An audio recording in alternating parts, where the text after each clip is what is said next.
Why?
Don't know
why. That is going to be tough.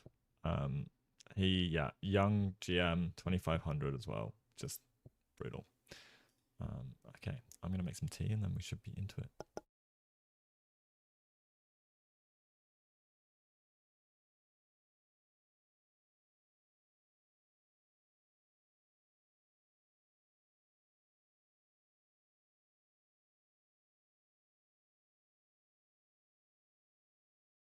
Yeah, right. But I mean, of course, he's going for GM.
Hello, everybody. All right, so chat is now synced up. If anyone is in Dojo, hello, hello.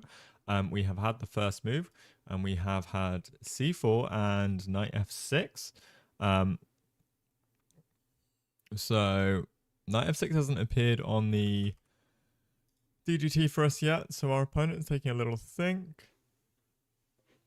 I would imagine he would have been prepped for c4.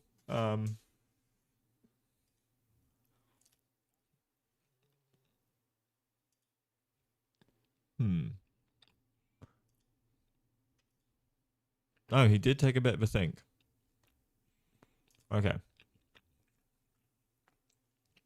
But Kosha has played c4.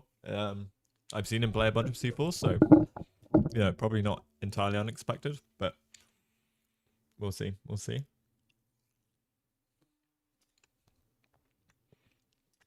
Okay.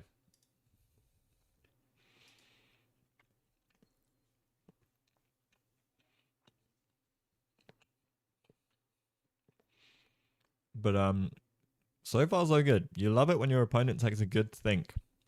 Now, he's probably thinking, what's best for me to play? So the thing with someone taking a thing like this at this level and this strength, I doubt he's been surprised, but he might just be thinking into his files, into his repertoire, on what is the best thing to play against what he has seen come from Kostya as well. Because he will have analysed Kostya's games, the type of things he plays. And yeah, there also might be some psychological edge or game being played as well. So, I mean, it's over 3 minutes, this thing. So this was a quite a long think. Wow. Okay.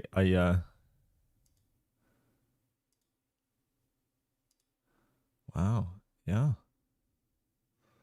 So from about 1719 to... Yeah, we should see the move come through on the DGT any minute now. Because it was about a three and a bit minute think. So I imagine we'll see it very soon. So I'm just trying to sync up the video so we've got this as well. All right. Yeah. Great. Knight f6 played. So that was a 3.5 minute think on move 1. Knight f6 is a very flexible move to see what your opponent is doing. So I'm wondering if he's trying to surprise Kostya at all, or just trying to wait it out and see, because obviously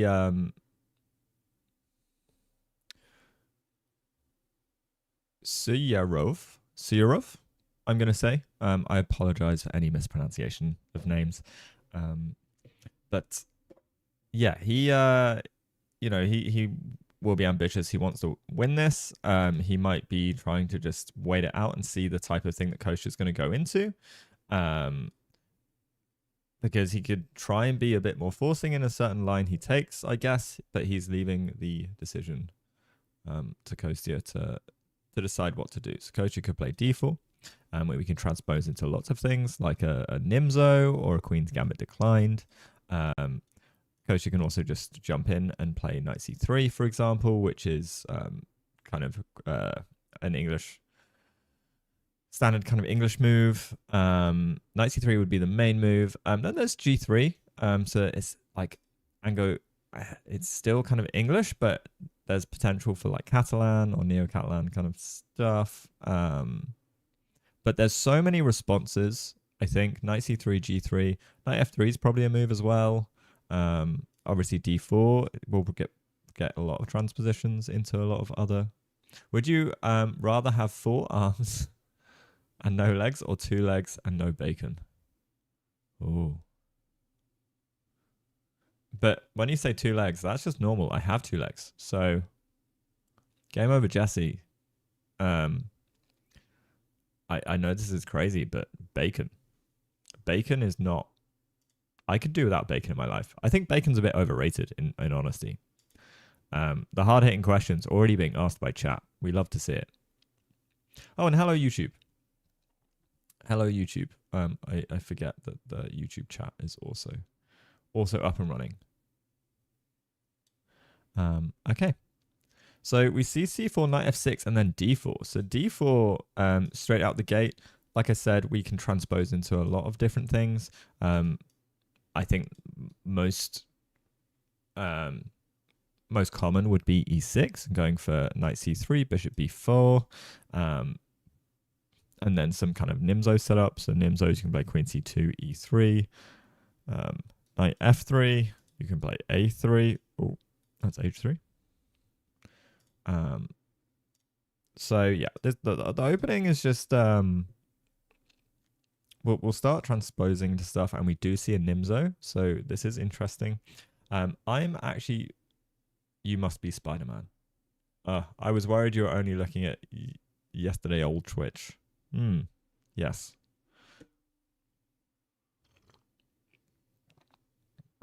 Oh, is the are the titles all up to date as well, guys? Something I did not check real quick. Just got to make sure that we are cool. Cool.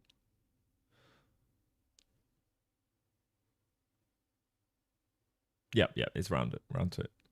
Great. Okay. And we get e3. So this is like a very normal Nimzo Indian line. There's nothing groundbreaking here, but the Nimzo is a great opening for black against kind of d4, c4, knight f3 setups.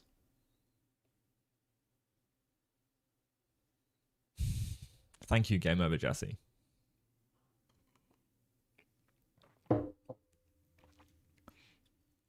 So a lot of the idea with the Nimzo, or part of the idea, is that on a3, for example, if black were to, or you can play d5, if black were to castle straight away, or yeah, I think castles is probably main move.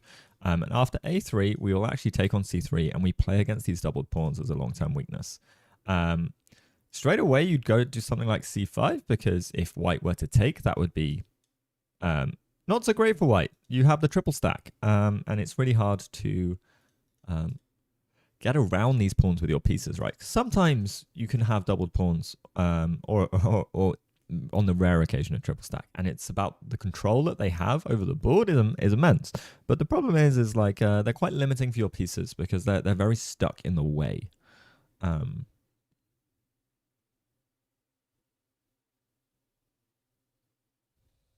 How many games would you need to play against Hans to beat him? Yes. Far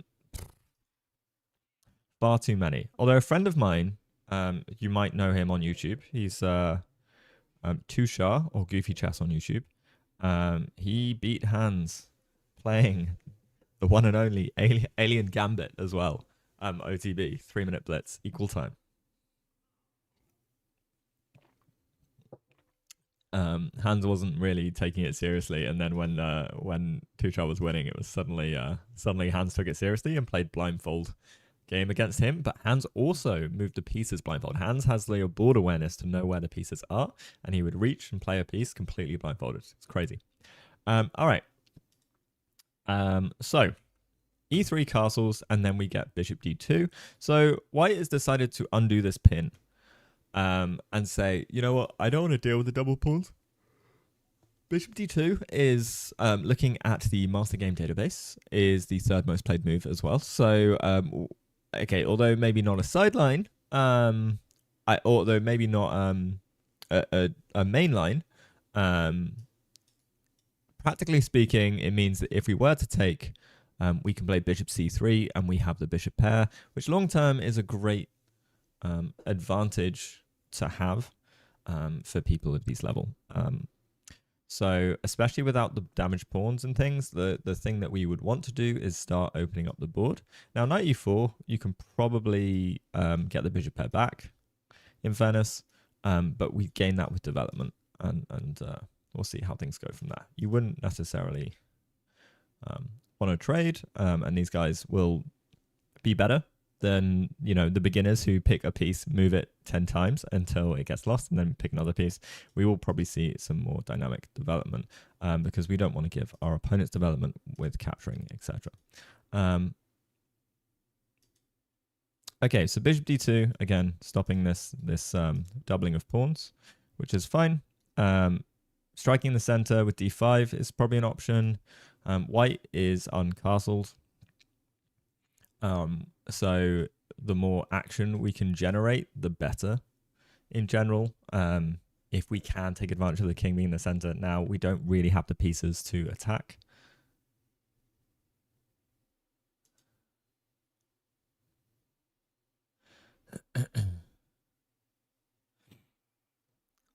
So, but I think d5 would make a lot of sense to me from black. Okay, but we do get so maybe a quite ambitious way of playing is g6. B6. So we're going to fee and counter the bishop and try and put pressure on the g2 square. So after b6, we go knight f3. And the question is, where do we want this light square bishop? We do probably want to castle kingside.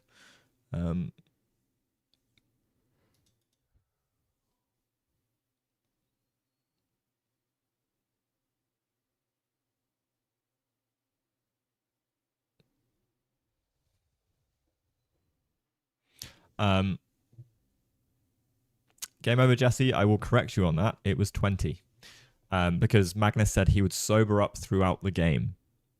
I'll have you know on that quote. So I don't think it's like 20 in terms of 20 in one go and then play a game, because I don't think Magnus would get out the opening.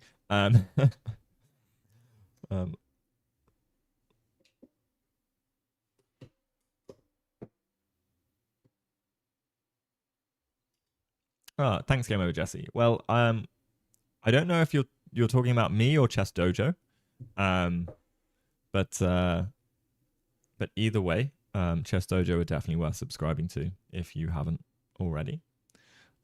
My YouTube doesn't exist very much. I do collabs with some other people, but I'm mostly on Instagram.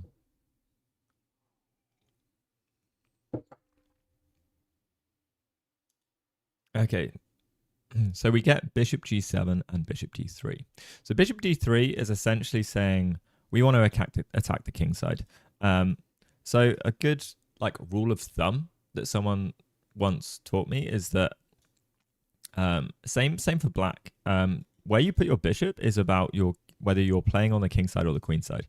So essentially, coach is saying I want to play on the king side. So this is where my play is going to be in the long term. If I put my bishop on e2, we're not attacking the king side, and it's more about this diagonal on the queen side, and maybe there's lots of f3, bishop to f3 and stuff like that as well. So d5 gets pushed through, which makes sense. It opens up the d7 square for this knight, which then supports c5. And also just ask White a question. What do you want to do with the tension? Do you want to leave it or do you want to take it? Now, because we've stopped this pin, we do have some control here. So we could play takes. And for example, on knight d5, we can just chill. We can castle. We can play knight d5. And maybe there's a world of e4 as well.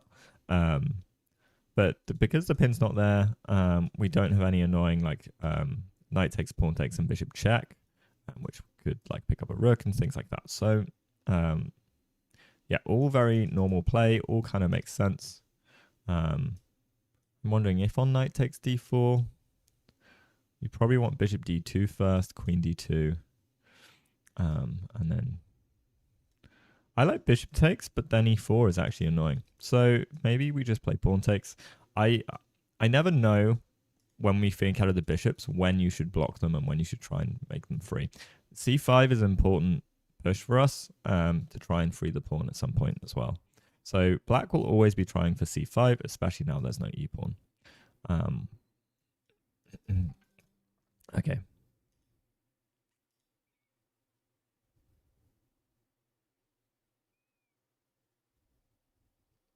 Oh, okay? You've seen the 4-player chess collabs. I see. I see. Um, spill the beans. Twitch or Instagram. Houseline TV on Instagram. Houseline on Twitch. Houseline on Twitch. Funnily enough. Okay. So, with all of this play, I mean, this is all very standard so far. With d5 pawn takes, and then rook c1 makes much sense because what we have done is we've opened the c file, and we want to be the active people to use that. If we can stop c5 breaks, I feel like that's doing pretty well for us. Because if we can successfully stop c5 and they push it prematurely, then we have an isolated pawn to play against, which is quite nice, and we can blockade it with a knight, for example. But yeah, we're trying to take control over the c file, and then what is white's plan, or what is black's plan here?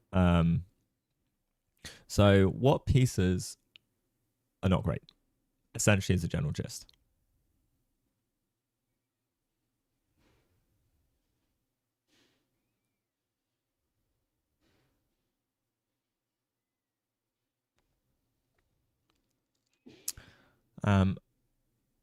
So there's a few moves on master database here which have been played. Our opponent's been taking a lot of time, which is kind of funky. Kostya has also taken a little bit of time. So he's on 128. So we're only on move 9. So maybe we're getting to the edge of theory. But this still feels like a relatively standard position. I don't know whether our opponent is trying to just get a game, which would make a lot of sense. Our opponent has also been very thoughtful about the position,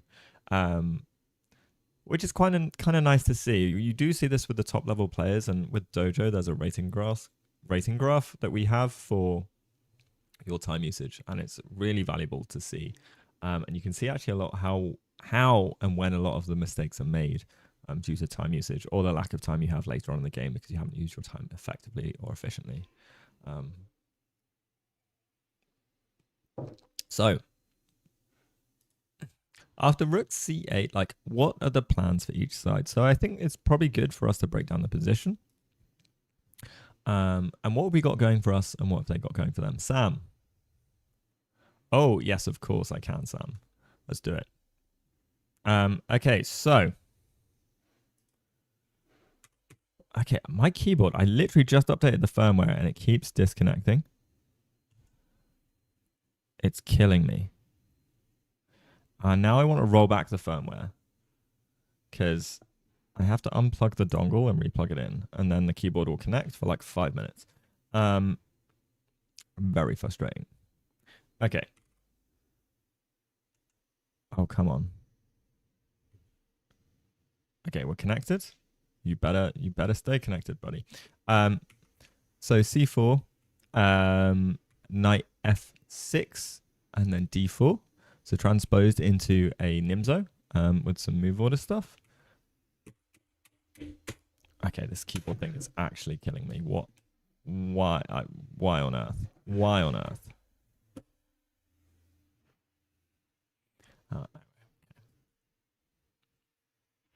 E3, castles, bishop d3 main move here, knight g2. So bishop d2, we're going down a bit of a sideline, still very, very played, not completely obscure, but versus the main line, it's kind of third choice. And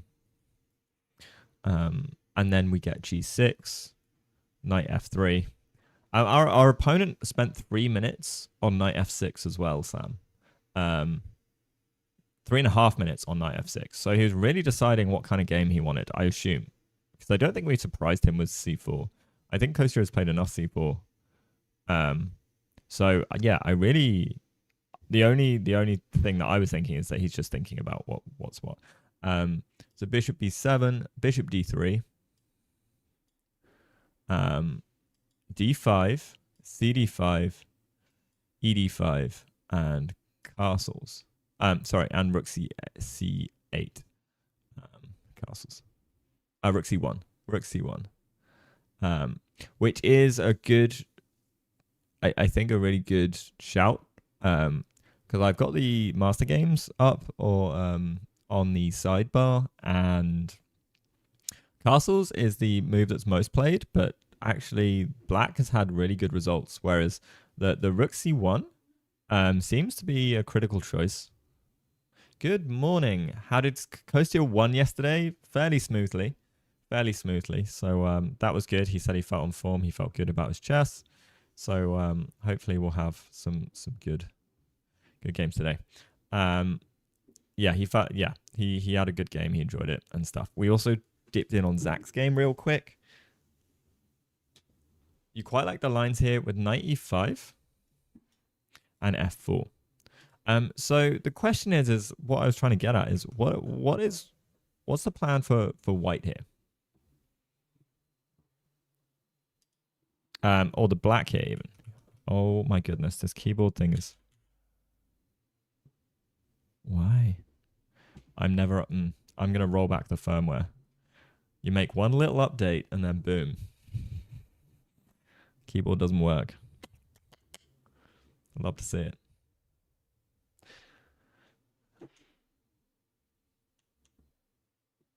Okay. So our opponent plays a6. Now I was trying to figure out why do so.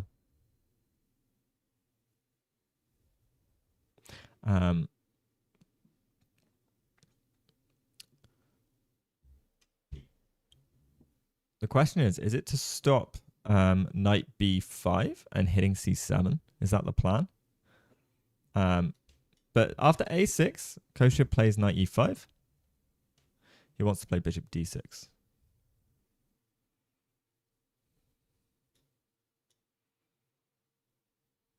And so he wants to play bishop d6 and stop knight b5 to hit bishop d6. Yeah. Okay, so you want to keep the bishop pair. Essentially, a lot of chess is about keeping the bishop pair. The better I've gotten at chess, the more I realize this. Like, if you attack bishop with knight, you should probably move bishop. And so it's a good rule of thumb. Usually bad. Why not bishop d7?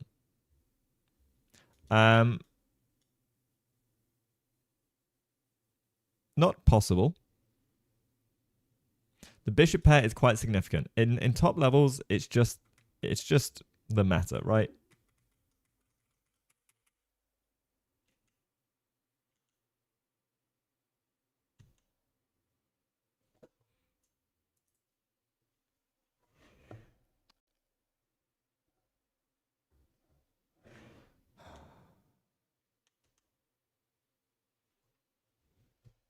Okay. So your games are always so hectic that it doesn't really matter. Good. That's the way we like it. All right. So, as Sam suggested, bishop d6 was the play because this bishop is doing nothing, and this bishop is actually a better bishop than this one. So, a6 is preventative because we want to keep the bishop and we want to put it on a square where it's doing something else. The question is, why should it be bishop d6, Sam?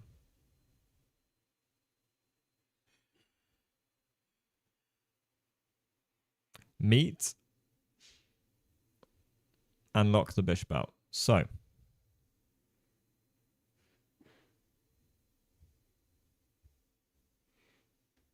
next up is like b5, knight c8. Knight c8. Wait, what? Knight c8, rook c8. Sam, you're doing a me with coordinates. Okay, so next up, c5 would make sense, right? We want to undermine the center. We can't take because we would lose a knight. So c5 undermines the center, makes us think about certain things. It means we might get an isolated pawn. We could try and trade a knight as well, but I would assume f4 is a plan, so maybe even f4 now, so f4, c5. So we don't have this problem, we can take back. This square is now an outpost, but we've got it covered quite nicely at the moment. But we probably want to get castled as well before we start doing anything in the center.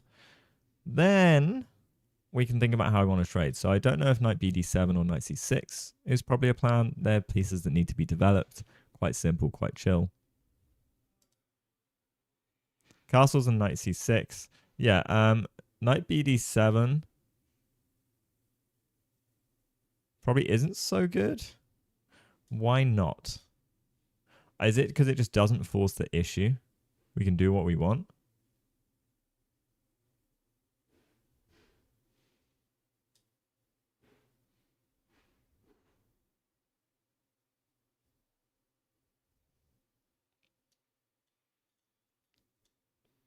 Yeah, because it doesn't force the issue and it doesn't control the central squares. Okay, great.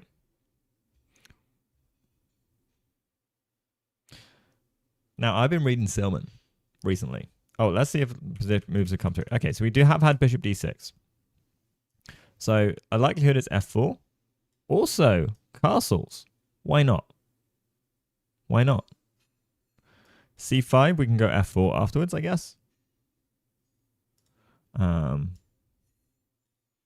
There's some small amount of games that have been played with knight e2. Keimer played this in 2021 and got a draw with knight e2 specifically. Knight e2 seems like maybe some new theory then. Because knight e2 has been played by some tough players. Although, actually, whoa, Vincent was 25-91 in this game. Crazy. So maybe not that new. Okay, so we do see castles and c5 on the board with f4.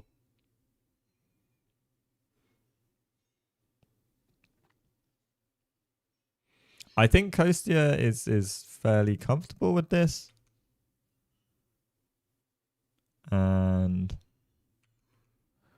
the board's not keeping up to date, which is a little annoying.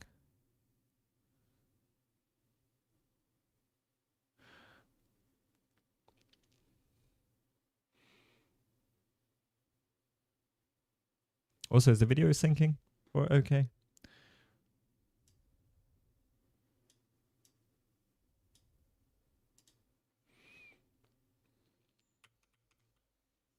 Oh, no, sorry.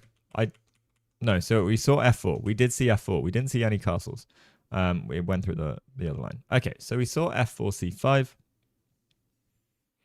Now Kostya is yeah. It looks like he's having a think. He doesn't look too perturbed, or like he's super locking in. Probably just trying to remember some move orders. It's always interesting to see when people are out of book. So the question is can we tell if Kostya is out of book?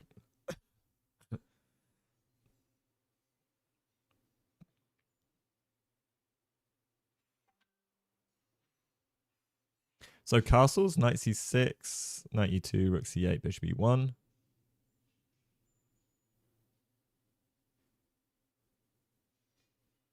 No mistakes so far. Well, I'd hope not. It's only moved 12. It's only moved 12, and they're both chess masters, you know? But obviously, we are rooting for the one, the only Kostya.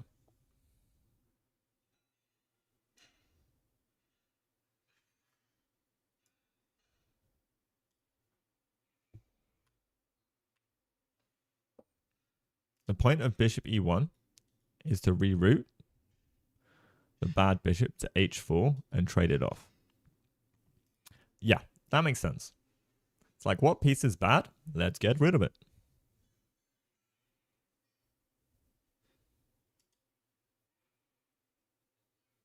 Now, our opponent is like, I feel like he's locking in trying to just remember certain aspects of the position. All right, Kostya does actually look like he's having a bit more of a think. Is he looking up? I can't tell if that's a recollection, but he's just going, okay.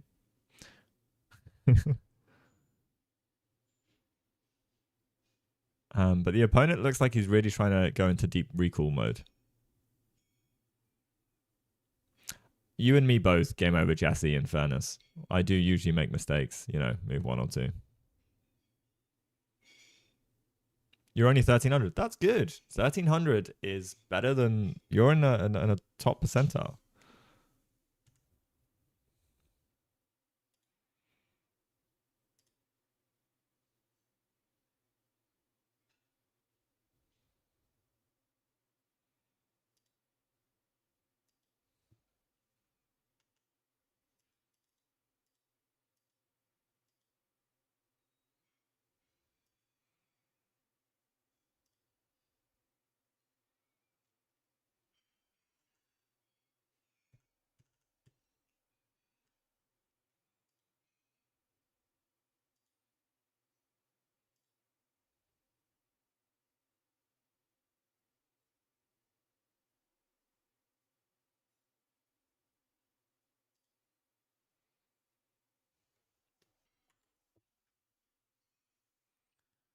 Uh,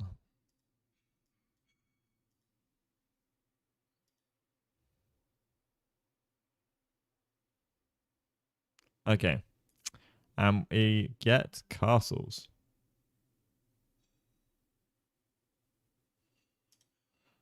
There we go.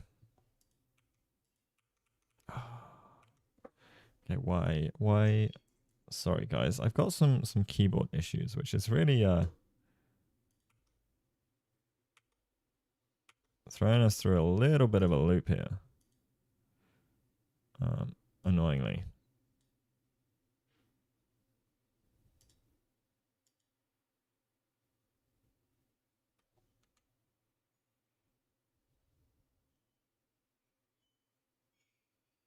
I might just factory reset the board.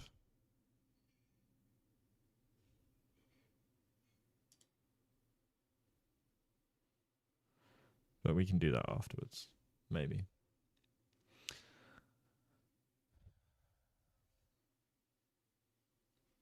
I am using Bluetooth on keyboard.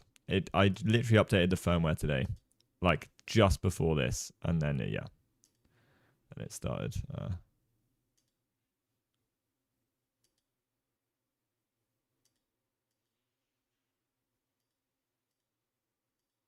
Started having some problems.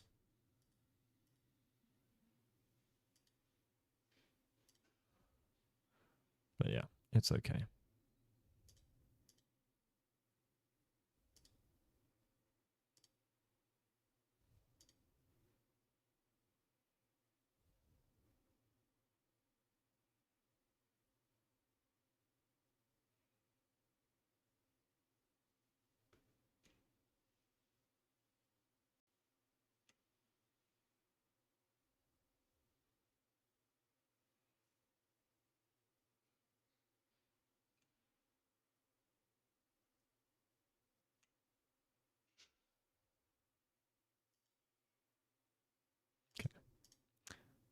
Hello, Edwig. All right, so we get castles. We love to see it. And what is reassuring is our opponent is taking time. I just can't tell whether he's making decisions on how to play Coast Steward because this guy is strong. He's a young GM. He's 25-35. He's from Uzbekistan. His performance rating so far is obviously one round's worth, so it doesn't make too much difference. But this guy's a good player.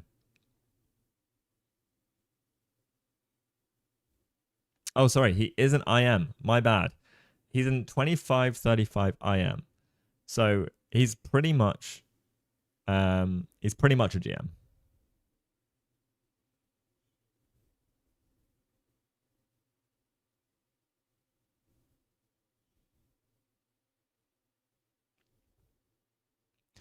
His chances would be higher than everyone else came over, but the candidates is like a tournament that is so hard to win.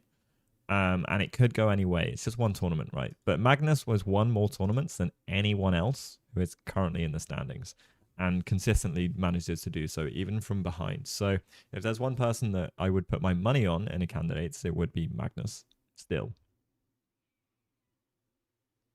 He probably just needs his last norm. Yeah, he probably just needs some norms. Yeah.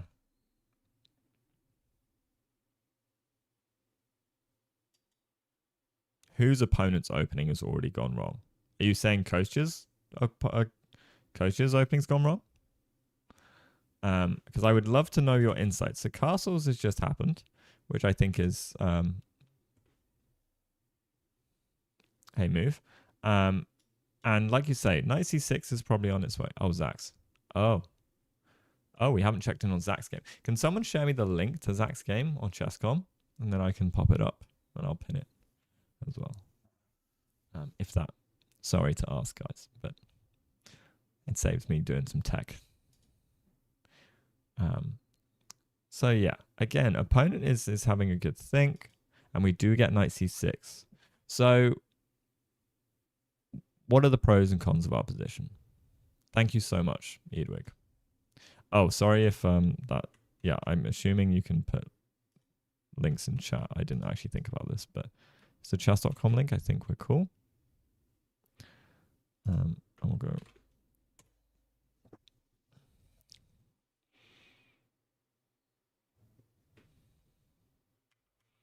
Okay, so Zach is playing black as well. English 4 knights. We go for this kind of Maroxy setup. And we take the pawn here. We take this pawn, bishop here. And we've taken with the bishop. So if you take with the bishop, you'll double the pawns, and like that's worth it. So worth it. Wow. And if you take with the pawns directly, then we're chilling, right? Our knight can come here, blockade these pawns. This bishop's kind of sucky.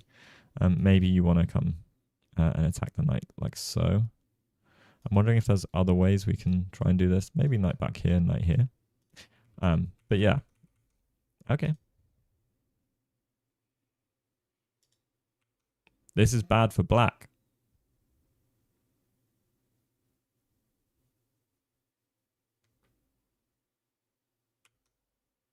Zach is black. Yeah, this looks terrible. There's a pawn. This is the kind of game I win. Like, in terms of, like, if I can damage the structure, then I usually, like, I would be okay. So, coach's game, we get knight c6 and knight g4. As I was rudely interrupted by being interested in Zach's game. Knight g4, I guess, kind of makes some sense. Because if we were to take, we're just improving black's position slightly, and then them taking is also kind of annoying for us. But I don't know. Let's say we make another move, like knight e2. Our plan is actually to reroute the knight. Interesting. And then we go bishop e1, bishop h4 to trade it off, like Sam was saying another time. Okay, so we decide that we want knight g4. And for example, if knight takes, queen takes, we're kind of pointing pieces towards the king. But we are, however, looking at some, okay, maybe not huge complications, but it looks like we're going to sack a pawn for some beautiful bishops. So what is the plan? What are the pros and cons of the position from a noob's perspective? Have you ever played a tournament? What was your best? So I played loads of tournaments with Kostya, actually. I was in Rilton in Sweden with Kostya. I was in Sitges with Kostya. I was in Vigevano last year with Kostya. I was in Maya with Kostya. Me and Kostya played like a whole bunch of tournaments, kind of back to back. My best, I say my performance in Rilton wasn't amazing. I think I scored 50%, but I played some of my best chess there. In Sitges, I was beating a 2100. And I blundered a small draw tactic, so I was playing well there as well. So Sitges and Rilton, I played some really good chess. And my performance ratings were like 1900, 2000s. So that was good. I'm currently 1780 for reference. The European Small Nations, I played for Team Jersey. I beat 2 Masters. So that was some of my best chess I've ever played. So that was cool. And yeah. So actually, that was my best.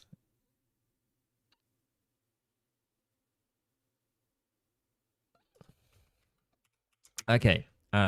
So Kosu's gone up, walked away. He's still ahead on the clock. I think he's fairly comfortable with the position. It seems like he knows it, or knows the themes and thematic ideas. Whether he's completely in book or not, I'm not sure. So knight g4, queen g4. There's a lot to understand and calculate, but I feel like Kostu probably also knows this because you've got to look at all of these scenarios where we're doing all of this kind of stuff. F6 is probably required because ew. What's going on? The thing is, on F6, are we weakening the how much are we weakening the light squares? Check rook takes queen takes. We're still like down a pawn, but on F6, do we just reclaim the pawn?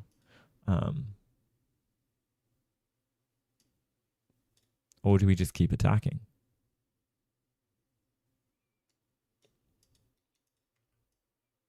Actually, queen h5 makes more sense because here, this is still kind of annoying. Whereas if we go here, we can actually sack if we want to. And this looks like death, right? So black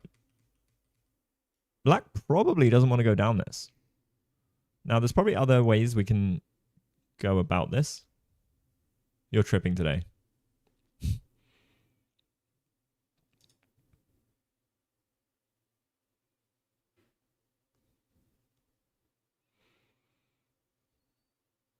And on CD4 directly,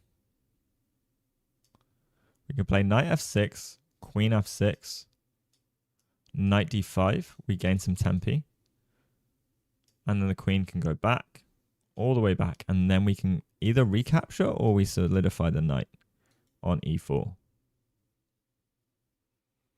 And then you can question the knight. But we're saying that there's lots of tempi been wasted, and these pawns are an asset, and this is a weakness. I mean, these pawns are blocking the position quite nicely. Our pieces look kind of interesting. We are blockading, and like the pawn, the bishops are currently blocked by the pawns.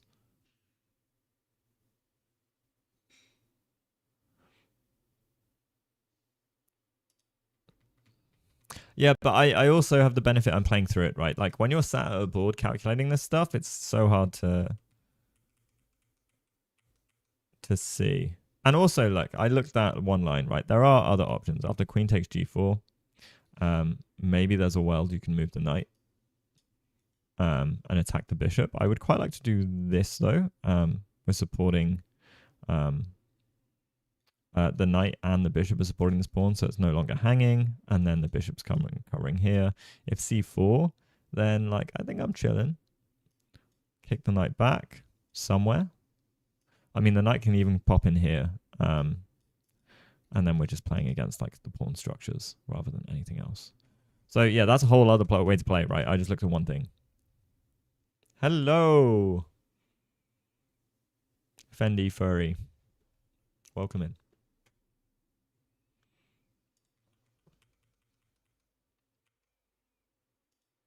So our opponent is still thinking. He also looks pretty chill. Like extremely chill for someone who's down 18 minutes on the clock. Are we up to date? And we are still in the realms of territory in terms of master games. Kosia, I think, has chosen a really nice line here. Now, what other lines? So knight b4, I'm wondering, is that annoying? Because on bishop b1, what are we doing? We can go c4 and try and like clamp down on the position. What else can black do? Yeah, I like c4. And then on a3, I guess we just pop back.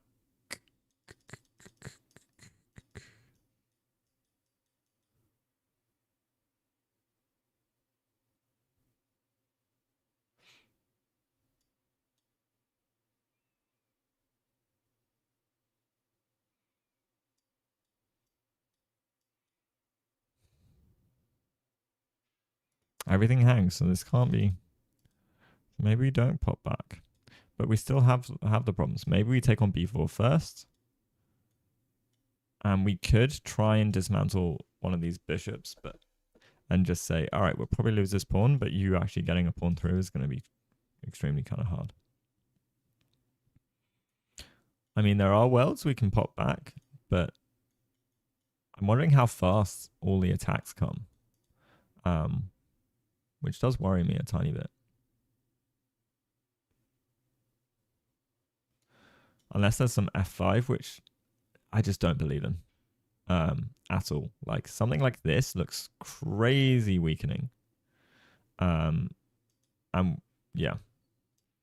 But knight d3, bishop d3, cd3.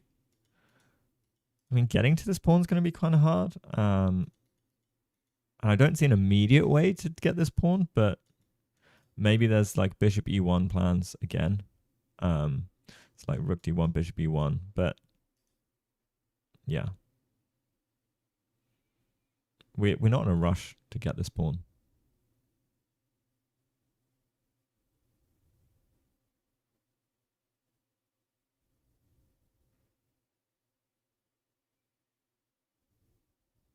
All right, game over, Jesse. You can get a FIDE rating, and I think it's worth getting. And yes, the lowest rating you can get in FIDE is 1400. So if you beat a rated player and play 5 games against rated players, you will get a rating. You just need a score of 1. Check out Zach's game. Okay, so we get e4, c4, e5, e4. Knight c3, knight f6, knight c3, knight c6, e5, e4, and then h6. Really interesting idea here. It does seem to have thrown his opponent because they strike in the center with the one, the only d4. H6 also means no pins in future. This is double attacked, but Zach had this idea that he gets e4 and a much better pawn structure after something like bishop d2. Takes. And look at this. Like, this is pretty glorious. We're probably going to pick up this pawn. I mean, we're most certainly going to pick up this pawn. Rook here just doesn't feel like the one. We actually have a check. And you can't hold this pawn either. So for something like this, for example, how are you going to hold this pawn? And maybe even we just push, right? If the king steps on this file at all, then, you know, GG's. But this is cooked. I wish I had a video of the opponent of Zach's game here. So a score of 1. A score of 1 within your first 5 games will give you a provisional rating of, depending on it's not you'd automatically get 1400. You don't start off at 1400. You start off with whatever the rating calculation comes out at. So if you beat a 1600 and you lose to a bunch of 1400s, then maybe it'll be around 1400.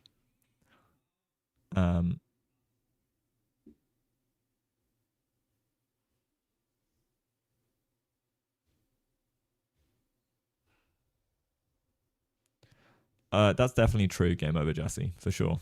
But it's the first time I've spoken about it publicly, so you know, you gotta be careful. They did. I don't want a Netflix documentary made, you know, about the beef. Other people can have that.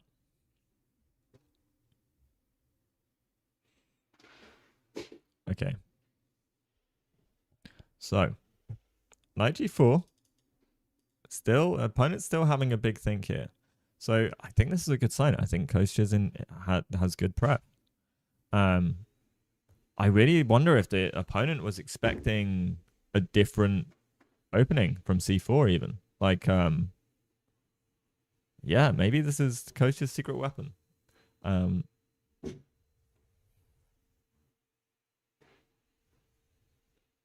Yeah, Diet Dr. Pepper is definitely good bribery material.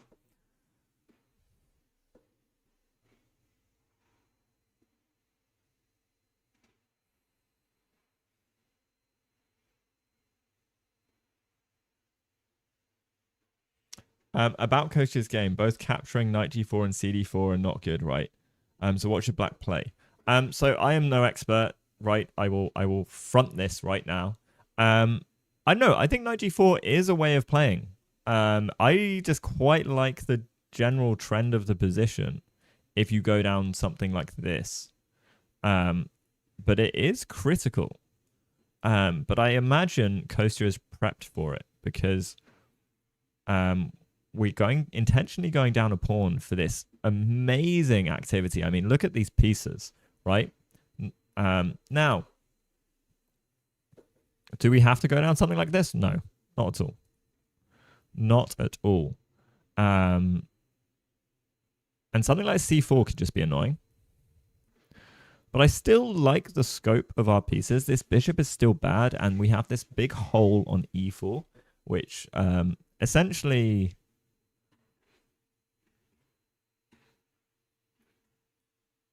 we can't do too much about right now without really, really simplifying.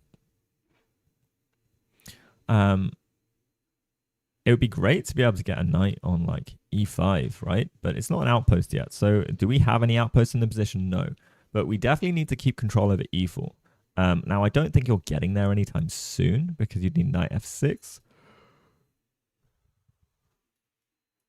But I don't know what the plan is here. And like, okay, so one of the things is like, okay, so we've got a position. And what pieces are bad? And Jesse said this in a game review I did with him. Jesse Cry. I think White's attack is rather strong with ideas like Queen h5, Queen h6, Queen h5, g6, and Queen h6. So Queen h5. All right, so let's say knight e7. The thing is, knight e7, Queen h5. I'm chill with g6 and maybe even just rook knight here. Maybe not. But why g6? Could also be h6. g4 looks scary though, right? Yeah.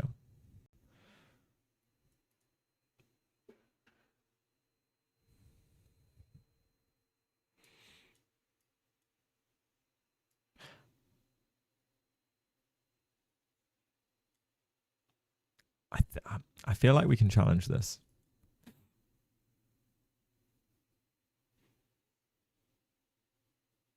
Maybe we can play f5 ourselves. Which, yes, I know. Looks kind of scary. But maybe h4 is the play in that scenario. But f5, g4, I'm not afraid of taking at all.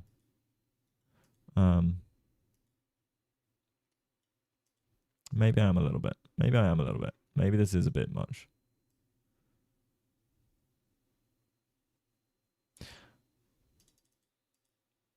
No, maybe knight g6, and then we're trying to just prompt some weakness.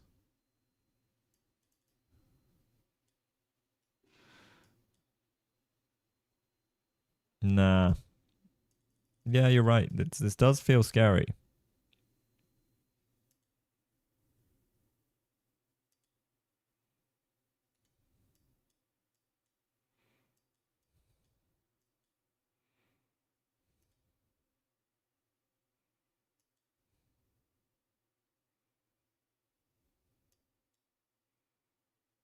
Maybe f5 immediately instead of this g6 stuff. Because now we're... Yeah. I mean, no, we just play knight f5. What am I saying?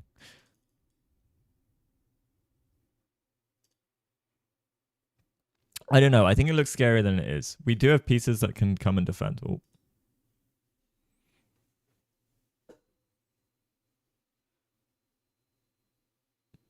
How do you feel about Jan winning back-to-back candidates, losing to Magnus and then losing to a runner-up? I think you've got to be an incredibly high caliber of player to do that, and losing to a couple of players in games doesn't change that. Like, what shows is how you perform in tournaments consistently, etc. Wow, our opponent is really going in on the position. This bodes well, I guess, for Kostia. But our opponent knows how to use his time, right? We are 13 moves in, so we've only got... is it move 40? We get extra time. So I'm assuming some of the moves will come thick and fast. But the question is this calculation or recall? And Koshia's just been chilling. He's got up from the board. He's walking around. I hope he's getting like a snack or a coffee, checking out the sunset. Hey, Z-Term. White starts to have rook f3 ideas too. Yeah, right? Benefit of f4 and this diagonal being blocked. So, I mean, let's have a look. Okay, so queen takes. Let's say knight e7. Queen here. I think f5. And you're saying rook f3 maybe?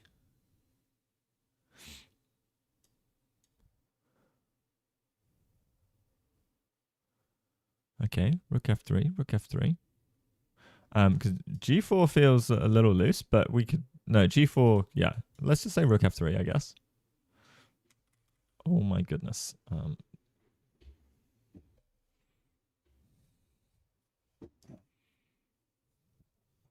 Let's say we play risky, right? And we just do this.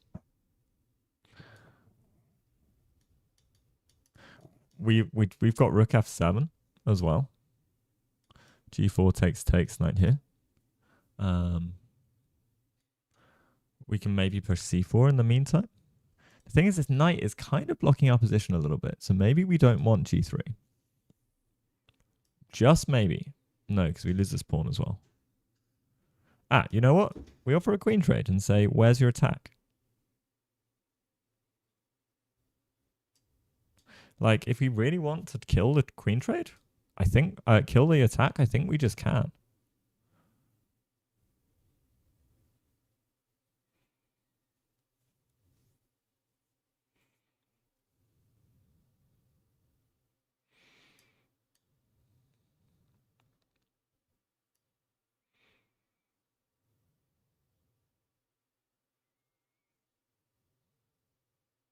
Because also we can do something like this and then just go knight f8 and just say, all right, come at me.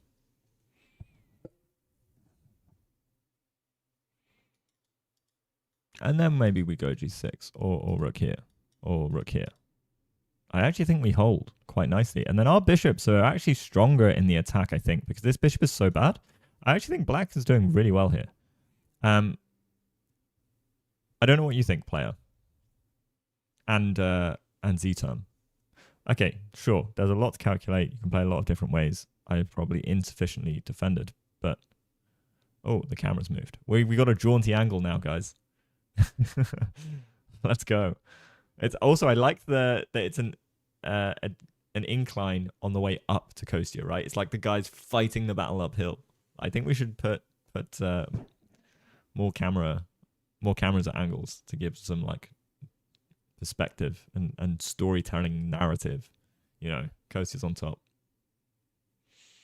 You may be able to tell, but I used to work in film and TV. I used to direct things. Okay. Opponent's still having a big think, though. I'm going to snap back into the game with Zach, because this almost feels like it's going to be over in short order. All right. Okay, we don't go with the queen jack. We go queen c5. I guess we're just looking to win a pawn by pushing a pawn. And we still have lots of pressure. So, for example, something like this, we can just take if we so choose.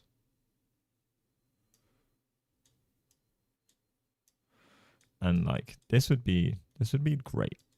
This would be great for us. And I'd even be tempted to push something like c5. But queen here, okay, maybe a little annoying. But we can just improve by developing a bishop.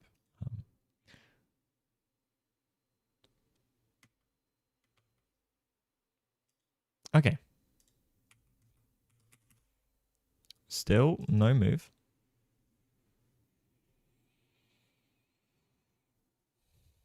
Still no move. Also, hello to the people of YouTube tuning into the stream.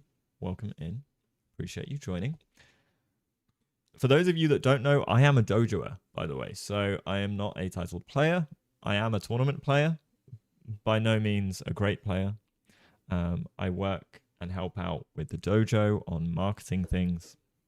And I'm a big proponent that the dojo has helped improve my chess so much.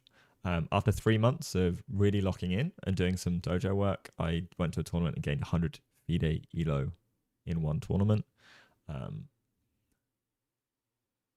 I'm now in the process of rejuvenating my dojo love as well. So that was last year, and I'm going back. I'm doing the lock in again. So we're gonna be on it all over again. So if you guys don't know the dojo, check them out. They're amazing. They really help me out with chess, and I am happy that I can be here to do some commentary, try figure out the positions, try see what's going on. I've actually got a physical board next to me that I will set the position up on, but I am ever so quickly gonna grab a little snack, and I will be right back.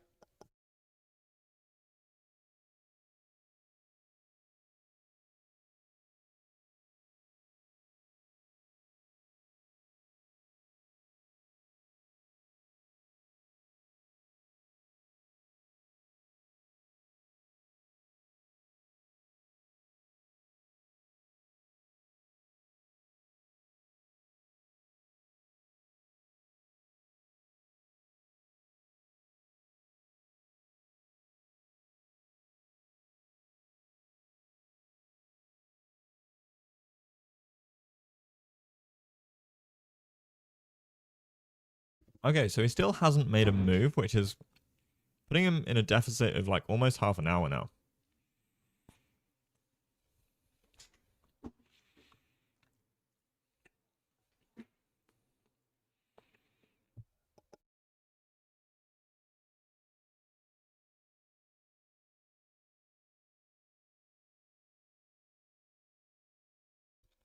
I mean, is he just calculating the game to the end?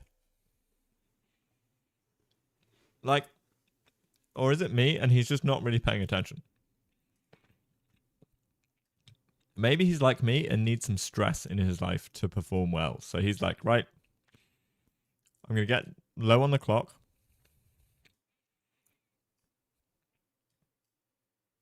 Like, how chill, how nonchalant is this guy?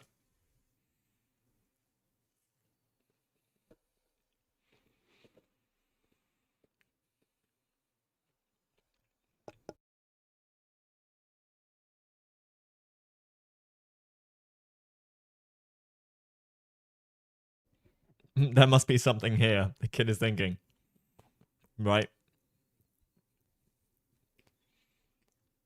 Okay, maybe a good move would be bishop e7. Mm-hmm. To cover d5 pawn.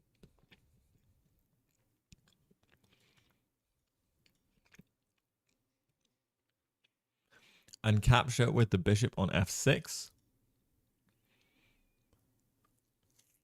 If white takes. Sure.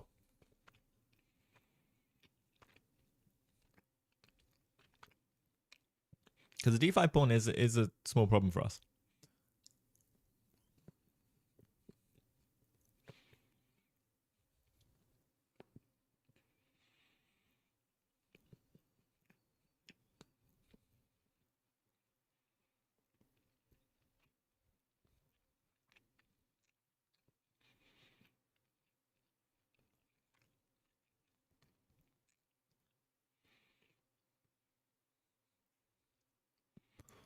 Now,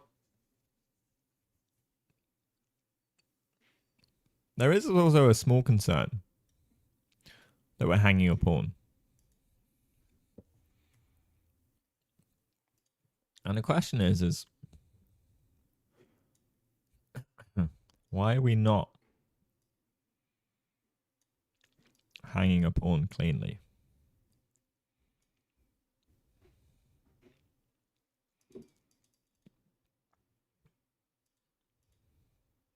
Because it does look very much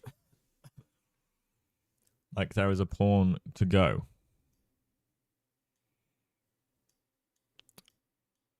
But then we get down these lines again. Yep, I forgot that I calculated this.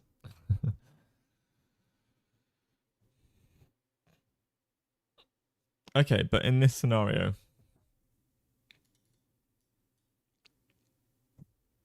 yeah, we need to do something about this now.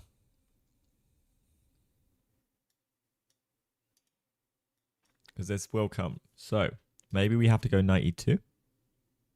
No, we just hang a knight. So maybe we do want to capture and then go knight e2.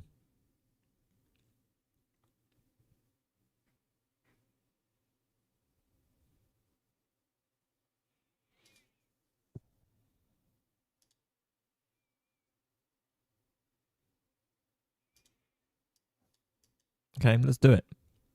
And we're going to try hold on this way.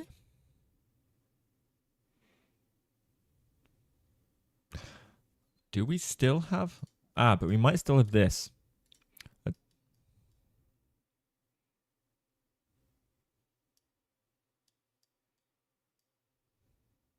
maybe you can do it like this. No. This is death. So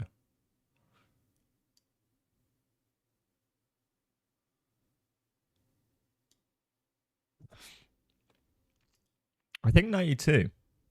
You're curious about how Kostya calculated all of these variations when he's only spent 1 minute and 30 seconds on his knight g4 move. I am not so curious. I am fairly certain this will be preparation. Kostya will know this and has gone into this fully prepared. This is a tough opponent for him to play. His opponent is 2,500. Only an IM, but obviously probably just in need of some GM norms. And knight b4 was played. And so, in the Masters database, on Chess.com, 13 knight b4 has been played 5 times and has the highest win rate. All of the other moves that have been played by Masters, White has essentially got huge winning chances. 54% win rate for bishop e7, 63% win rate for knight takes g4, 86% win rate for cd4. No wins for White with knight b4. It's been played 5 times. Black has won 60% of the games and drawn 40% of them. So this is a huge play by the opponent, because this is either super critical or just practically a pain to play against. And our opponent looks really, really chill. So to play move 4, he's either figured it out, because I think that's move 4 that it was played. Yeah, it's the 4th move that's been played. Bishop e7 has played 37% of the time.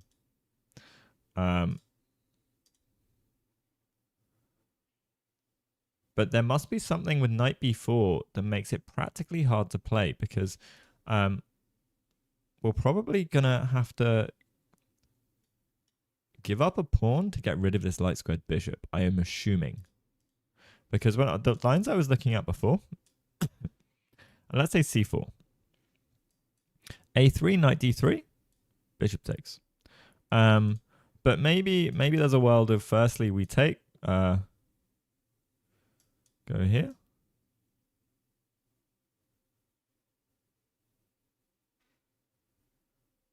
I don't like this. I don't know. I'd still think we'd go here.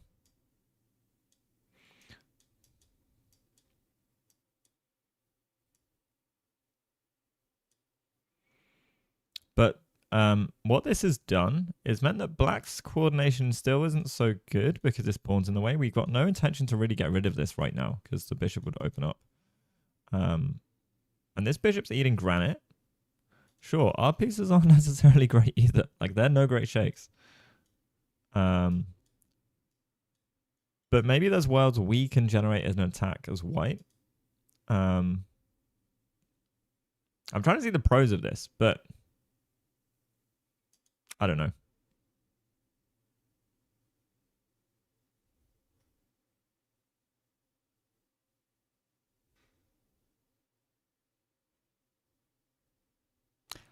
I didn't mention any computer stuff.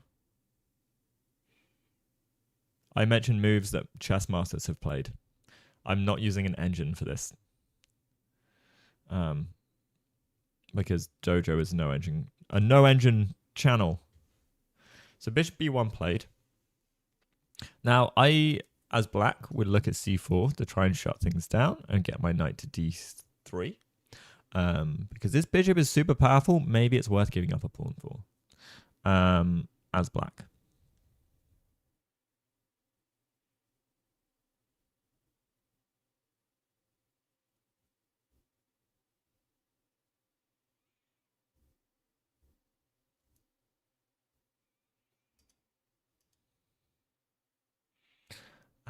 So don't think we want to take on d4 really, because essentially we'd give white some scope. I say we, as in I don't think black wants to take on d4. Because we'll have our own weakness to then target.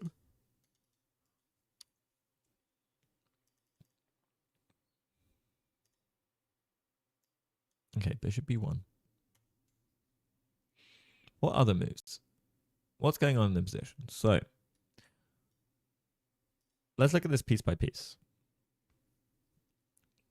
What are white's good pieces? Well, this bishop on b1 is actually pretty darn good. We're x-raying so many squares through the board. We've got some control over d3 and e4 with it, and we're also hitting h7. So it's a very active bishop. Great. On the inverse,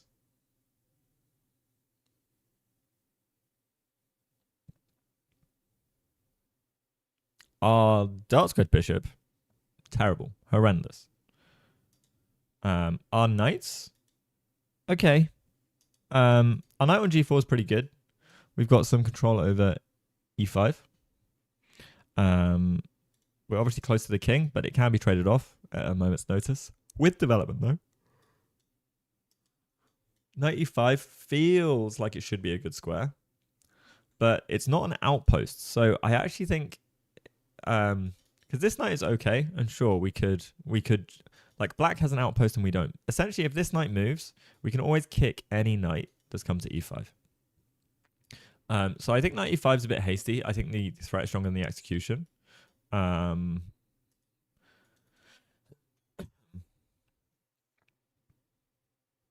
And also, I mean, the good thing about knight e5 is after bishop takes, if you ever take in the center, this bishop is kind of blocked in for all eternity as well.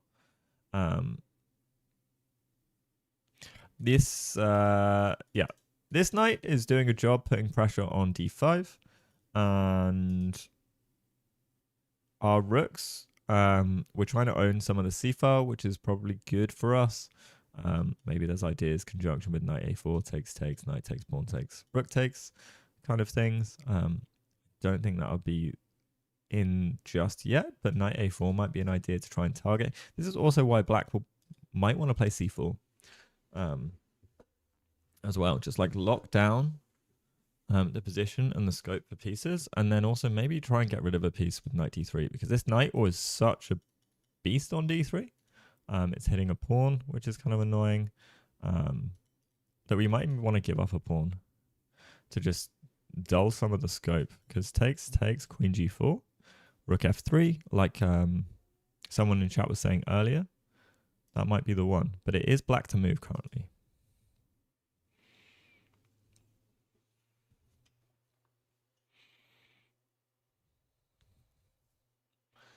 Now, I'm assuming Kosher is prepped here. Yeah.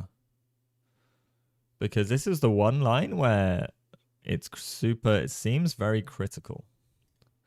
And there's two main responses that have been played. C4 has one game. CD4 has 4. But c4 was played, and it's the only game with which... And black has won this game. So, and that has gone knight f6, queen f6, queen f3, rook fe8, a3, knight d3, bishop takes, pawn takes, and then knight takes on. Whoa. d5, which just seems very spicy to me. Because after this... Okay, we get the light squared bishop, but this endgame cannot be pleasant to play. At all. I would not want to be in this endgame with the pawns and dart squares. My dart squared bishop being a horrendous piece.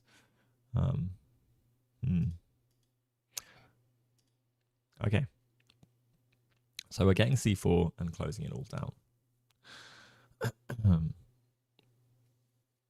And also the good thing is we'll soon deviate. So since there was one game, as soon as we go one move off. Oh, by the way, you know what? This game in the database was played by a 2600 versus a 1700. So, you know, take them with a pinch of salt in 2022. But this 1700, I don't know. Oh, yeah, the camera's been straightened. Let's go. Oh, let's go. I'm hoping... oh, no. It's been... No. Oh, I think that's an earthquake, guys. Well, so what? I think knight e5 doesn't do anything. This is the thing. I think we can either trade it, or we can go maybe bishop e7. Because knight e5, you have to move it at some point.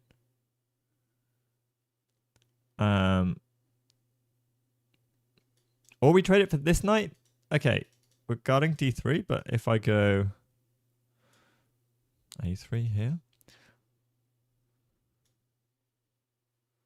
because we don't want to take with the bishy bish.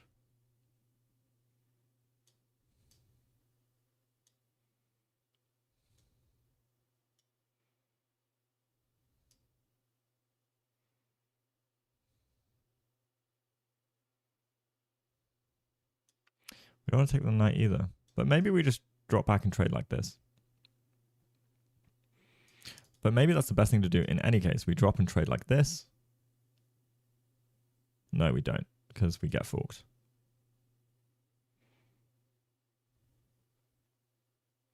Maybe just leave it.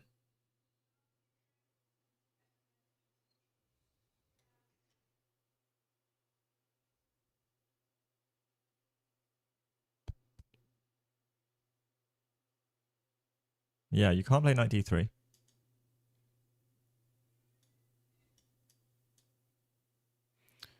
I know, let's say you open things up.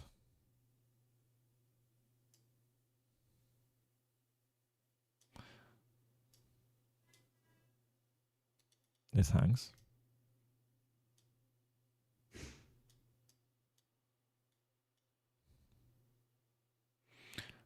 Can we make the excuse that we're opening up this bishop? I don't think we can. I don't think we can. So this looks bad.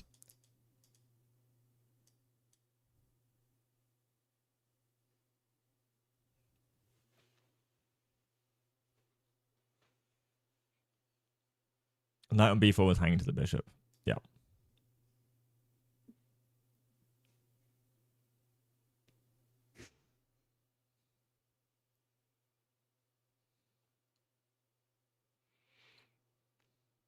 Okay.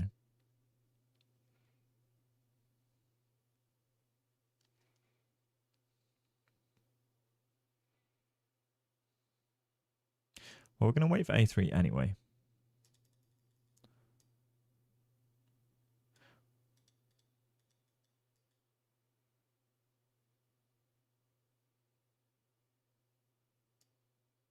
Can we go straight knight into knight e4 then?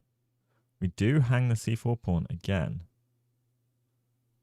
Maybe we do it differently.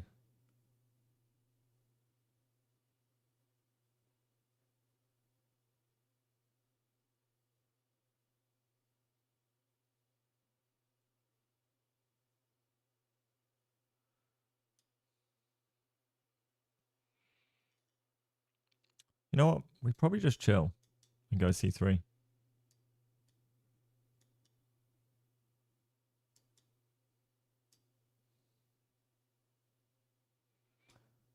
Hmm.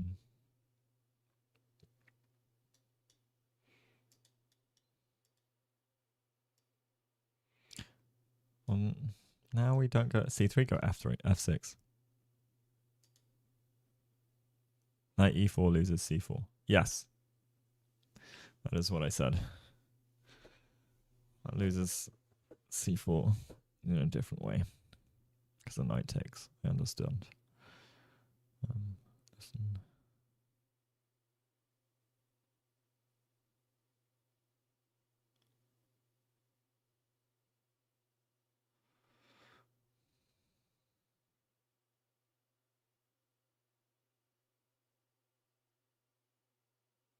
Can't go g6 here either.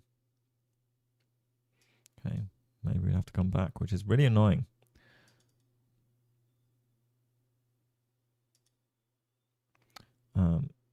So c4, knight e5.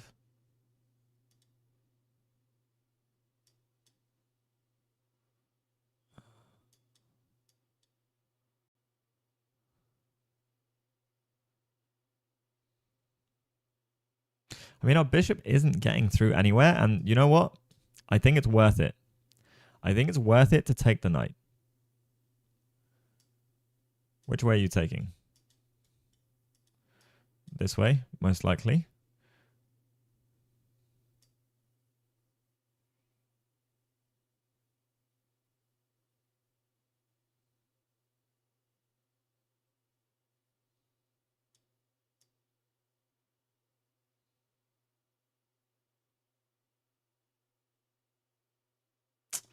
I just...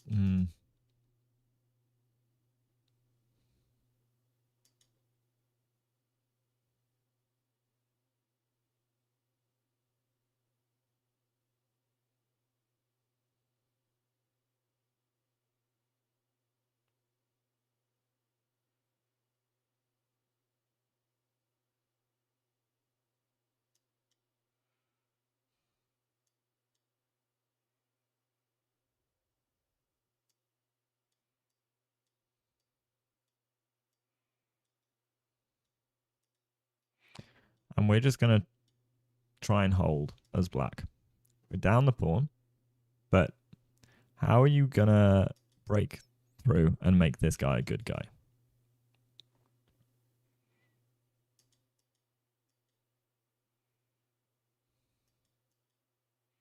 And b5?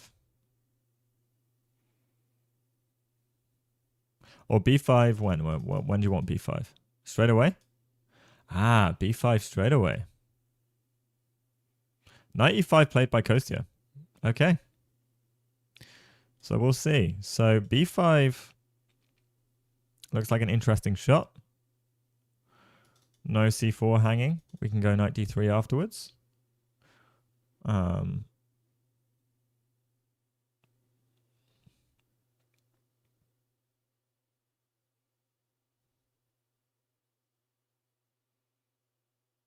Do we kick the knight?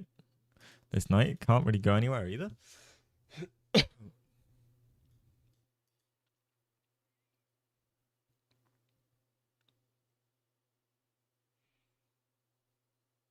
mean, is there like queen e2, but then rook e8, a3? Yeah.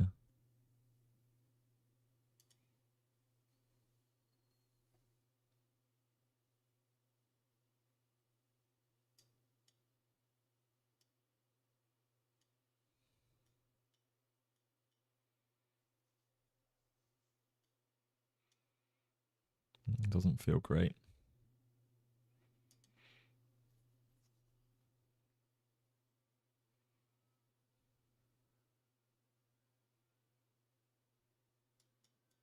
Also, because then, yeah, other things might be happening. Knight e4 works.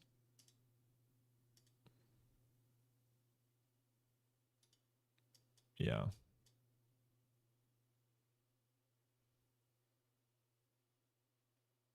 Wait, how?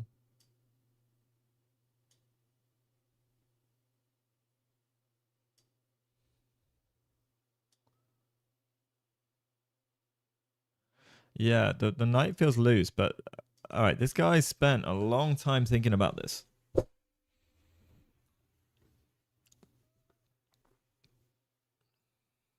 But I mean, it is defended.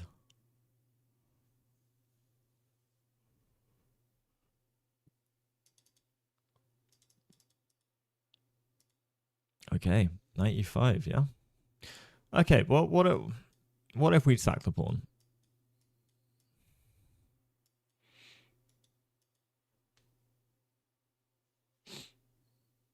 Oh, okay, we had a move. Okay, b5 played. You're up there.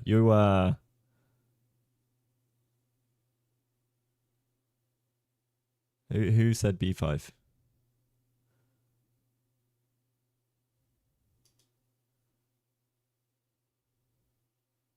Sectum. Sempra. Sectum Sempra. Good job. b5 solves the problem. We had a problem, so we solved it. Now you'll guess queen f3. I mean, queen f3 feels like it should make sense, right? But again, now can we go knight d3, right?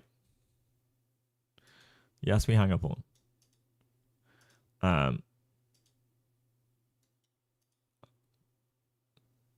How important is the pawn?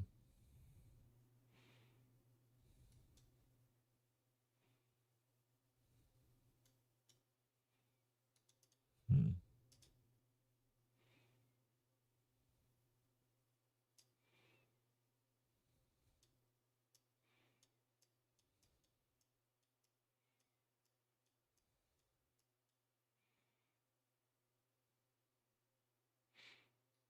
Okay, white's opening up. White is opening up.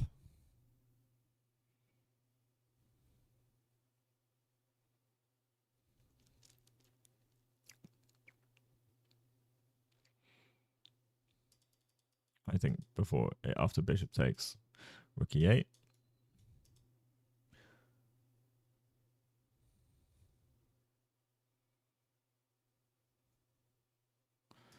Like, because we have this outpost. Bishop e1, then bishop h4. Now that is an idea that someone was talking about earlier. So bishop e1, bishop h4, and we trade it for a knight that's got some central control. I like this plan.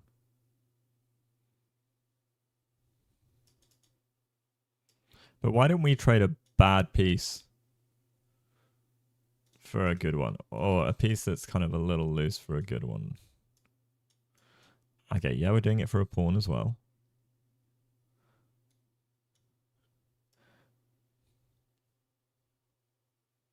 But now we stop this bishop h4 stuff, right? Because I don't want bishop h4. But we also block our own pieces.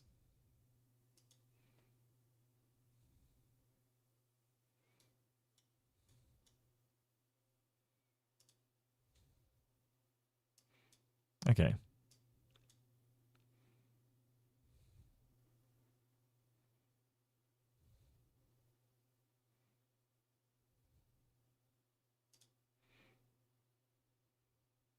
a3, queen f3 might be an improvement. A bit of tension on d5 with g4 coming. So a3.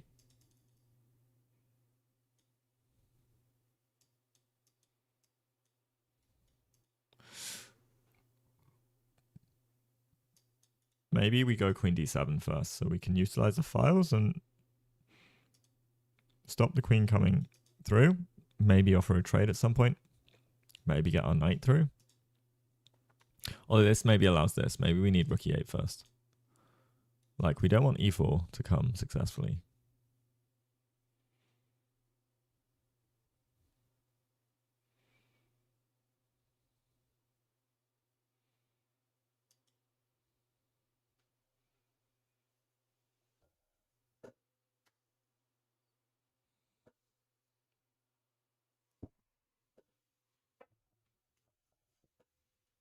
Should we be playing on the king side is a question.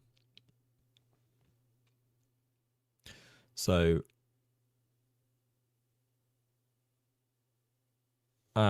yes, white is a pawn up, but I'm also arguing that maybe it's not so bad to give up the pawn.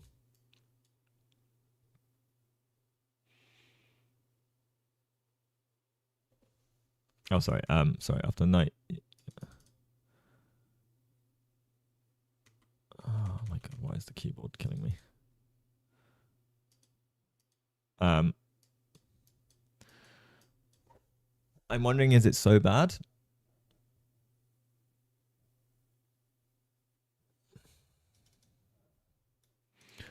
And then we go rook e8, right?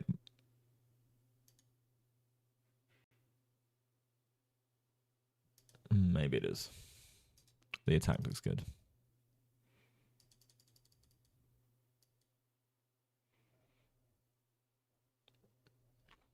We don't get anything. We want to get rid of this pawn. If we can ever get rid of this pawn, we're loving life. This knight is very annoying.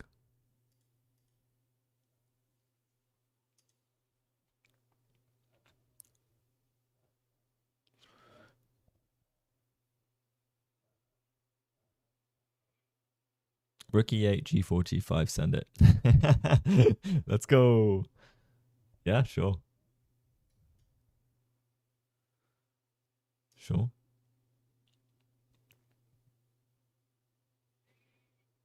But now, okay, let's say queen f3.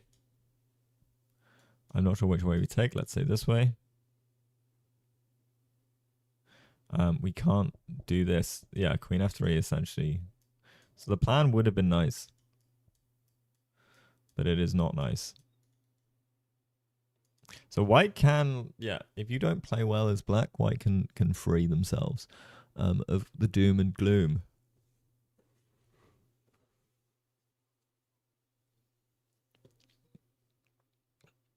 There is also a world of a3.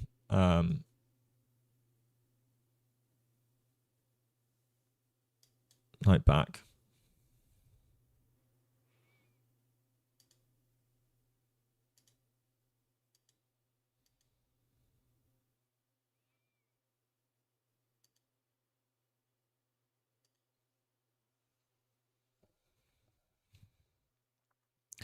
And the thing is, there's still many pieces on the board. And black actually has like the space advantage. So trades aren't like the worst thing in the world for us. For black. We want to try and avoid them. Now we are avoiding them because you can't take without forking yourself.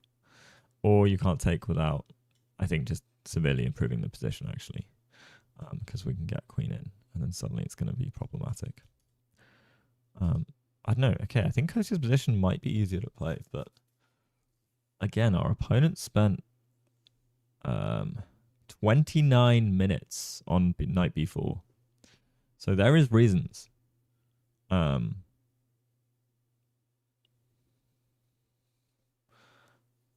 are huge reasons why he played this.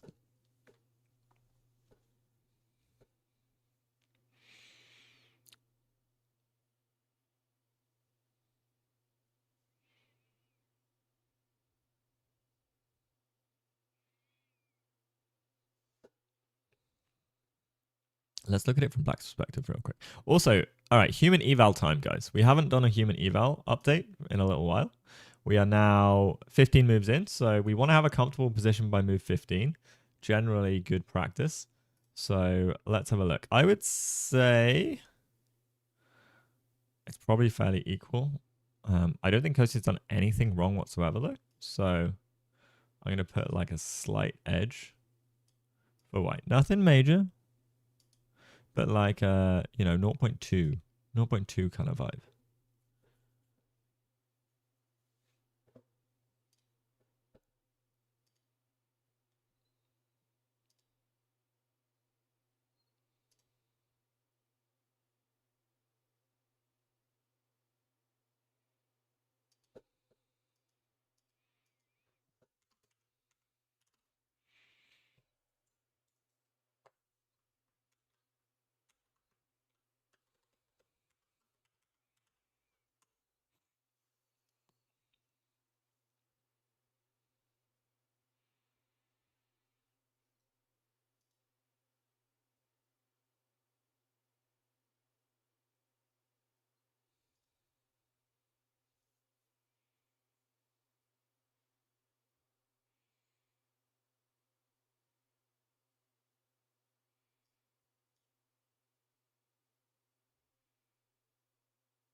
Okay, this is also Kosia's longest think.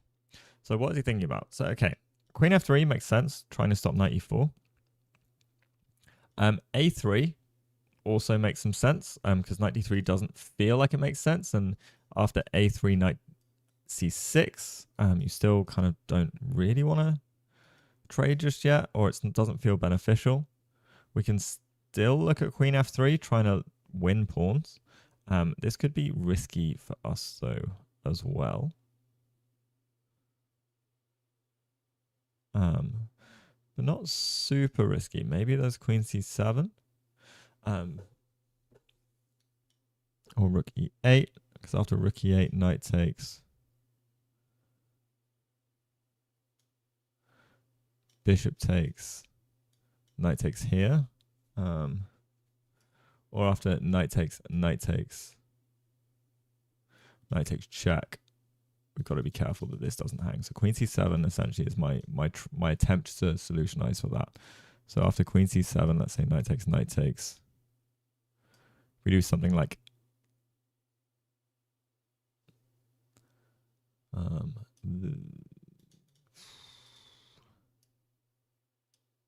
maybe we do this.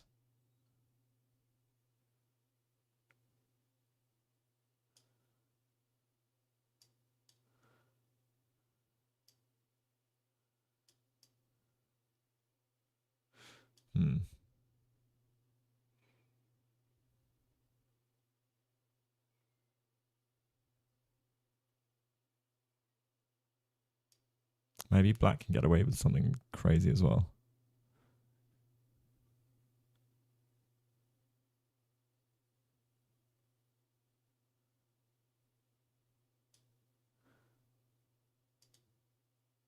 And black is doing pretty well. So it's complicated. There's some complications here. I think you can sack for this pawn.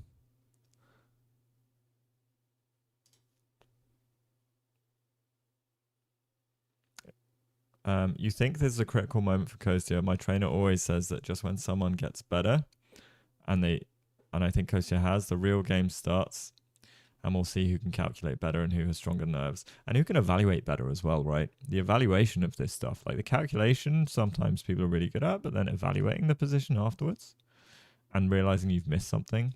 Oh, did we see a? No, we didn't. Queen F. All right. Queen F3 played. That was a 10-minute think. And in Zach's game. Oh, wow. Okay, Zach's up a pawn. Clean. Hitting the bish. This has changed. Guess we'll get bishop d7.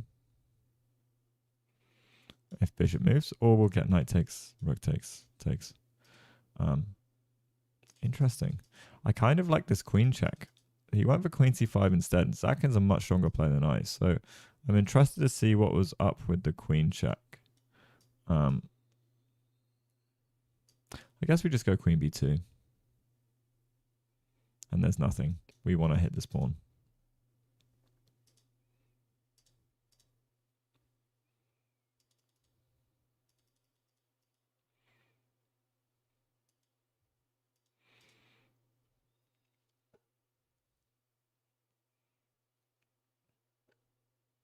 So, queen f3. What's our game plan? Like back? Or do we want to do that once a3 has been pushed, right? Like, this is also a thing. Black has to make some moves that make some sense. And the thing is, knight c6 is temporary blocking some scope for the bish, I guess.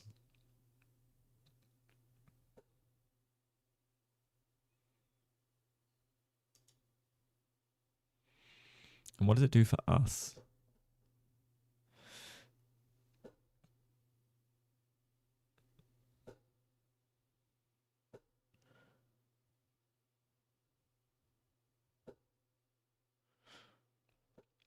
So rook lift in future feels like a good plan, but this bishop is so bad. Like, how do we improve it? So like someone was saying, bishop e1, bishop h4. So maybe that would be the overarching narrative or play that we're trying to achieve, right?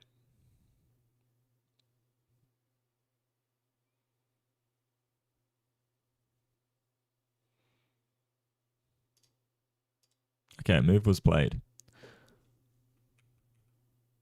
And it looks like it was knight c6.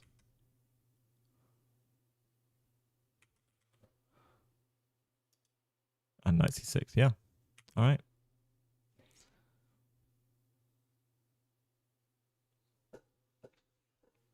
So you've got a good position. How do you make sure it stays good? What are you understanding here?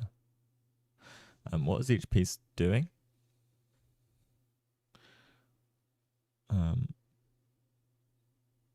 Okay, so as we were saying before, maybe bishop e1, bishop h4 is the plan.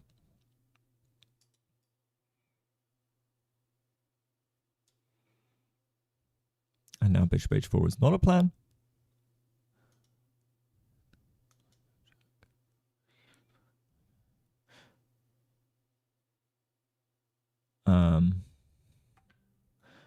Maybe we can make threats if this were to be the case.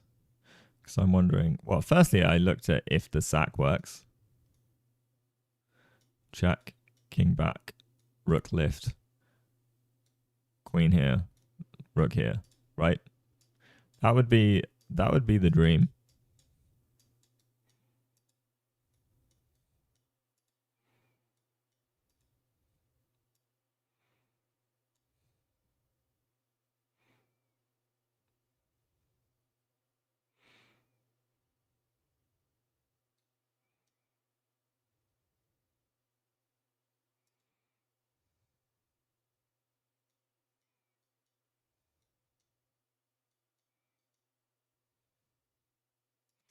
We are down material.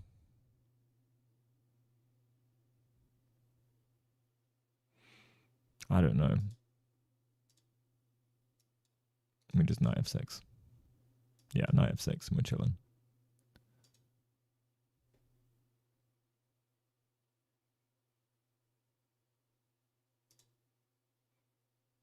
Okay. So knight c6.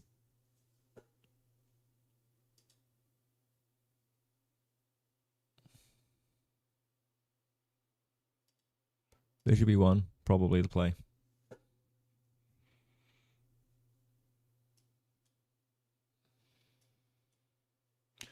Queen h3, so then we don't get a hit with like g6, like a madman. H6 also an idea, but then we also have this bishop plan. So yeah, let's say if we did go h6, then this is really annoying.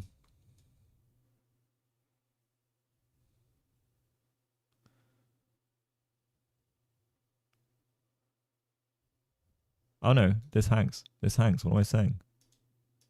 Queen h3 is extremely annoying, actually.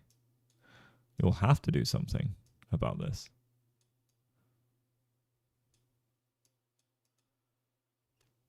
No, queen h3 is, yeah, sorry. We have to go knight f6 then.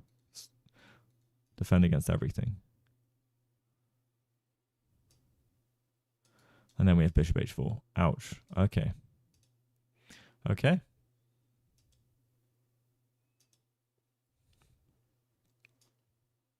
Yeah. This would cook. So queen h3, I think, is actually an incredibly strong move. Or an incredibly annoying move, at any rate. We're just g2 to g4 to g5. Right. Right. So we, and also, well, the really annoying thing with the queen h3 is you can't trade because you lose the defender. You can't trade on e5 because you lose the defender of h7. So sure, you could try g3. f4 is annoying, maybe. Maybe not. Maybe f4 is too hasty. f4 you take.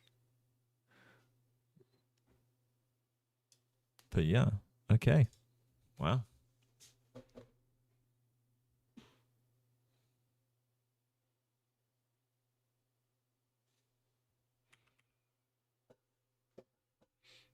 Are there any other candidates outside of queen h3? So bishop e1 same idea. Maybe there's some move orders of bishop e1, queen h3. Seems thematic. Any other piece, I just don't know where to put it. Like knight e2, I don't see how it's helping us. And it's putting some pressure in the center of the position. So I kind of like that. It also feels like, it's like, am I baiting them? Am I being baited into taking? Oh, move played. And bishop e1 was played. Okay, so same ideas. Queen f3 was played, yes.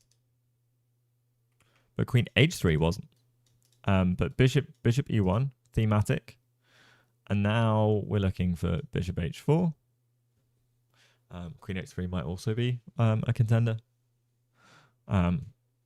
Just move order things. His opponent looks so chill, man. And he's just calculating in his head, like, look, he's not even looking at the board. Okay, now he is. Yep.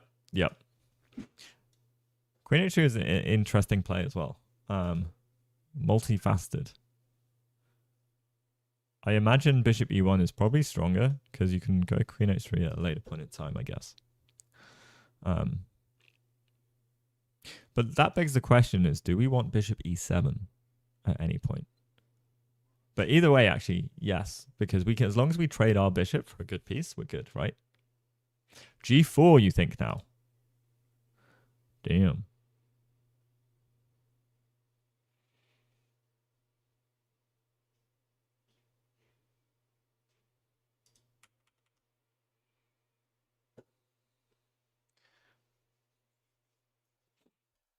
Queen c7 feels a bit funky as well.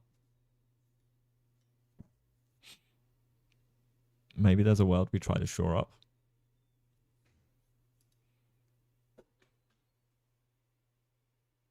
g4 is a bit much.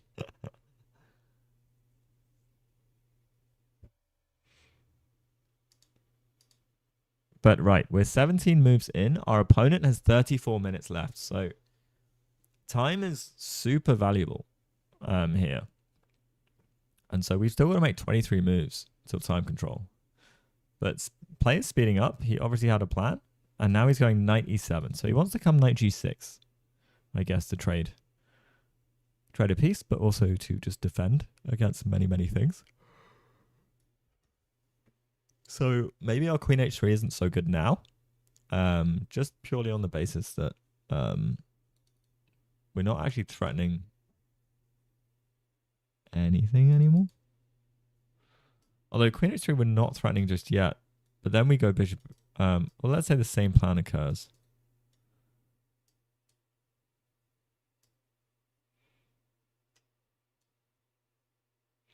Maybe we still do this, right? Still annoying. Still annoying.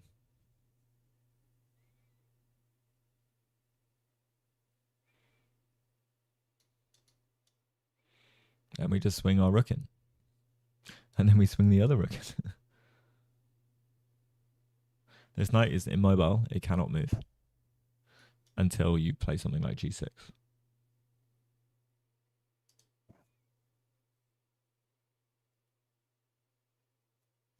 Maybe he's actually aiming for bishop c8, bishop f5. Yeah.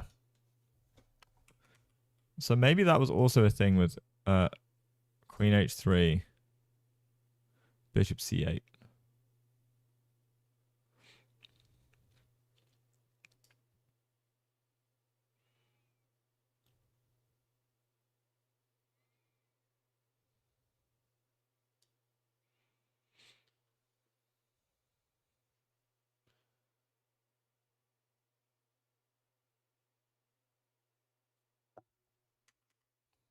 Oh no, but yeah. Okay. This pawn still feels a little loose somehow.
Okay, guys, I'm gonna get some water. BRB.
Okay, knight e7, bishop h4, black has to sacrifice a pawn with knight e4.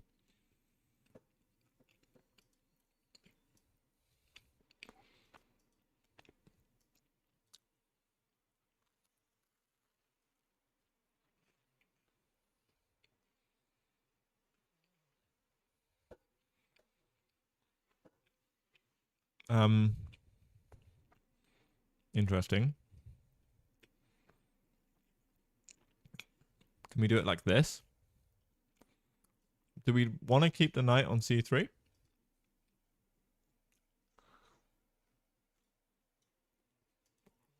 Either way, it ends up, I guess, the same. Or does it?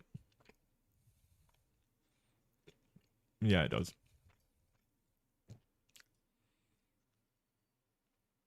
Oh, but hang on. We do this.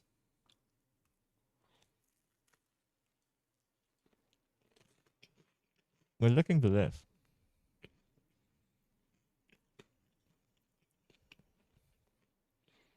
F6 might spoil the fun.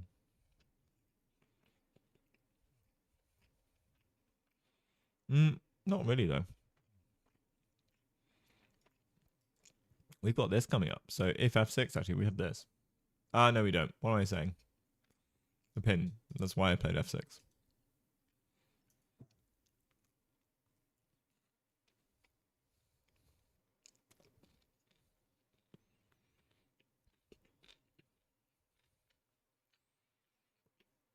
Oh, whoa. G4 on the board. G4 on the board. Damn, zero respect. Let's go. Hello, I'm good, thanks. Amelia Mona. Welcome in. Appreciate the chat. Kosher is going for it. Damn. All right. Dojo, on a scale of 1 to human eval, how do we evaluate this position?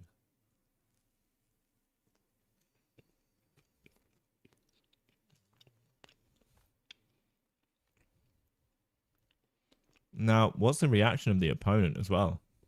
It was looking like he was like, this can't be good. But now it's like, maybe it's good. Maybe it's not.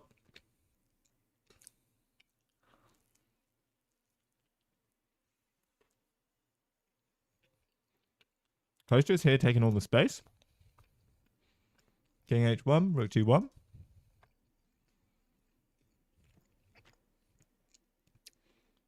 Can our opponent afford to give up a pawn?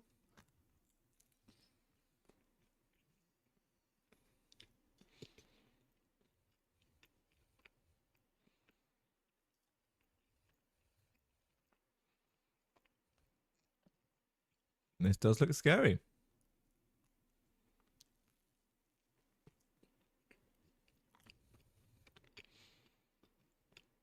This is the most movement we've seen from the opponent. I think he's going to respect it.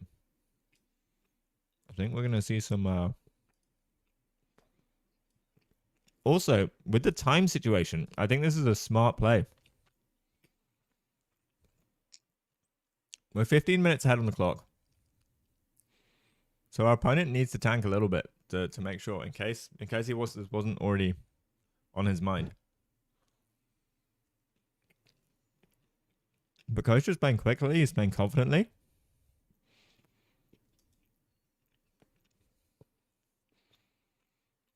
This is what we need. He duped him with bishop e1 to play g4. Now, the question is also bishop e1? Bishop e1, not g1.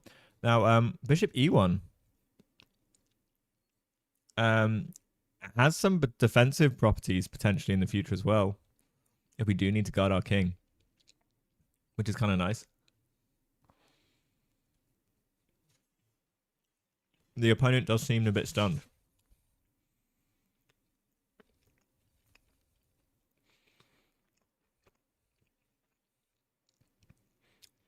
You think white better? How to break through with g5, knight e8 is still a question.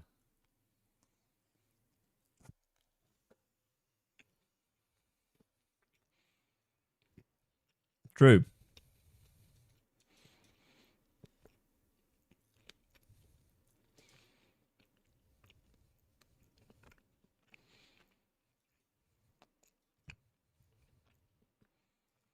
Well, g5, knight e8.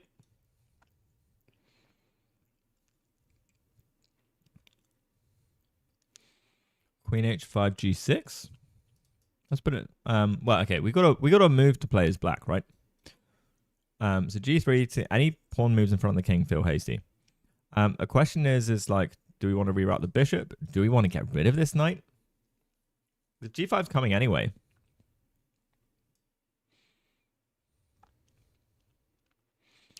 Yeah, but then we take this way, right? Okay. Rogue choice, potentially. King h8.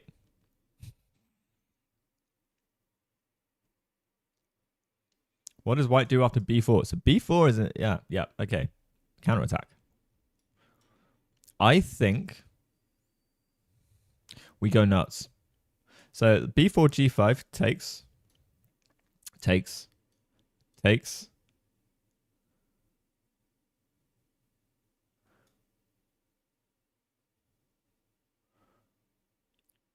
Queen g4 threatening mate. Knight g6. Knight takes. You take. Okay, no. We take.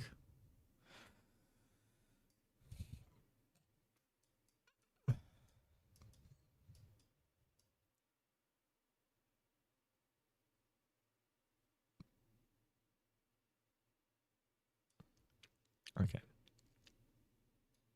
What about check?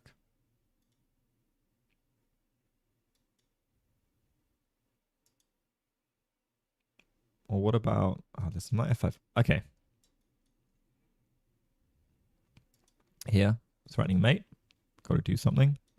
You do this. Okay, you can still go knight here, right?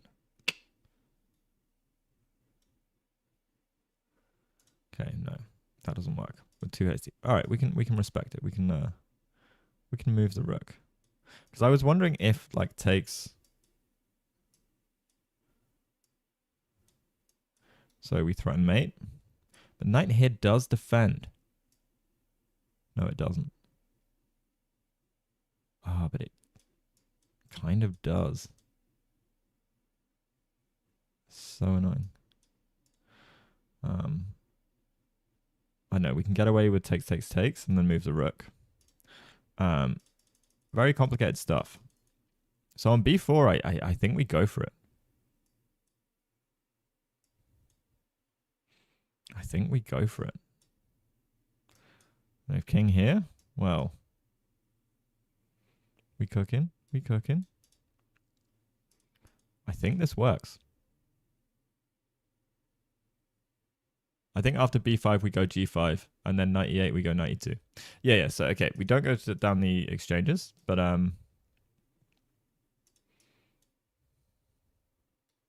we can go knight a4 maybe.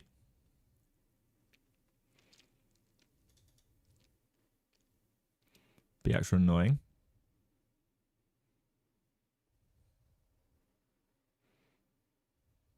But after knight e8, do we still have any sacrifice ideas? Like,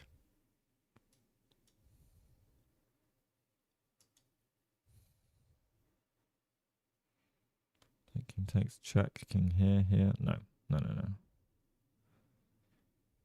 We take.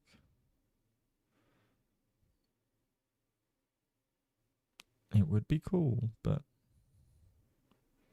no. Knight e2 seems like a smart idea. But there are so many pieces around the king, it is going to be hard to do anything.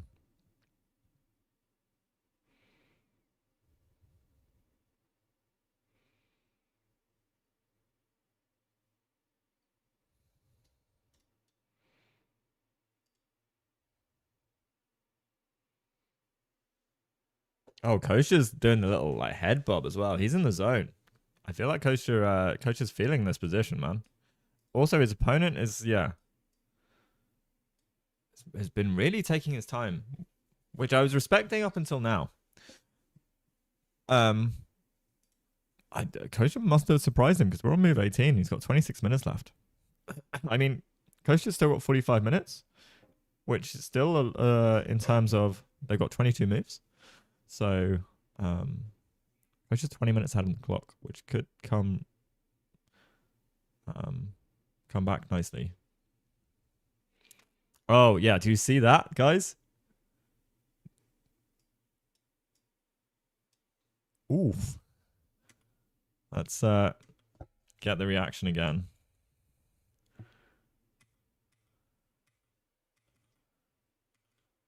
$25. Okay. So it's coming.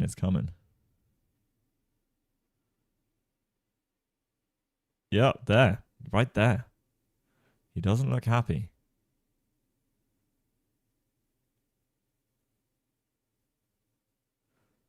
I mean, this is a position of strength.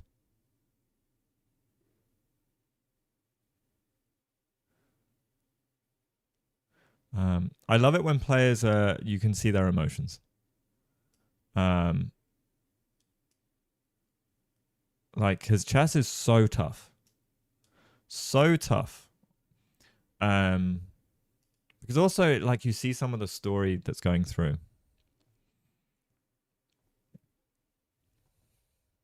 All right, human eval. Sorry, guys. We haven't done this in like essentially most of the game because we're only 18 moves in. But Kostya is seemingly well prepped. I'm gonna put this also on a time scale.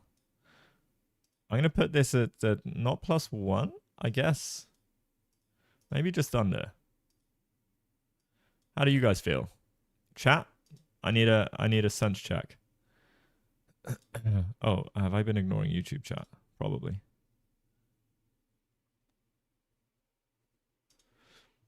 So this is my estimation of the eval. because we have insanely good pieces relative to our opponent. We have an attack coming. Our king is actually safe because there's nothing attacking the king. Our pieces are attacking their king. We have kingside space, more active pieces. Yeah.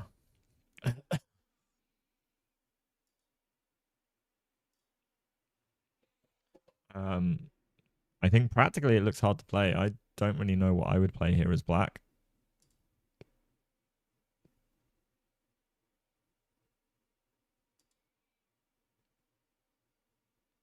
Okay. Let's actually lock in. So, what moves do I have? Well, pawn moves in front of the king are out of the question because they just become problematic hooks, which will pry open the position for us, I think. Because we can even get like h4 stuff in, h4, h5, h6. Like our pawns are shooting up. You can't really do too much about that. So it's best to weather the storm and make sure our pieces are near enough to deal with that. Cool. So, what haven't we done in the opening yet? Well, we haven't connected our rooks. So queen c7, I generally like anyway. We're working with our bishop down a diagonal pointing towards the king. Okay, I don't like this per se. I'm sure this has some nuance to it, but knight d7 was just played.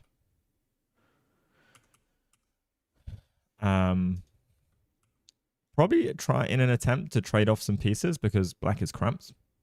But do trades help us? I don't think so. So I like queen c7 connecting the rooks. This is the only piece in the position that is also hanging, so I like queen c7 to defend that. And therefore, I also like rook b8. Like, what else should I be playing in this position? I kind of have to wait for the attack and see if I can hold. But this feels as though...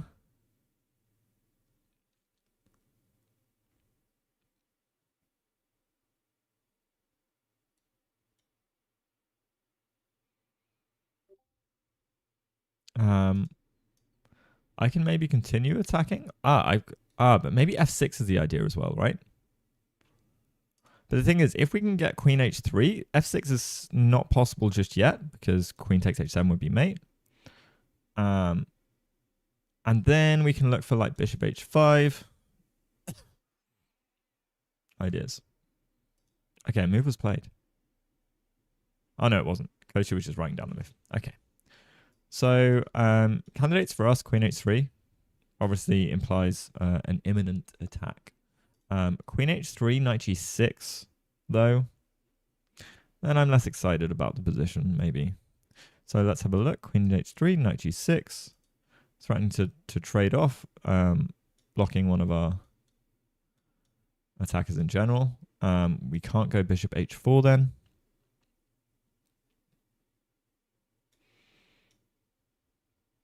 How scary was it to do this? I take, knight takes. Not very. But if I go here,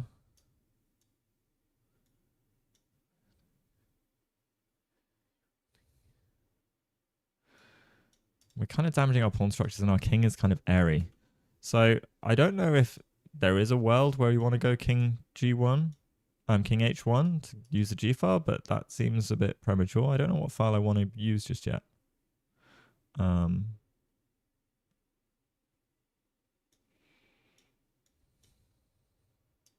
Maybe there's a world of bishop d3. So we can try and keep pushing. Bishop g3. So we could try like f5 without losing the pawn. This isn't hanging just yet.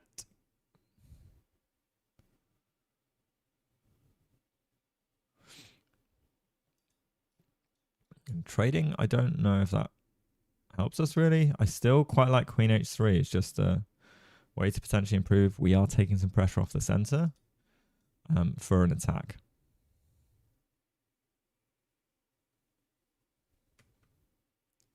You just think after... Oh, you think it's +1 after g4.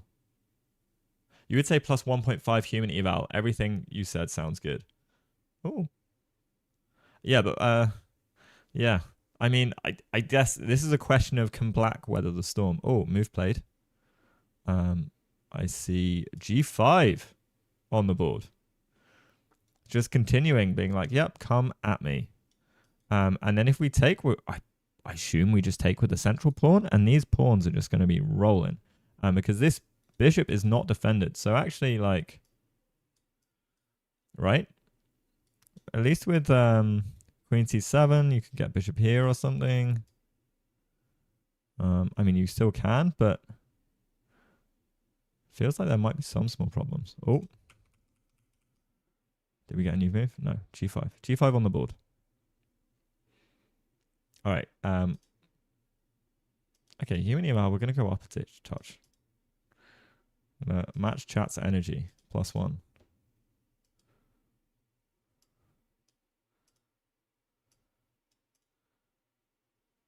Ish.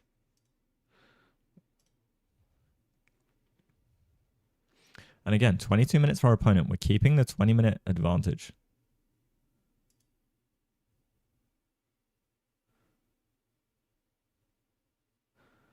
Which could come back to really help us out, hopefully. 1.5 might be too optimistic. Yeah. We've essentially only traded one set of pawns. There's still a lot of pieces on the board. But this is looking to be a clean game. Oh, Ginkgo Tree. Sorry, I missed your message earlier. What does white do after? Oh, Chess Dojo. Who's in the chat from Chess Dojo's side?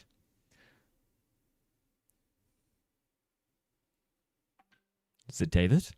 Is David here?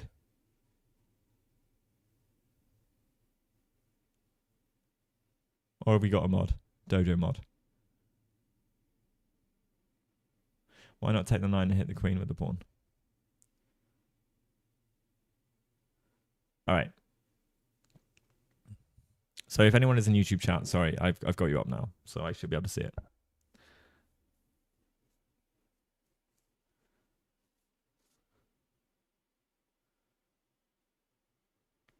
Thing is, G5. Can the knight?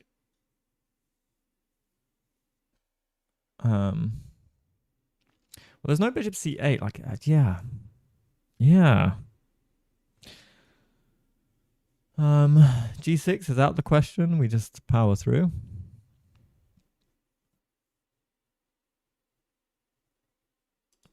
Like, this is looking really, real dangerous. And also, can we prompt some like G6 or H6 somehow?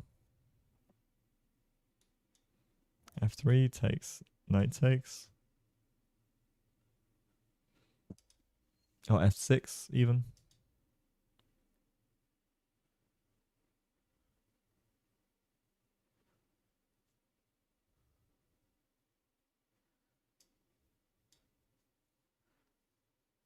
I guess a big question we should be asking is threats, captures, checks, captures and threats. So firstly, checks, no.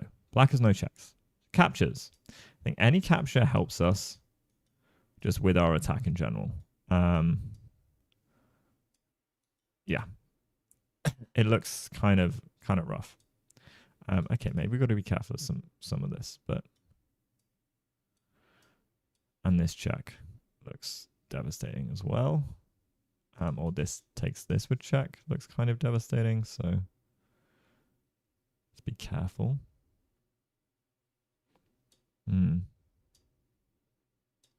Just queen back. Cover everything. Actually, you can probably play knight takes, bishop takes. Bishop here.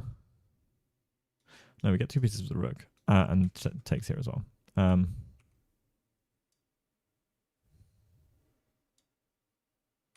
Okay, no. Maybe we don't push so hastily, but also taking here also looks really annoying. Just in general.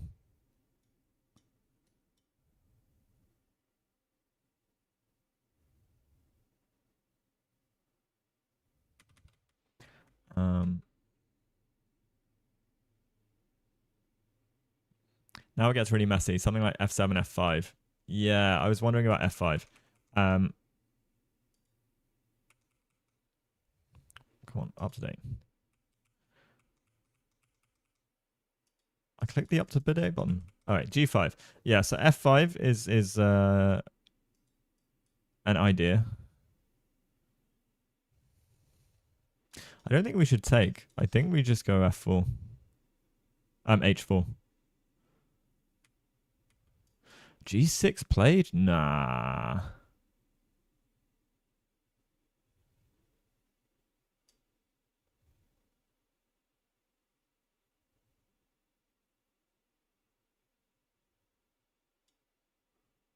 G6 was played.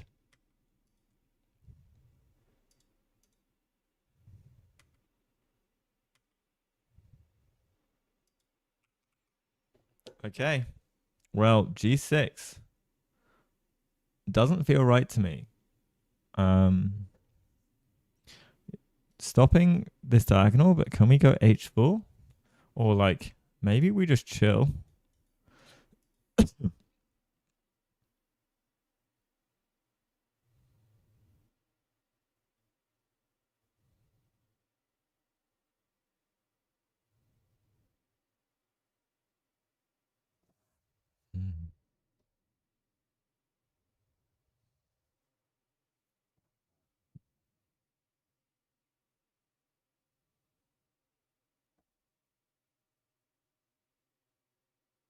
Hey, guessing moves today is crazy. I don't know. G3, there's something about G3 that feels wrong to me, but you know, I would love to just push H4. How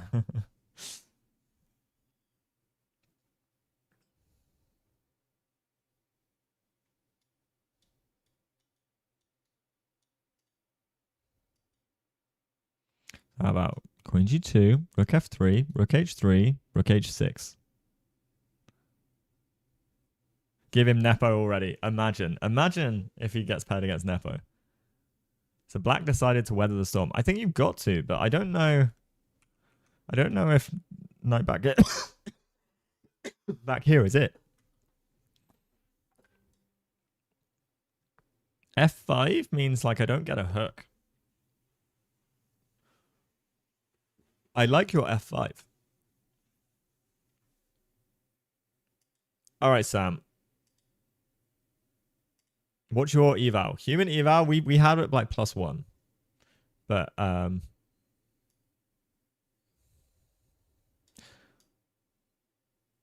mean, this bishop on E1's kind of in the way. I was trying to get it out the way, but I'm like, it's in the way if it's up here as well. Like it's just. But I suppose we got some. No, we don't have King G7.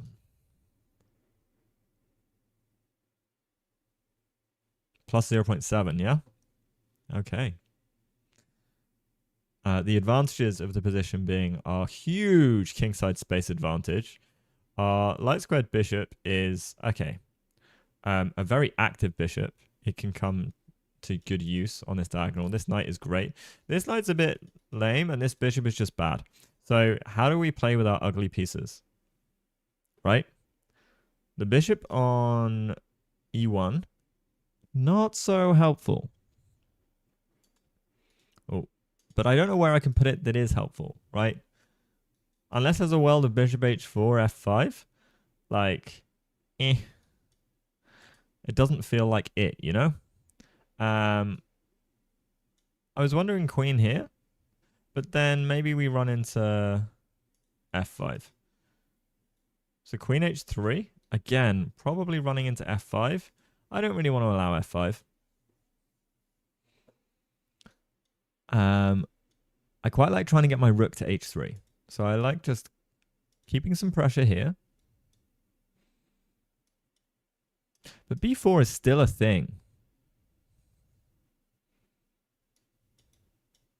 Knight e2, f5. But then we lose pawns here. Maybe this is the play. Knight d1. Knight f2. Knight g4. Knight h6. Knight e2, g3, h4, h5. Have the bishop on e1. So you're thinking knight e2, knight g3, h4, h5.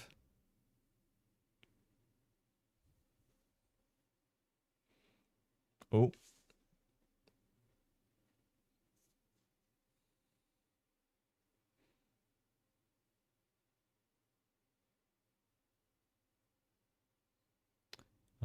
How do I win?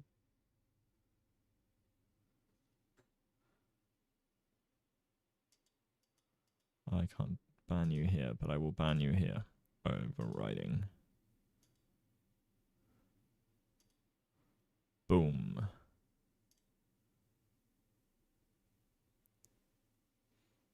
So ideas like knight g4, f6, h. Yeah. Yeah. Knight g4 to h6. Ah, there we go. So I was trying to get this knight all the way out here moving. But you're right. Why not this?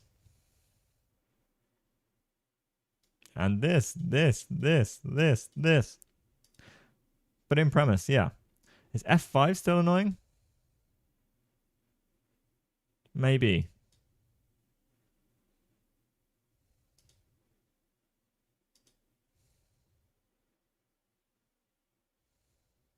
Ah, but maybe that's why. Okay, let's say f5 was the plan.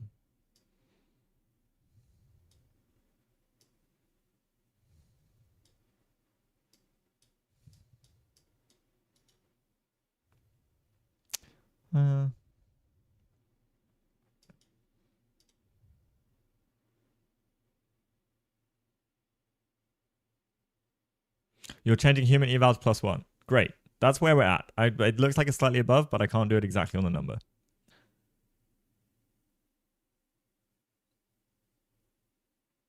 Nice one, Sam. The mod capabilities of Jojo. Let's go. Yeah, but you still got to find the winning plans, you know? And okay, +1 isn't winning, but +1 is we're loving it. But his opponent has 18 minutes left, so Kosher can still tank some time. If he finds the best moves, his opponent's going to have to think. And Kosher's a pro like that. He will... Yeah, he's going to spend the time when where he needs it to make sure he puts some maximum pressure he can. Yeah, that's right, I guess. It's a very static position. Indeed.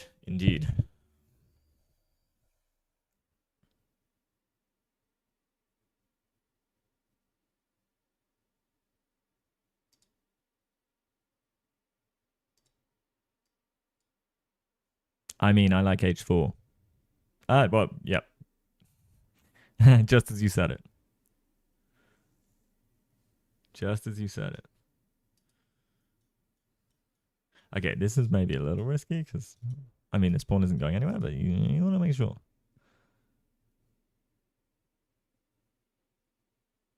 Same brain. If only, Sam. My brain has not been chessing.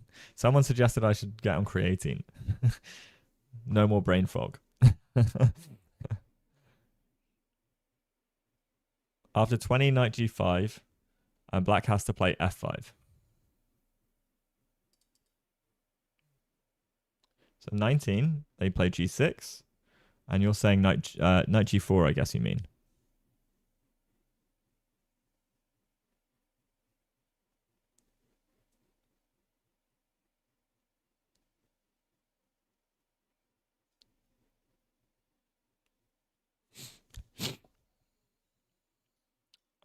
Well, I was, yeah.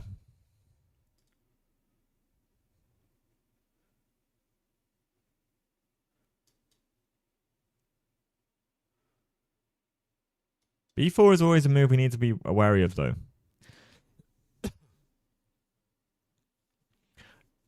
Yeah. Like, I think this is a thing, and now Kosi just needs to find plans that means his opponent needs to spend another few minutes, and then suddenly, okay, as long as Kosher's not spending a lot more time than his opponent, once you're down to a couple of minutes, and Kosher has 10 minutes and his opponent has 2.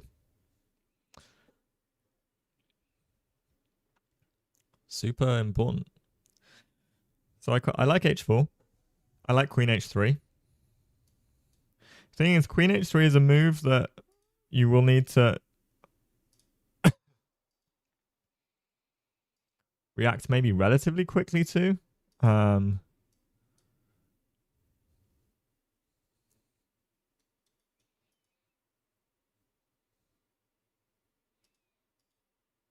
Maybe knight d1 is just slow. It might be static, but yeah. Oh, we did not want this bishop g3. Okay. Yeah. Knight g4 makes more sense on that space.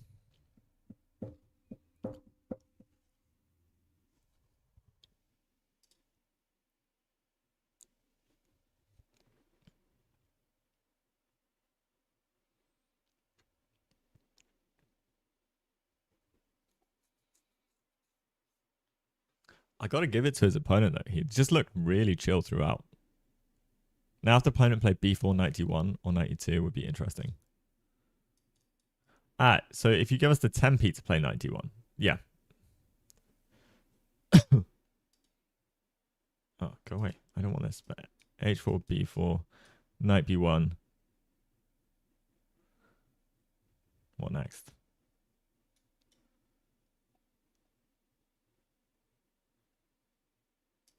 Yeah, yeah. I mean, that's the thing. These squares are kind of nice. So I think e2 to g3 and h5, I guess, would work.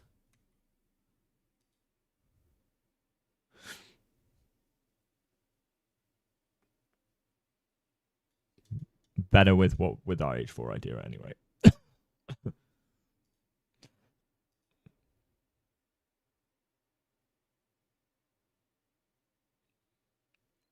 I mean, look.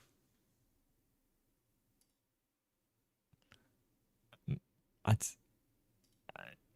3 or 4 moves, yeah, but that was the crack in the armor. You know, sometimes you break people. F6 ideas. So F6, I suppose, also is similar to the F5 ideas. So we've got to come up with a move, I guess. So let's say H4. F6 might be a plan, as well as F5. Both have the same intent. For sure. Which is kind of annoying.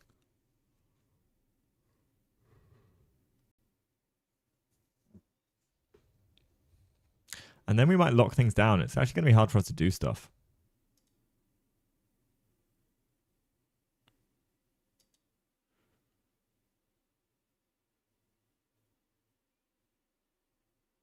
I don't think we need to take F6. Why not just knight G4?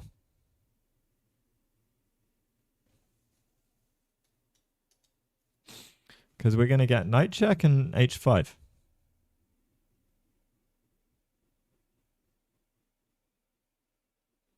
Yeah, I like H4, H5 too. Hey, franchise. So now what? Because if you do something like this, check. King G7, King like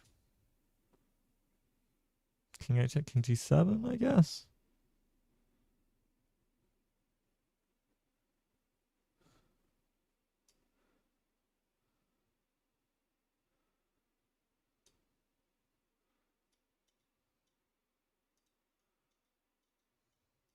Maybe now we go knight E2. We've got H4 when we want it.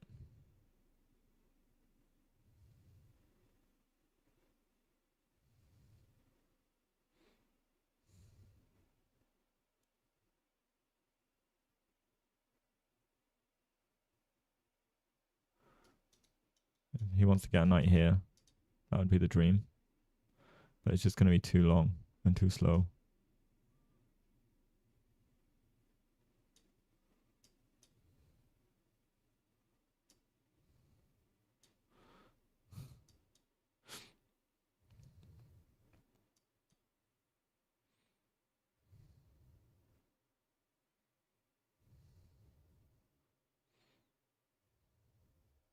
I don't know. How long has Kosi been thinking? He has been thinking for a while. He has currently been thinking for I'm not sure now, but I think at least 6-7 minutes. 15 minutes. You think? He had a 20-minute time advantage. He's now got a 10-minute time advantage, so I think he's maybe about 10 minutes then. Yeah. Yeah. This is move 19. So he needs to keep some of that clock time advantage, but also not make a terrible move. You'd put it as plus 0.3. Black, it's fine. Damn.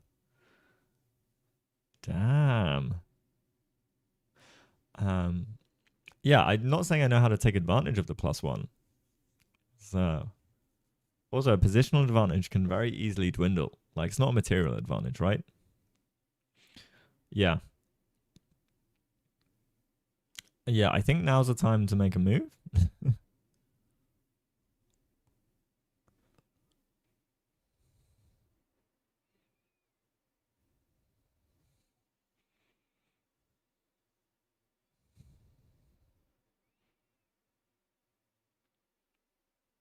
But it is this critical?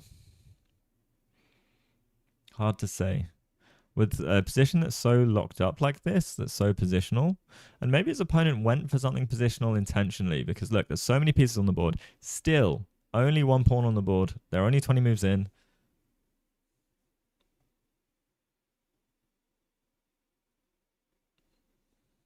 Yeah.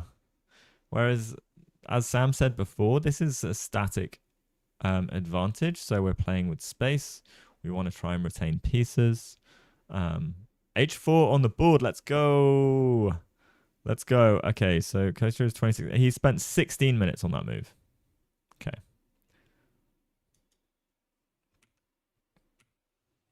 Oh my god, my keyboard is killing me. I might do a factory reset while I'm on stream.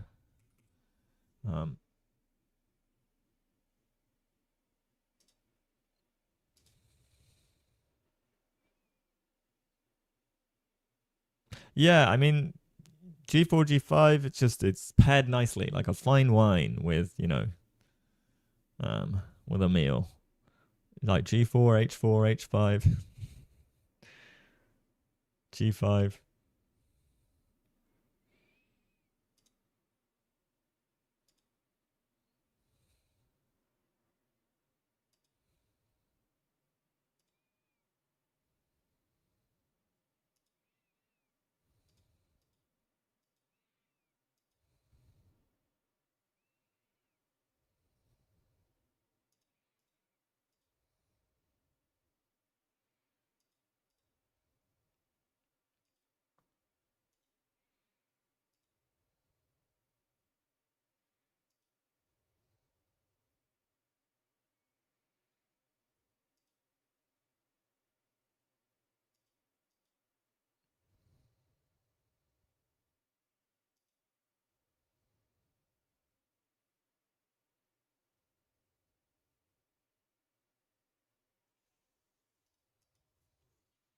Hmm.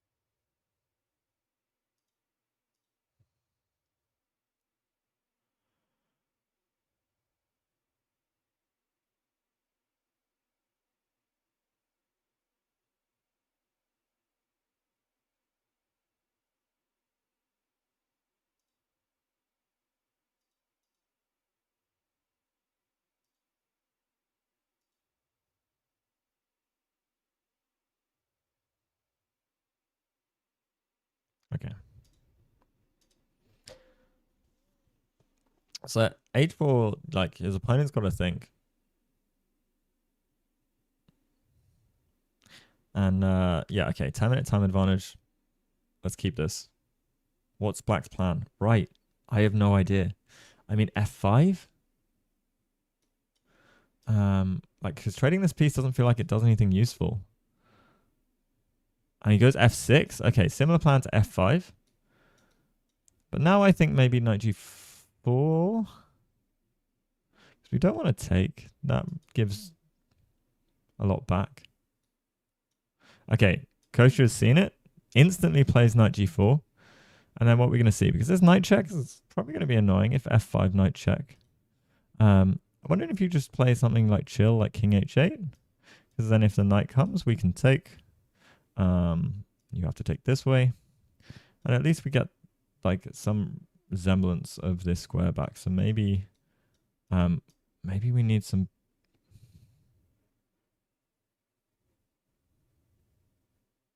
b4 still.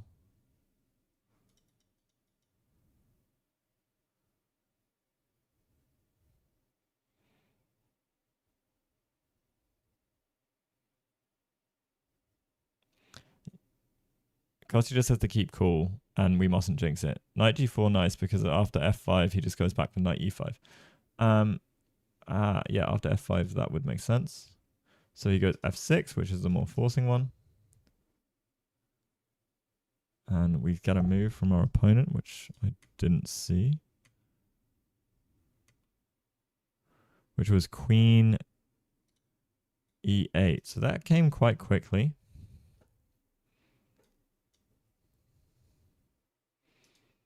Really not too against this. F6 just means that we don't want to push h5 just yet.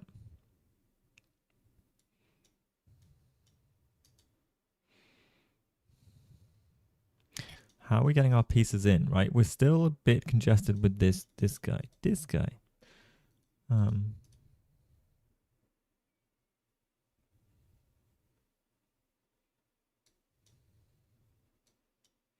But maybe h5 if you take.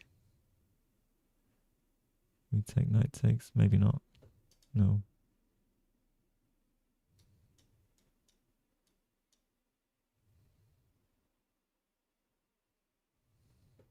No, we don't want to open anything up.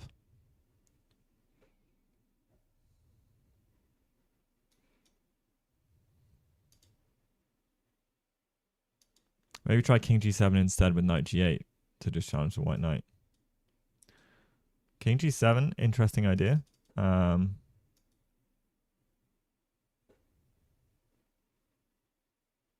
he is bringing pieces to bear to defend. And he's gotten up and left. Like, bro has gotten up when he's got 15 minutes on his clock. Crazy.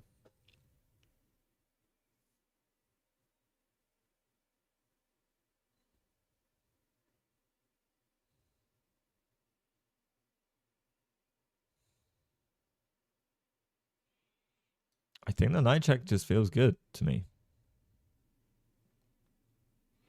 We're going to prevent any pawn pushes here. Not that they want to, but like knight check, king g7.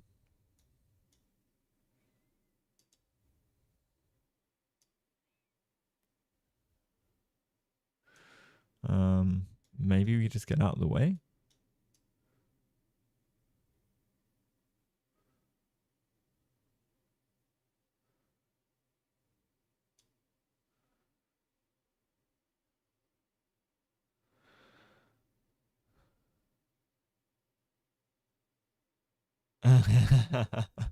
No one uses the washroom when they've got 50 minutes on their clock. I find a full bladder impedes the ability to find the best move. Actually, science disagrees with you. I mean, maybe if not on you on a personal level, but data shows people make better decisions when they have a full bladder, when they need a pee. That's because they tend to make faster decisions and not overthink. Yeah, there's actually studies on this.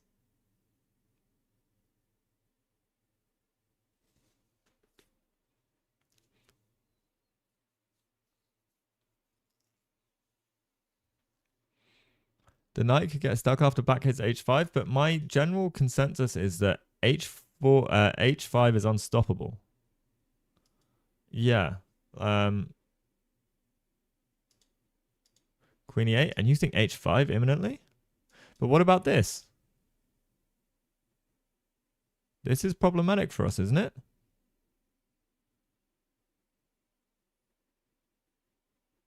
Yeah. This looks very deadly to me. I like the whole point of the play is HG. Because also if we take, we're just improving the position.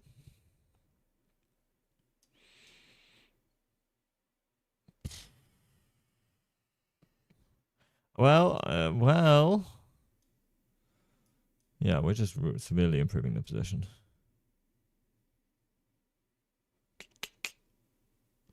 I don't know. I think I.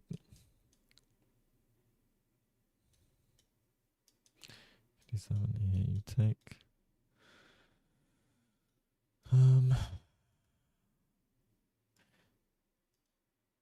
Because of this, then maybe I just go Queen e2. Because if you push, I'm still gonna do this. Although, okay, maybe not just this second. Ah, okay. Wait. What about? No.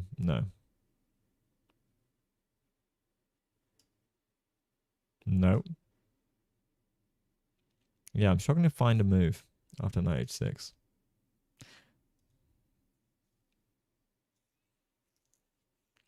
Hg6. Yeah, but then they take with the queen. Or the knight even, sorry, not the queen, because you lose your queen. So we're saying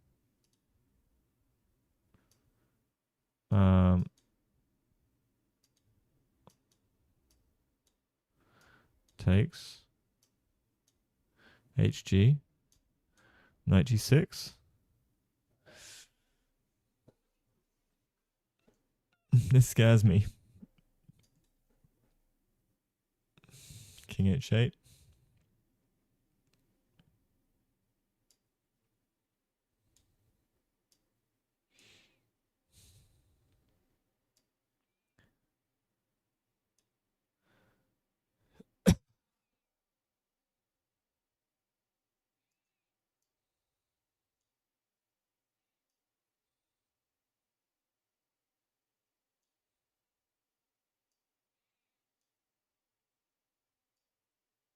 Nope. No.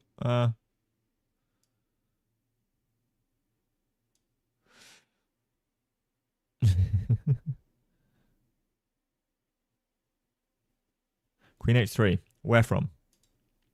Queen h3?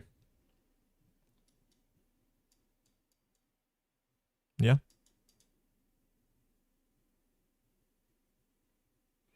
Rook c2. Oh, man. Knowing static versus dynamic. Knight h6, then queen h3. Let's have a look at it, though. So knight h6, king g7, queen h3.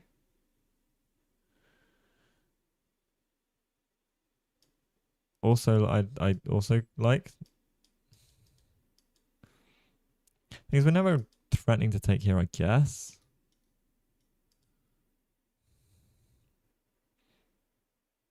Because we've got to keep the attack going. So coach is like, yeah, I'll keep the attack going. Rook c2. Getting pieces that are in the game that aren't in the game. Because I was complaining about this bishop blocking the coordination between my rooks. No, I could just move my rook. It's chill. We got this. You've taught him everything he knows, Sam. Just slowly building up the attack and making black think is the blitz as philosophy goes. Exactly. Bro's like, damn. Pieces are coming down. B4 could create some discoordination. So B4 now. That is one thing that B4... But we go knight D1 here.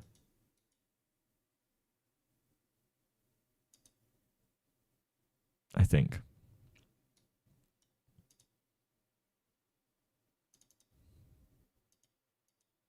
I mean, don't get me wrong. Knight D2, knight D3 also feels kind of... But yeah, this is a little annoying. But so what? Oh, no. This is very annoying. Yeah, okay. Yeah. So I think knight d1 probably necessary. And then wherever we want the rook. Probably h-file. Yeah, this is the way. Yeah, so b3 after I think is annoying, but that's where knight d1 I think is actually kind of important, because we can close the file and we can crash through on the h-file, maybe. Maybe. I like knight d1. Finally, my knight d1 idea comes to fruition. b6, rook c8 next. Knight b6. So what? b4, knight d1, b6. Knight b6, h4, rook c8. I don't know.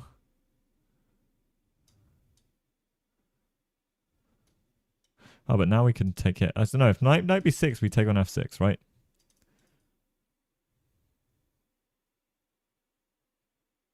Wait, whoa. Hang on. Eval change from here? Knight b6? Knight b6 allows us to do this, which is not fun.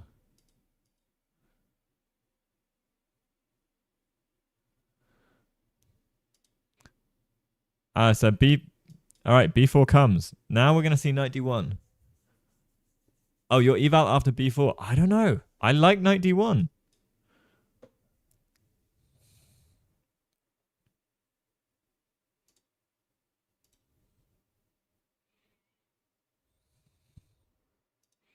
I like it.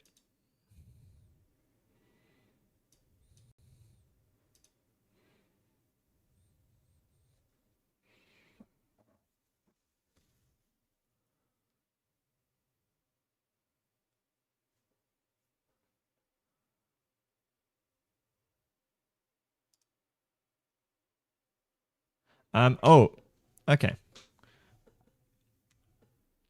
I like knight d1.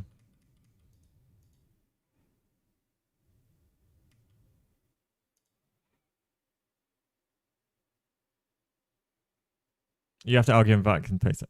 All right, yeah. Yeah, knight e2, this is annoying, right?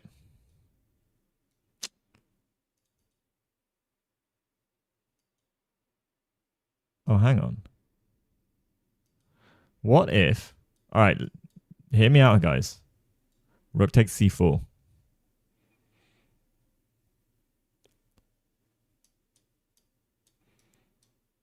We get the only attacker in the position for a piece that was fairly useless.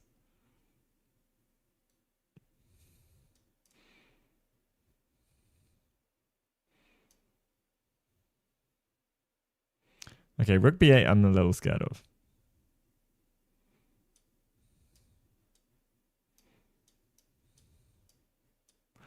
Rook b8 I'm kind of very scared of. Oh, no, I'm not. Could be kind of cool.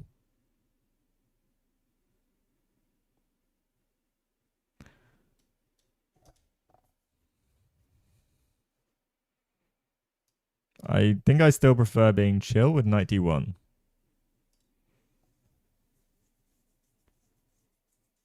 Also, Coach's time is burning. They're getting to even time, which does worry me.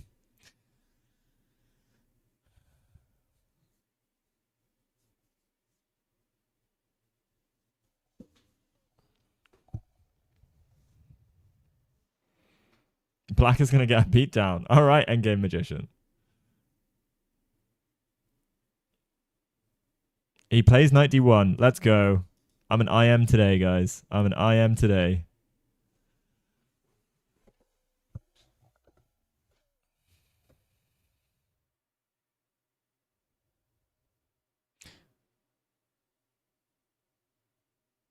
Knight d1 only move rook on c2 would say. True. It's almost like a pawn. The rook a8 is doing nothing.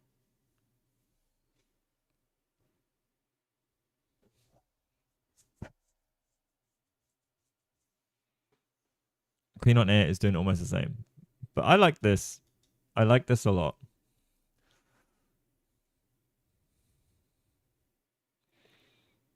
Oh, we got a shake of the head as well. He's not happy. I think he missed knight d1. Because when yeah, he just gave a little shake of the head. He's got 10 minutes as well. Rook h2 is just coming, and like it feels like that's the breakthrough that you need, right? I think knight d1 on a really like is just like a really practical move. You know, it's one of those moves that you play and you say, "Yep, does what it says and what it needs to." Yeah, he looks hurt now. Oh, yeah, but he's trying to speed up the pace. Oh, he stopped. He stopped. It looked like he was going to play f5. So f5, I assume we go... I mean, we can go knight here, but then that's everything locked, right? Wait, does this still work? So if we go knight check, king g7, can we still play rook c4? It's different position, though. Doesn't feel as, like, chill, you know what I mean? Because then this comes... I mean, we can leave it there, though. We can actually leave it there. This doesn't feel as good.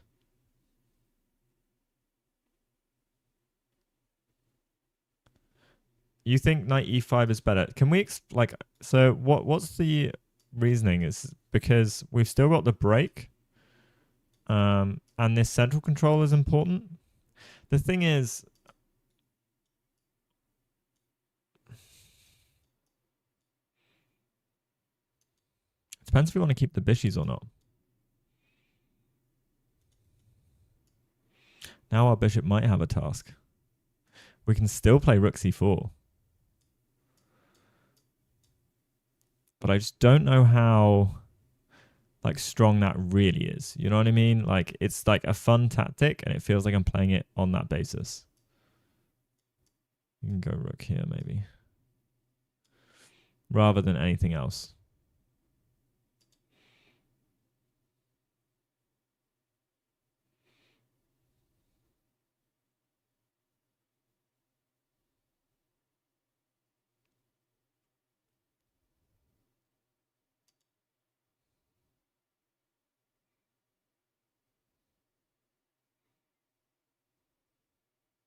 Oh, what was the move? What was the move? Okay, knight f5. Oh, okay, interesting. We're still looking for rook h2, I think.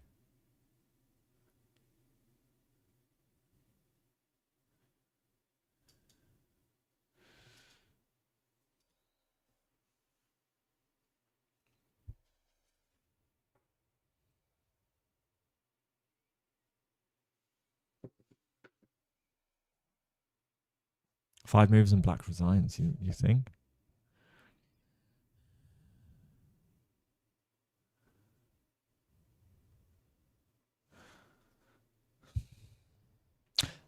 This knight was a defender of this square.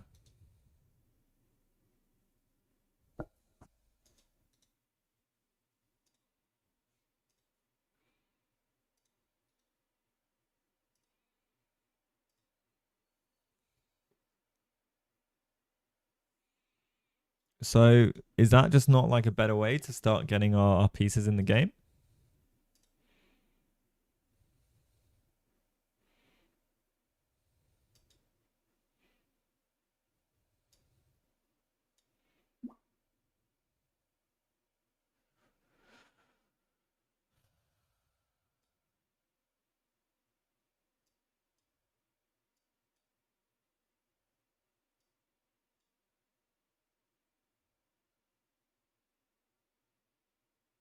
The breakthrough is just... Oh, so his knight was his idea is knight e7. Right. Right. Okay.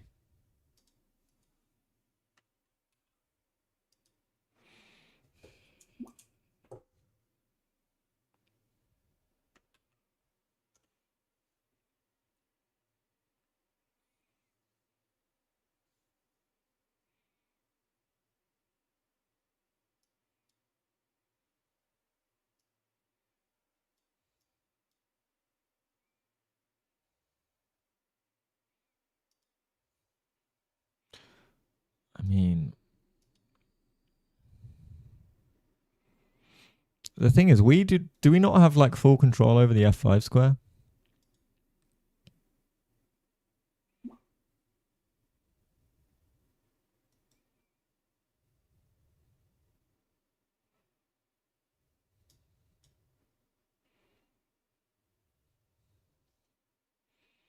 Like, why not?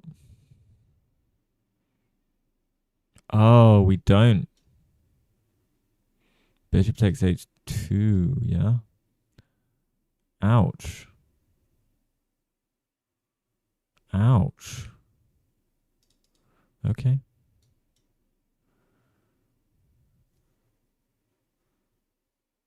Right. So this is the problem with rook h2. So we had to understand that the idea of knight f5 was knight e7. And you're going to stick it on h5. And the question is, sacrificing probably is just not good for us.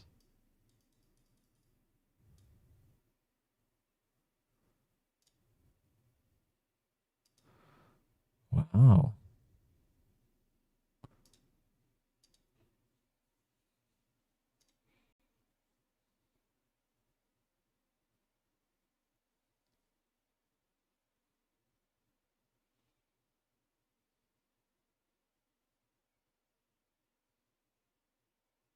Yeah, so knight e7 seems to hold. So maybe we need to put the rook somewhere else. Or maybe even the queen, right? So if knight e7 comes, now can we go h6, then f5? So we're supporting all of this square. Oh, but the rook's in the way. No, but the queen's here. That was the purpose.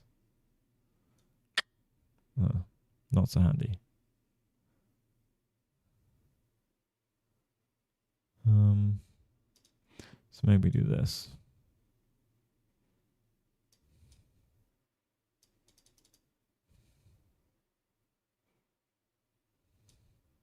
King's getting a bit loose though.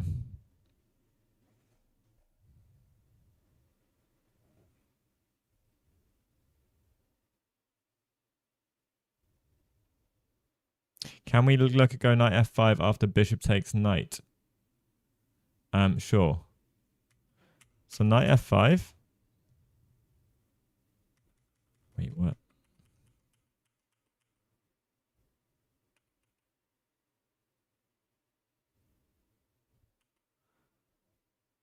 I'm so the rook's in the way. We can't take the knight.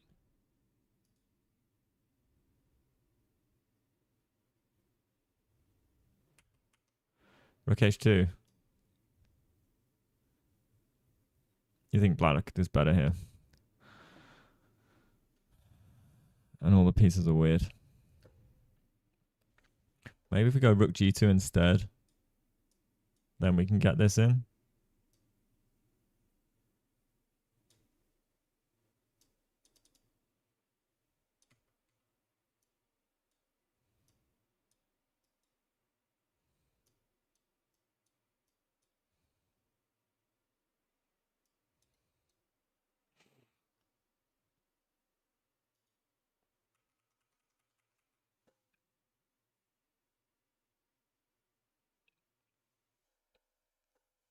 Yeah. I think Kostya missed f5. Yeah. Missed the f5, like the rook on h2, the pin. Little nuance. But now it's going to be hard to win, I think.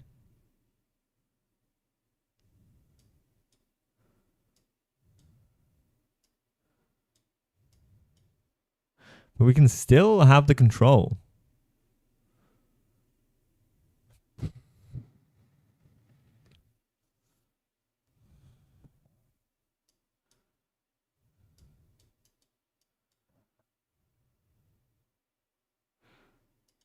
The thing is, after this, like, we're just getting cooked, it feels.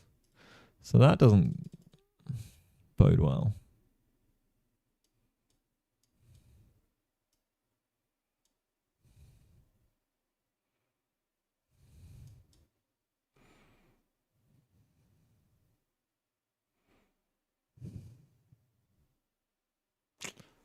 Yeah, what's going on?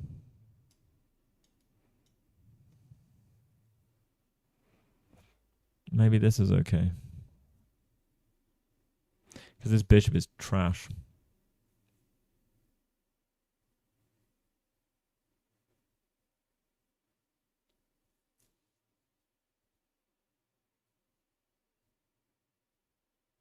Yeah.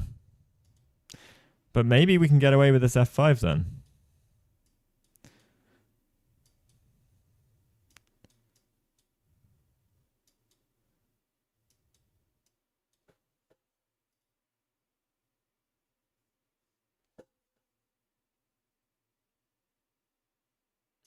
I mean, that's a move. I mean, you don't think on f5, you take the rook, right? But do you think on f5? Like, if Kosher plays f5, the thing is, this is me like playing like hope chess, like, you know, just like, well, I need to make it confusing for my opponent, and then they take the rook, and they're just winning.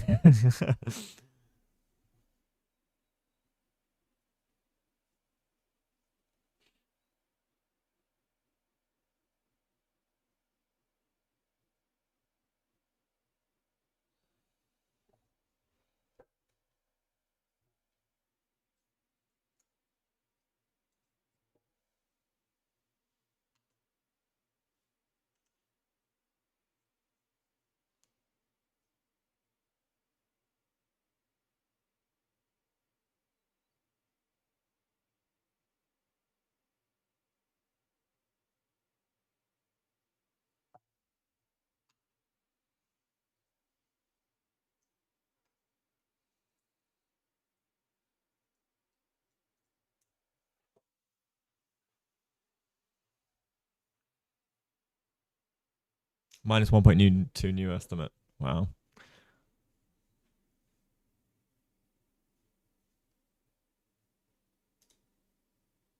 Yeah, Kosher really missed this 97.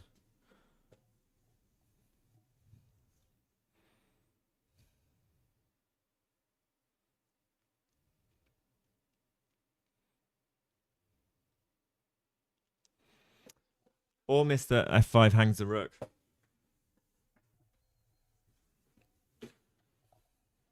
But is it worth it to open up the king? Is it worth it for the king safety? And then you got to play down the exchange versus 25-35.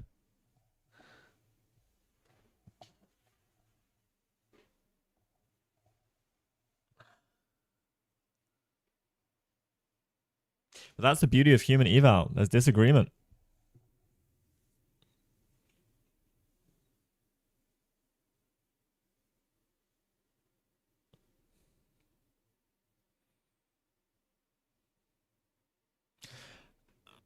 Well, does it matter so much? Like, what's black doing here? We've still got like really nice pressure. This bishop is still trash. Okay, well, actually, this bishop has an attack, right? If you do this, then suddenly, I don't know, man. Maybe we check first. Knight takes, I think.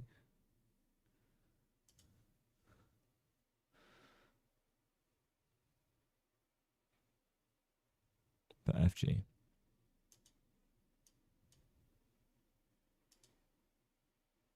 You think FG here? I mean, we can still check. And then hold the F5 square.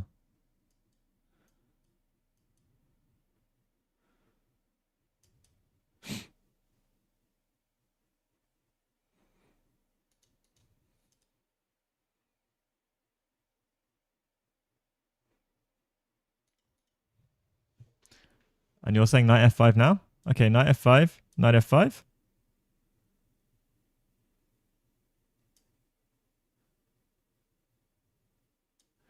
You're looking for...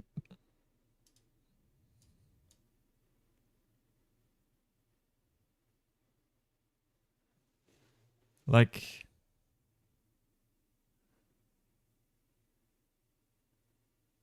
I don't know.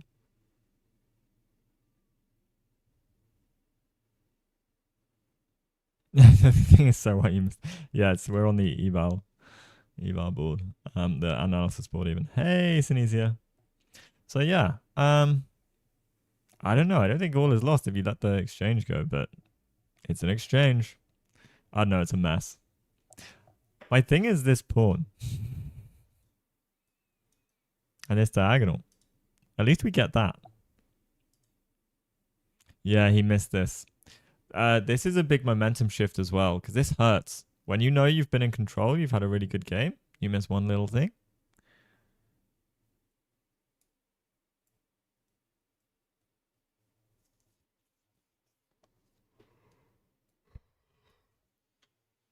But there's so much to play for. They've got to make 15 moves. 16 moves even. I think he has. Like it seems like he was the one pushing the agenda for the whole game. I do think I genuinely think that. I think I'm not being biased. Like, okay, brings his knight out.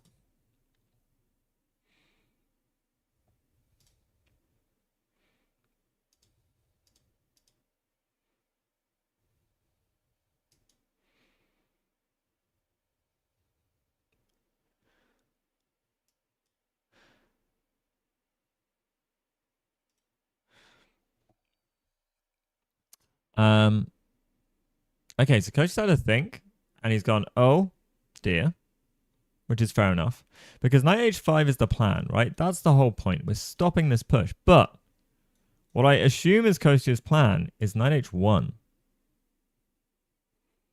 which I think is kind of juicy.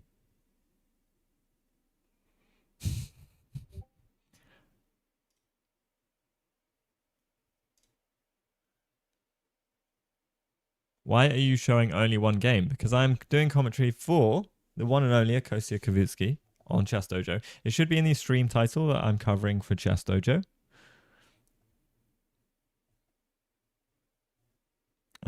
As well.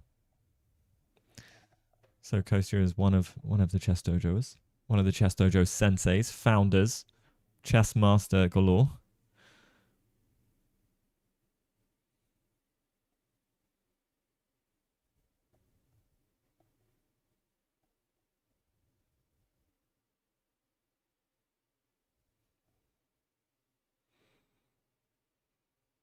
Yeah.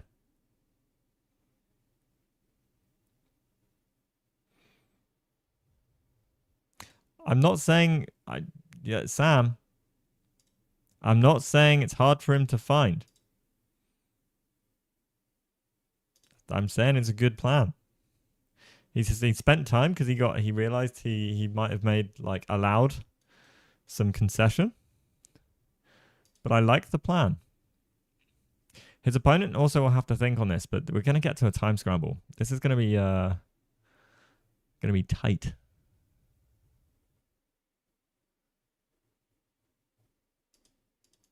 The knight is not on h1 yet, but it will be. Because I think knight h5, knight h1. That's the plan. Sakosha spent time because he realized he needed to spend time.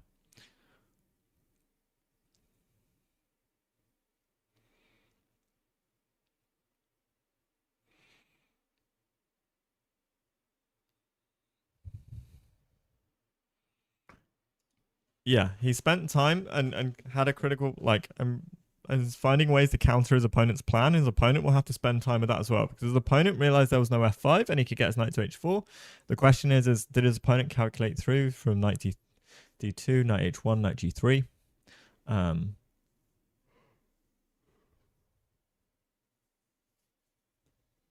Human eval minus 1.2. All right, we will change the eval. We will change the eval, but not to minus 1.2 because I still like knight g3. I think Kostya's plan is cool. Yeah, I'm with Sam on this. I think that's a crazy eval, but you know what? We're in a world where being crazy is rewarded.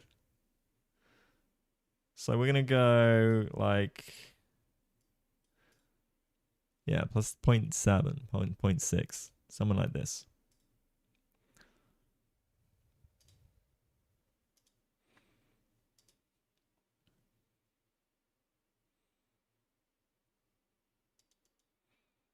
So yeah, his opponent having a think, also realizing he's low on time, knows the plan of knight h1. He goes knight h5 anyway. I assume we're going to see knight h1 almost instantly from Kostia. And we do. Oh, you'll love to see it. How does the horsey move? Kostia knows.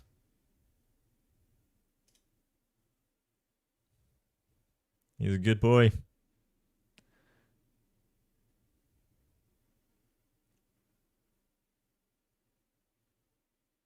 Yeah, I'll fight you on this. All right, yellow. Let's get them fisticuffs going.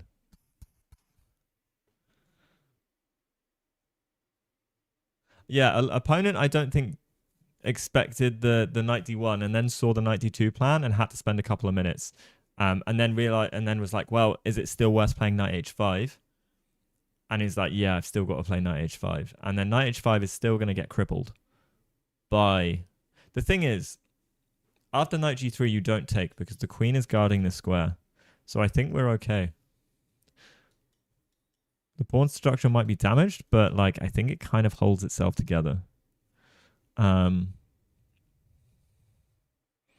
So let's say we need to try and sort this pawn, because do we want this bishop to do anything other than be here? Well, no, maybe not. This is a nice place for the bishop. Maybe rook b8? Because we want to try and get some rook activity going.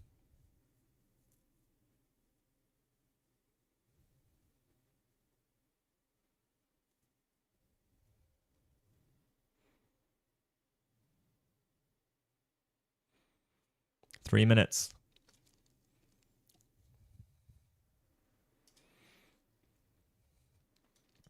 F5 is a question.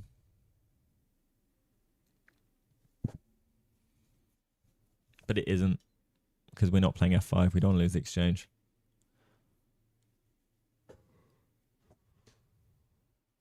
Like, the beautiful thing about Coach's position is, like, it's hard to make a move for black. So, like, rook b8, a5. Like, what are you doing?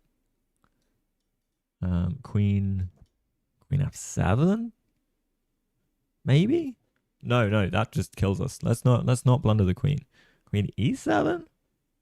Oh, you know what? King h8. You're going to get checked anyway. Just play king h8. I think that's key. Okay, I think he played f5.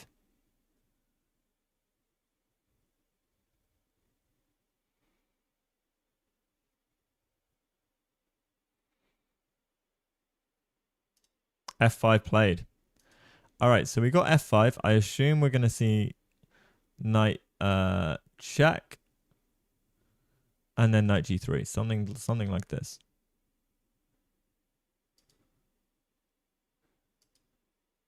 I mean, knight e5 also.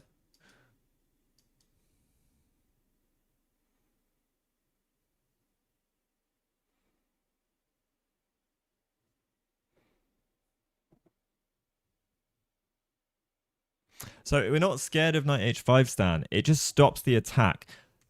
Black had to play knight h5 because it stops our attack, right? If they don't have knight h5, right, then we're breaking through. And so by putting the rook on h2, what we have allowed is that we don't have like f4 breaks to stop this. We can break with f4 or f5, but f4, it comes with a losing in exchange, which weirdly might actually be okay for us. Because if black plays something like this, check, king h8, we were looking at this. And it might awkwardly be okay.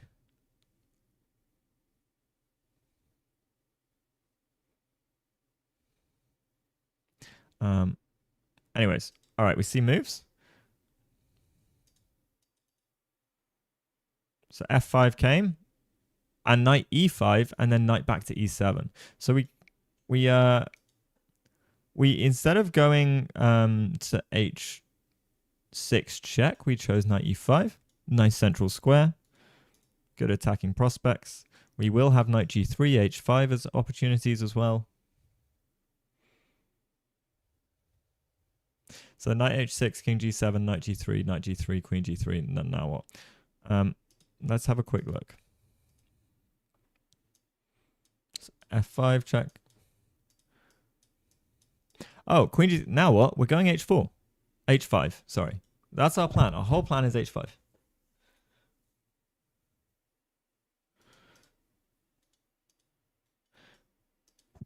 Because if you take, this drops. Like h5 is the plan. So okay, how do you stop me playing h5? You know, literally, there's like no moves. Rook b8. Yeah, but the knight, it's not a blocker though. Like, because at least they get to trade a piece, which I think helps them on e5, right? So random move, h4.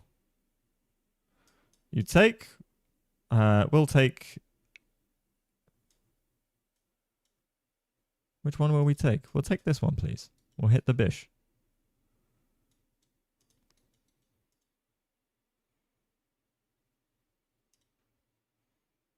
Move played. Sorry. Let's keep up with the game. So, rook b8 played.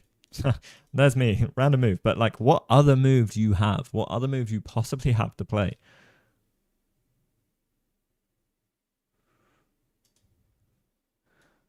All right, so h5. Let's go.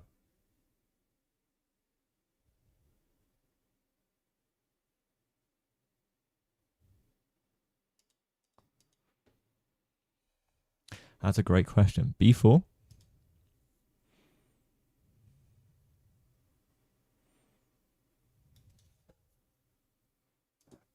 h5 played. b4, a4. b3, a4.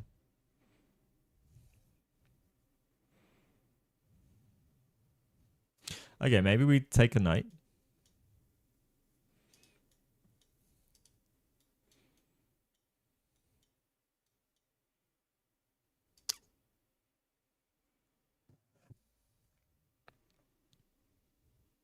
And he does take the knight. He says this central knight was going to go. So now taking here means I can take back with the queen. If I want to. You probably don't want to, let's be honest. And we're going to go king f7. The center's going to be locked. We're going to go king f7. Now we're just going to pretend everything's okay. So we'll go bishop e7. Pawn takes.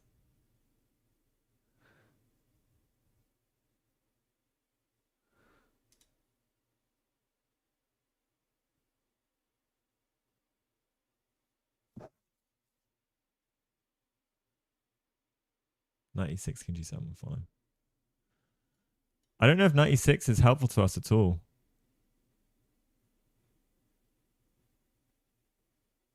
Because could we sack? Could we sack on knight e6 instead of rook b8?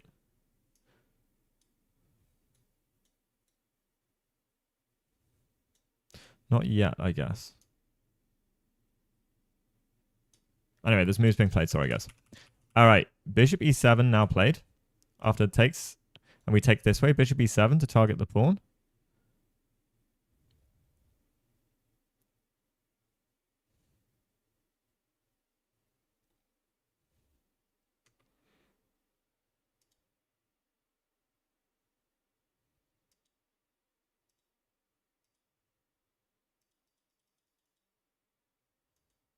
I mean, why not hg6? Because on bishop takes, are we not just soaring, flying? There's not a star in heaven that we can reach. Anyways, this feels critical.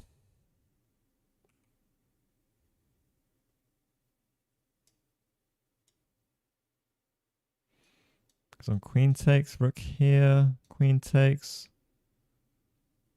No. This bishop is... All right, hg6 played. How does... You got to calculate so quickly, man. It'd take me an eon to figure out this position. I mean, it feels... Like, something to me feels great about this, but, like... I don't know what. All right, king g2, rook h1. Wait, knight e2. Let's go. Check this.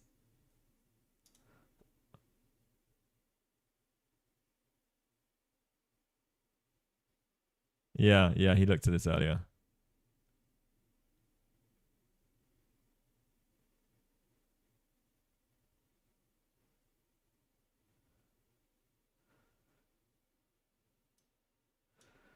Okay.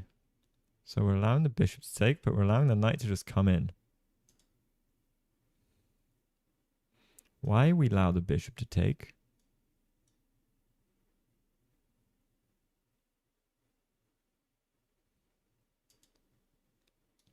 Ah, but bishop takes, right? That's what's up.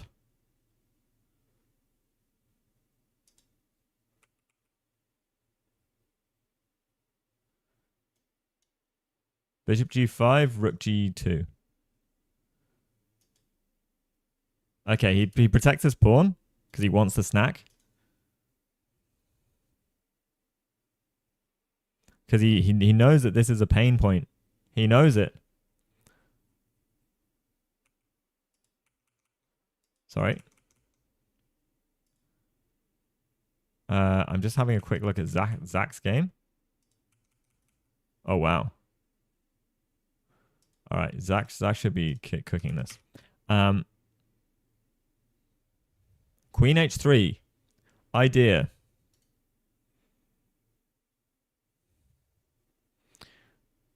Queen set. Idea is queen check, king f7, knight f5. Okay, so we get knight f5 straight away.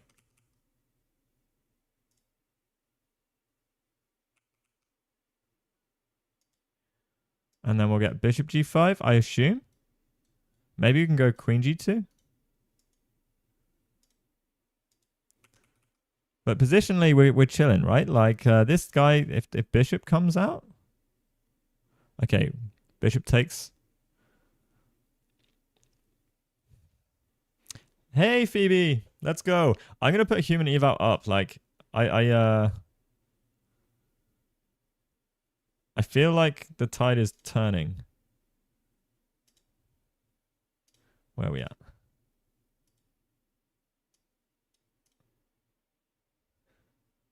If anything, like, we've got more of an attack. I don't know, chat. What are your thoughts? Hello, hello. Welcome in, Phoebe. Kostya is cooking. You think this is +3?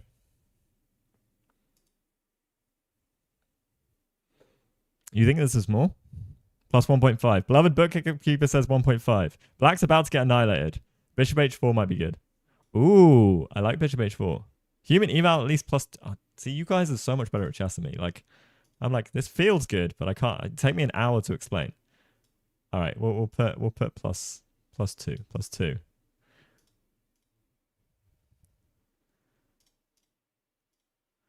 Okay, rook g2. Feels like it cooks because these backwards pawns are going to be a nightmare to deal with. And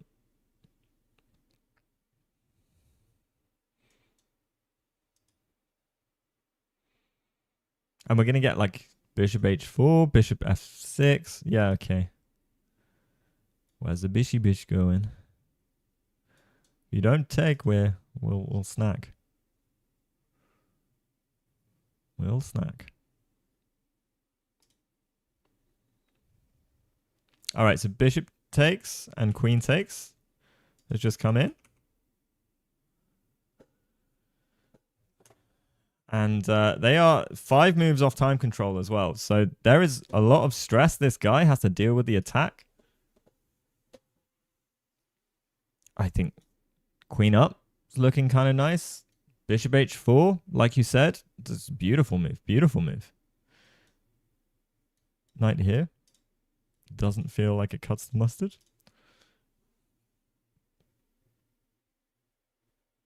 Yeah, something like knight h5 is GG's. Your eval unclear.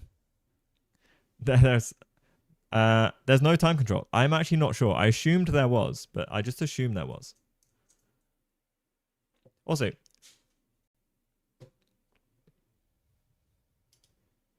how are you doing, Phoebe, as well? Are you recovered from subathon? I know that takes a lot out of people. All right, this guy is slowly tanking. Yeah, yeah. I high rated, so obviously going for his GM. All right, he gets his king out of the way. So now, I mean, I like bishop h4 as an idea. I like queen here as an idea because you can't move the king away from the defense. So like queen here, how are you stopping me just munching here? I guess you go queen here. But then we take, you take, I take, king up, rook here. It's not quite working. I was attempting stuff like this is the way maybe. No, it isn't. Yes, it is. This is the way. Something like this. I think.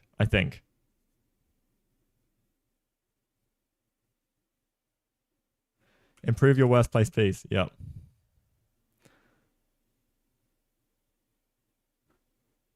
Okay. I'm hyped for Coaster. All right, we get some moves. They blitz through. Rooks come through because he realizes he needs to defend after bishop h4. Bishop h4 is so dirty because the king just can't move. It's like so painful. So the question is whether's the knight going after this, and do we just want to go queen here? Oh.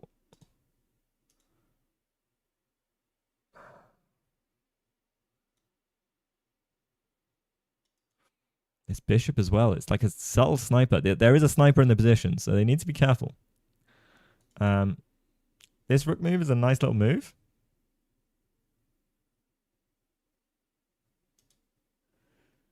I still like queen h6 because you've got to do something, right? Oh my god, this would be mate. Oh. So you can't defend the pawn, I don't think.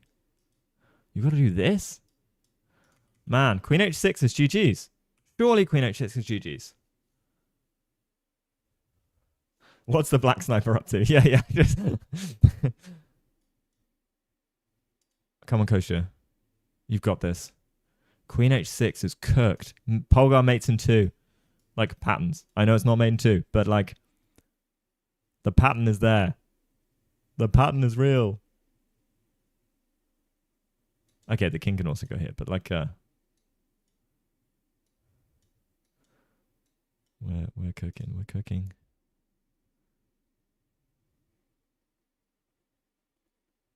Don't time out. Please don't time out. He's not going to, but like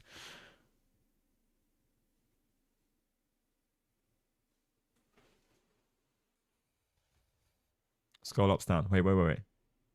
King f7. Queen h6 has got to be cooking.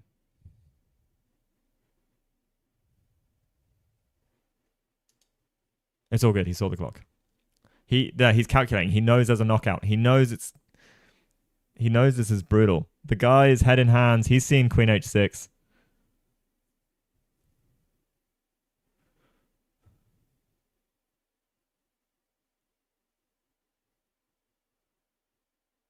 Kostya, come on. Don't fail me. Oh. Okay. So, sure. Chill. Just chill. Oh my god, you're killing me. I mean,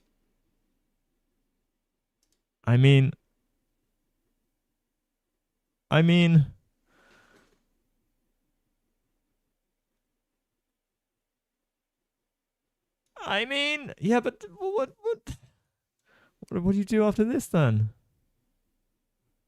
Still queen h6? Yeah, I guess.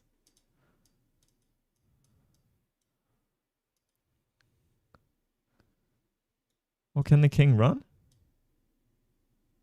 Um,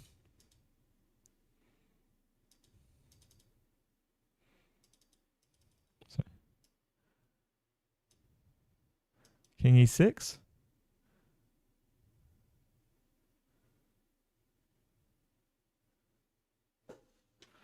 Oh my god. Oh my god.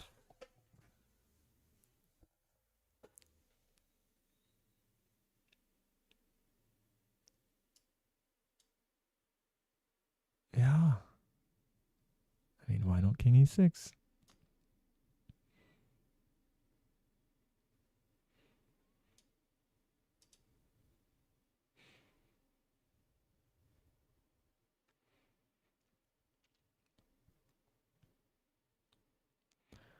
Um, oh, I got Zach's game up. I just heard a check, and I was like, "What?" In the background, just a follow. Oh goodness. Oh my god. Thing is, the time scramble. Anything is this can all change. This can all change. So,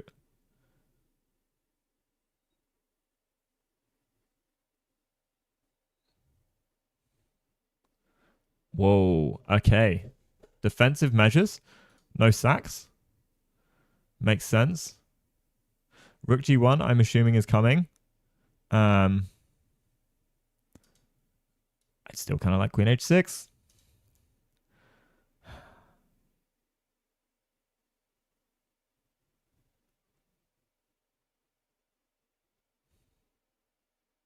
But yes, I think his opponent saw Queen H6, but this is just still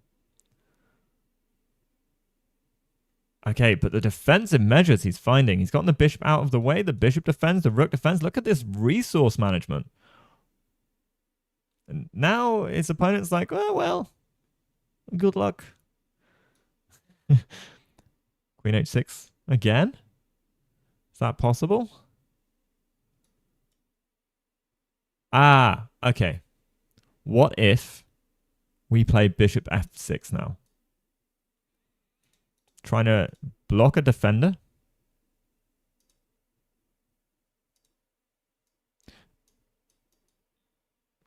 Put it out there. Okay, whoa. Kosher plays in the center of the board.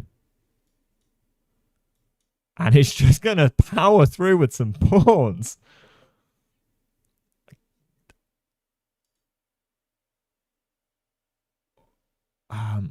Okay, I had to check that one. It doesn't like it.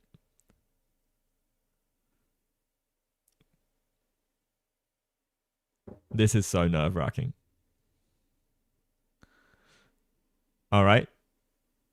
All right. Bishop takes e4. Let's go. This is looking pretty brutal.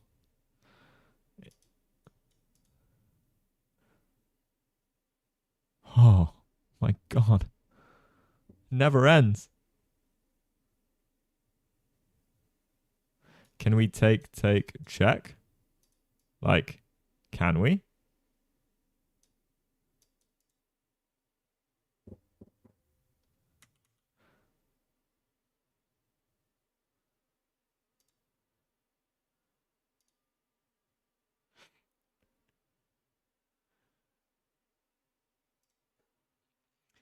All right, it's too. There's not enough time for me to analyze, guys. Sorry. I shouldn't. But I was. So bishop d5 played. So pin, super annoying. Now after take, rook takes, we have check as well. So you've got to be wary of this. So if the king doesn't move back, then there could be a problem.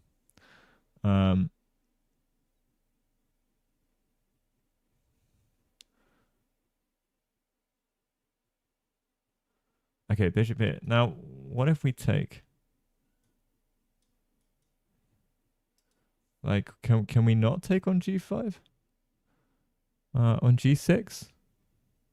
Are there any checks that we should be wary about? So takes? If the knight moves anywhere? Ah, knight takes here is a problem. But we have this as well. But then there's this. Okay, so knight takes is played. Let's go. Rook takes g6. All right. I thought knight takes might be a problem. Oh no, but we're pinned. We're cooking. We are cooking. After rook takes, queen takes. King back, rook check, knight back. No knight back. I think this is over. I think we've got this. Did rook g6 work before? That's also the question. Oh yeah, we should change the eval to off the chart.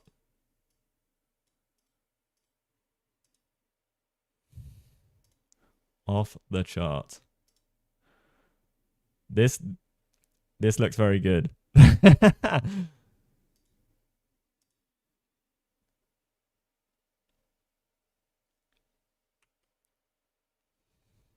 1 minute left on the clock. Okay, I don't think they get extra time. You're right. I don't think so. Can someone check if they get extra time? Who knew 1d4 could be... It was 1c4. It was 1c4. It wasn't 1d4. How dare you insinuate 1d4 was fiery? No, 1c4. I will ask him, yeah. I'm assuming... because of the time left. Well, you never know how long if the things trade down, but I don't know how you after rook takes. Surely this is it.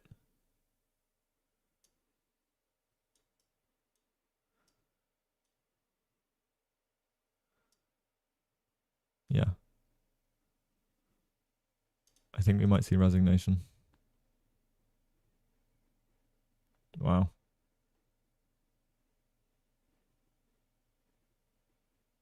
Yeah, he's letting Kostya play things out on the board. And he goes king here.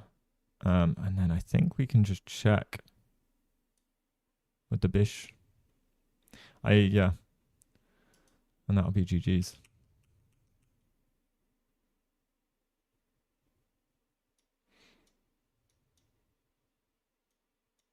Maybe even just I don't know, bishop back this way is kind of... No, bishop this way. Yeah. I mean, rook takes. It's fine as well. Rook takes, bishop takes. Bishop check. Yeah. And we get rook takes. Even if bishop takes, I think we just can pop it in like this.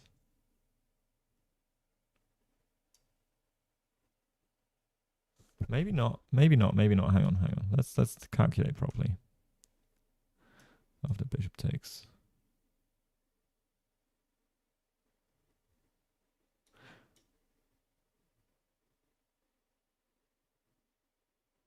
Double check. Okay. And we see the finish. So he takes with the queen and resigns. Oh, hang on. Yeah. Oh, they're waiting for something?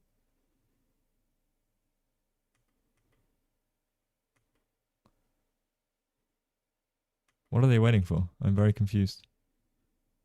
Huh.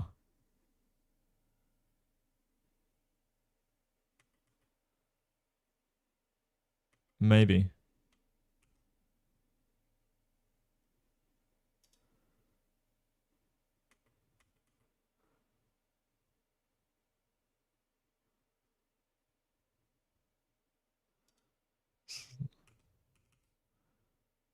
Slow motion replay.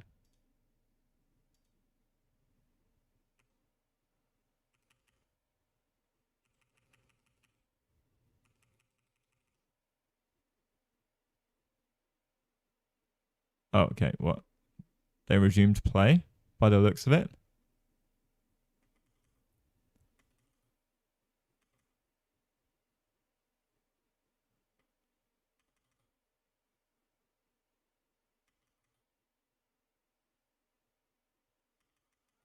Sorry, guys. I'm trying to find out what happened because. Okay. Well, they have since resumed play. No, they haven't. 46 it's stuck at. So.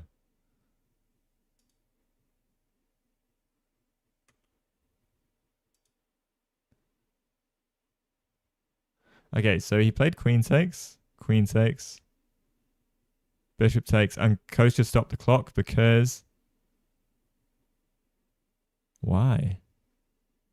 Illegal move? Is he in check? Did they get to the end of the score sheet?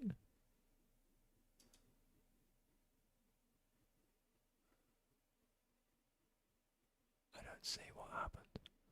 Okay, I don't know what happened.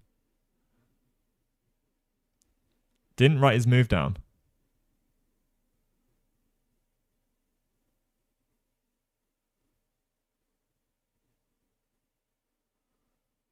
Oh, damn.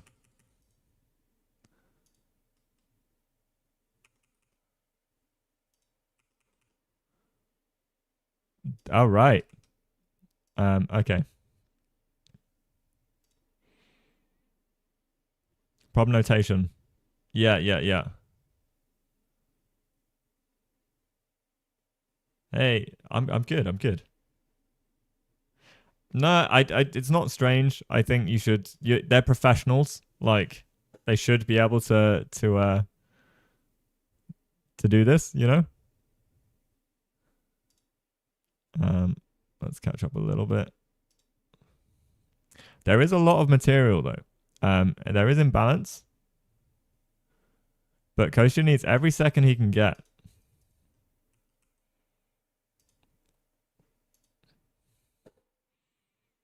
And also, if Kostia is, yeah, I, I don't know if he gets extra time. I think his opponent gets a warning, and his opponent has to write all the moves on his time if he's not caught up.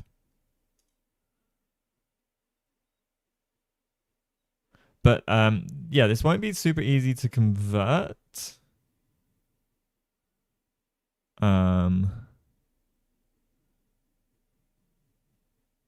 And you got to be tricky. Knights, like there's a lot of mating net potential and stuff on the board. Oh, I think we're way ahead on the video. My bad. Okay.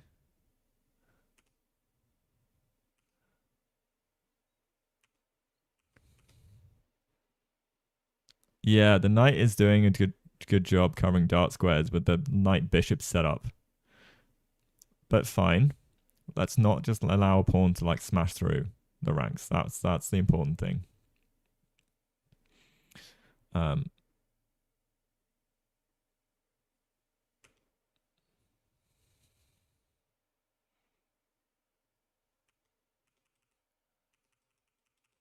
Okay.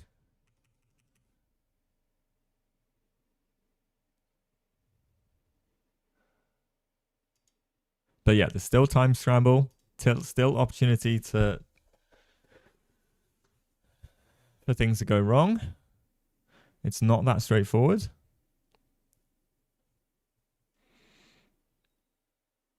There's enough material to cause a lot of problems.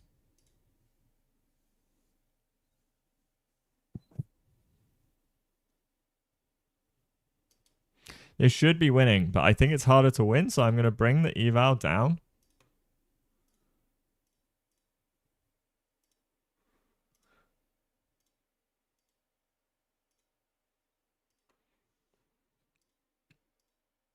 Or on a human level, maybe it's even like.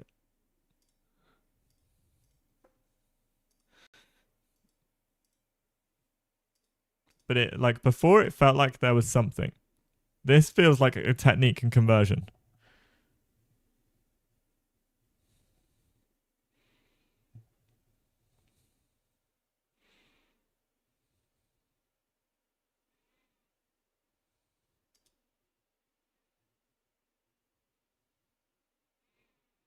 I'm scared of this pawn though.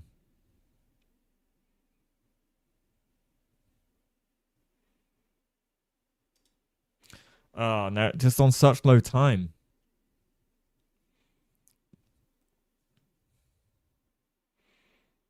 Queen check. We're covering. This pawn is also looking a bit loose.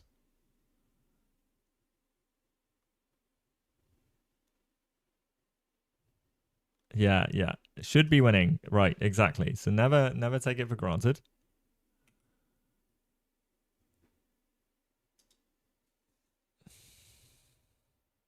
You've got to beat GMs in every single aspect and area of the game as well, though. Like, this guy is not going to give up.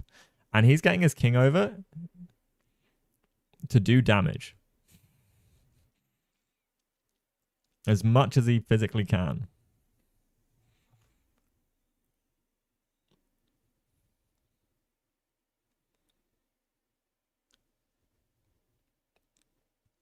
I wouldn't say just bishop a2 though, because he's in check.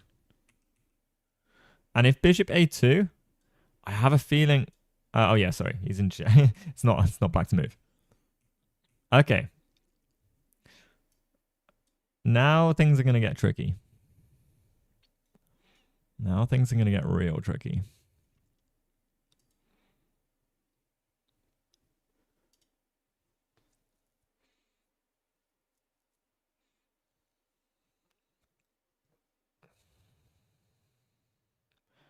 And we can't allow any annoying knight forks. And this pawn is also loose. They might find a way to repeat.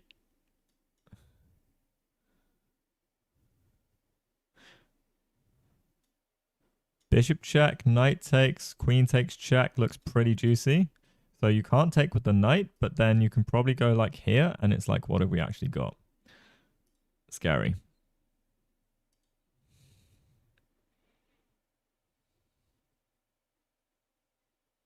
Yeah, exactly. Exactly. But you don't have to, doesn't have to take.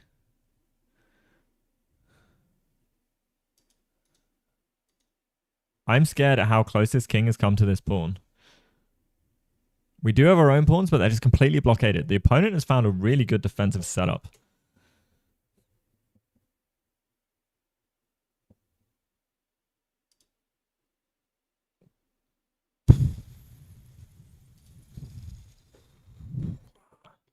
I think this is terrifying me. Terrifying. It's like rook here. Uh-oh.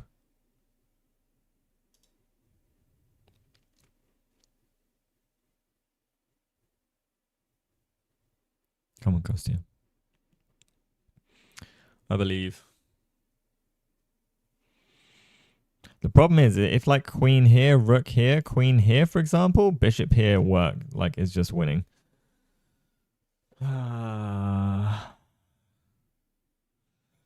Now rook here. Bishop.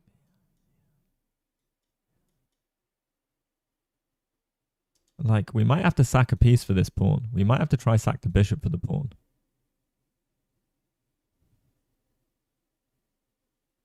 So he pushes.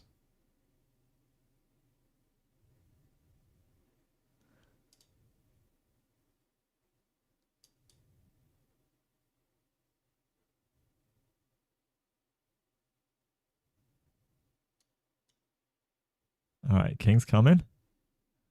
Rook c7. And can we go queen b8?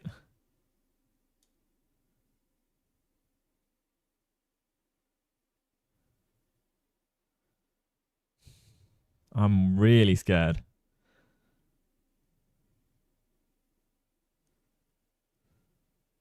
Come on, Christian. You got this. Can we get any a4?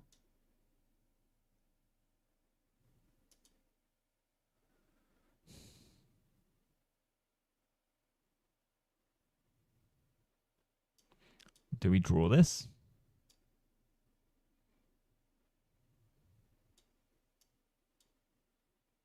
I think this is a draw. Okay, king's in front of the pawn.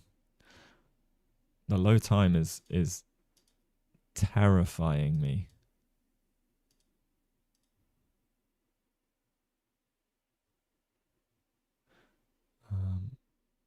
Where's the human eval?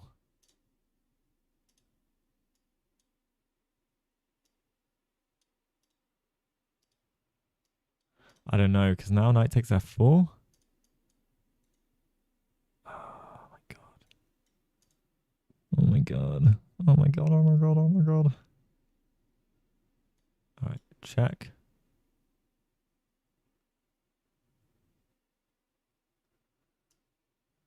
Can we just check to oblivion? I hope so. Oh wait, you didn't go knight f4? Oh. Wow. That's some class.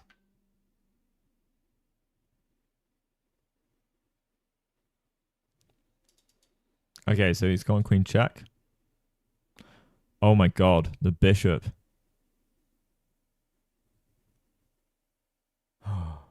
Oh, that's disgusting. Okay, and why can't we do this? Check here. Here. We sack for it. Is that a draw? I don't know if the material's a draw or not.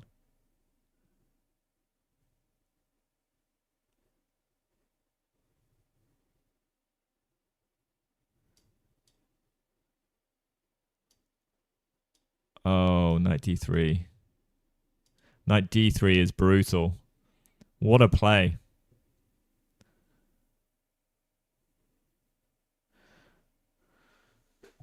Oh my god. This is so painful.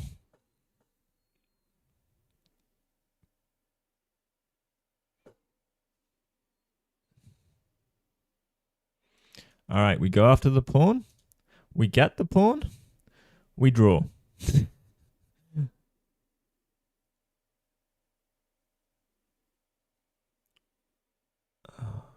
Wow. Crazy. Crazy.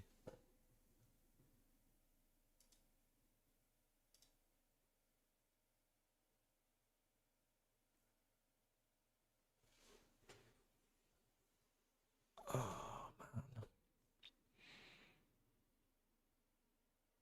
Surely we can get that little pawn.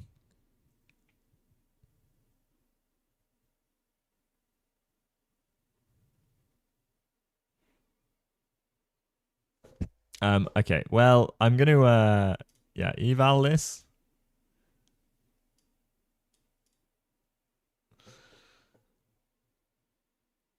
Oof.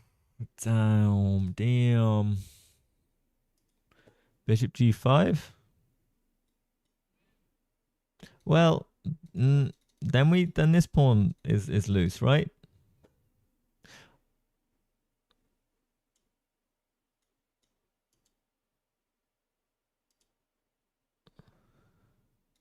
Bishop here to go here and cut the king off if possible, but maybe a4 is needed.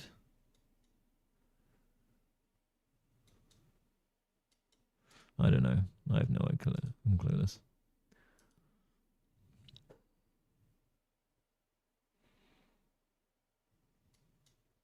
Because the king coming in is scary. But I guess we do this. I guess we do this.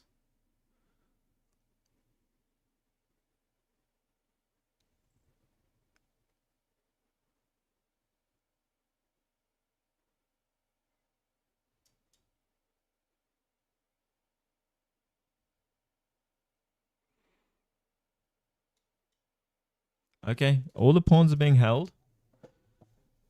If the knight has to sack itself for the bishop is of the wrong color. So if we get in the corner, we should be okay.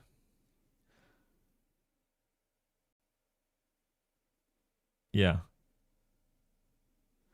So black has to win this pawn. But the bishop is holding. So we should be good, right? This should be a defensive setup. So he says.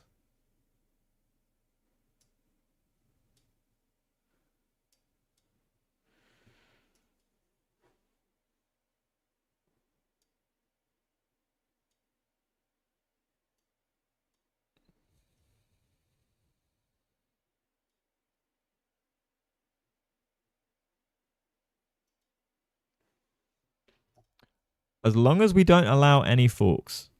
That's all I'm talking about.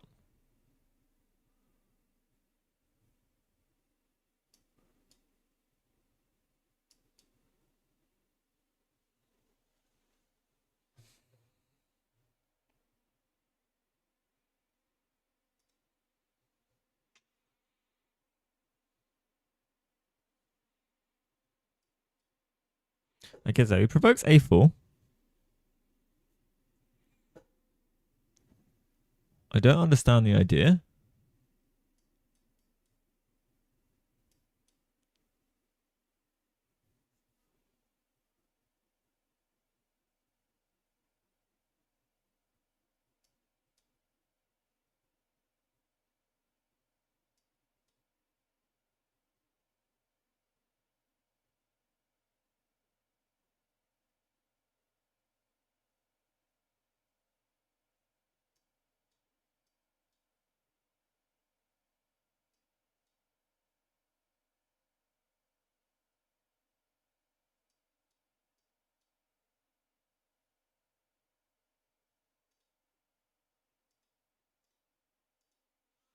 All right.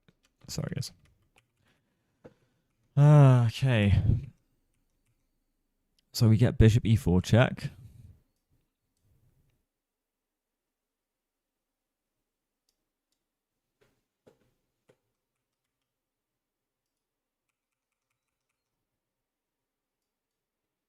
I'm assuming king b2. Oh, no way. Huge raid. Let's go. Welcome, raiders. Welcome, welcome.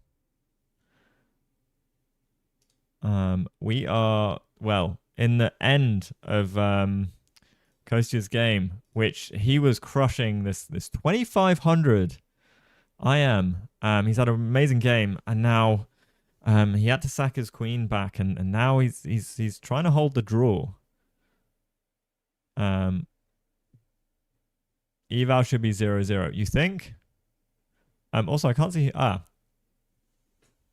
Cantano chess. Also, sorry, I didn't see who it was, but I appreciate the raid. Also, thanks for raiding Joel on the Dojo channel as well. Joel, this was an incredible game by Kostya. And then time trouble, I think it slipped away just minutely. Joel, were you doing commentary? But yeah, this was an insane game.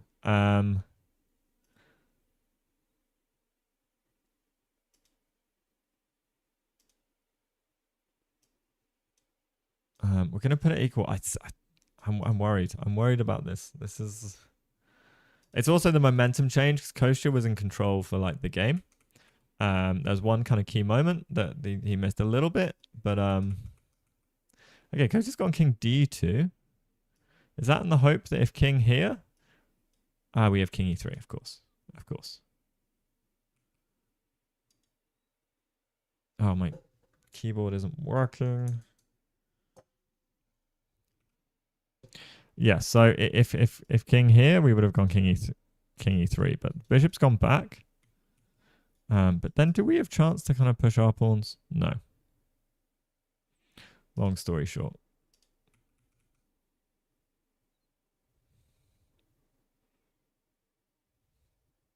So now we're holding our pawn.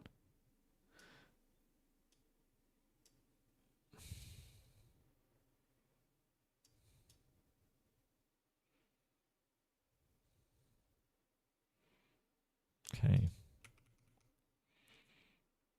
Knight e6. I mean, the thing is, if we allow the king in, the bishop, like, this is really nice technique. I don't know if we can hold this if we allow the sack.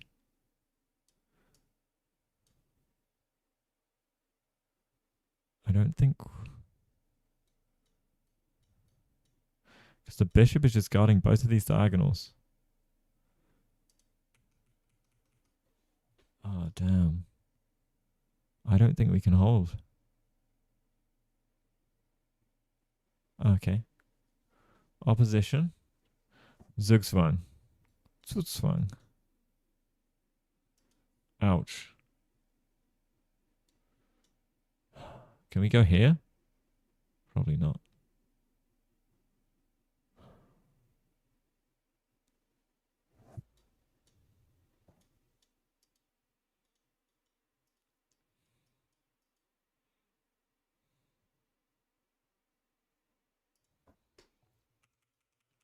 Okay, check.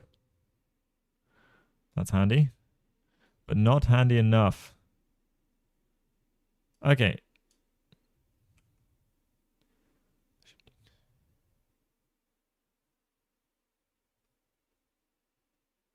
Maybe we need to keep it on this diagonal to stop the king coming. And then we can get king b2.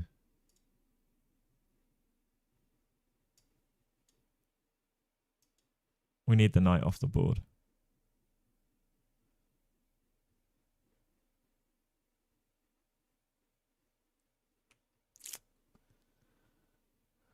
King c3 is just pain.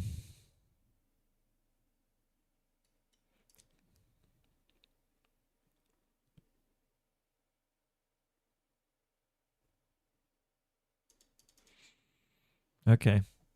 What chances?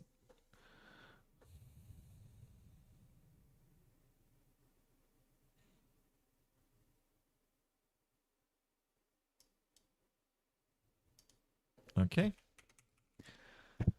His opponent has played so well on low time as well. But maybe there's no way through still. Because this is intuition, right? His opponent has built up some time to do a little bits of calculation, but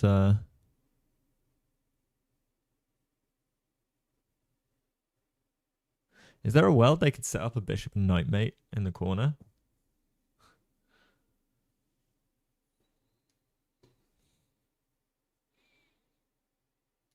Ah, well, now we attack the knight, right? We go, we want the knight, thank you. Please come at me.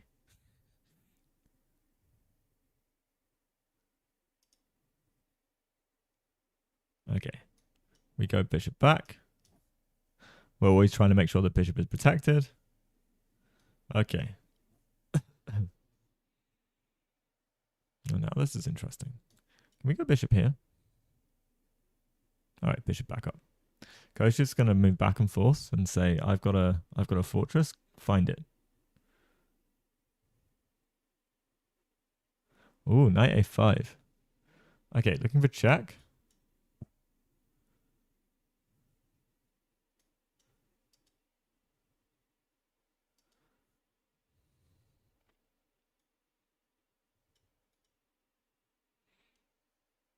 Let's say we move somewhere.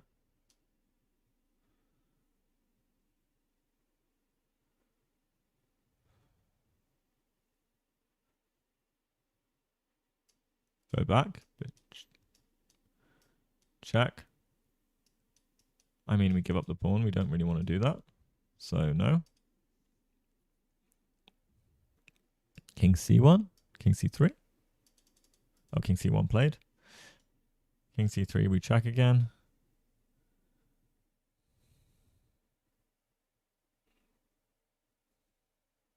King in, we go up. The problem is we can't. We need to, like, shuffle over. Now, here, king check. Here.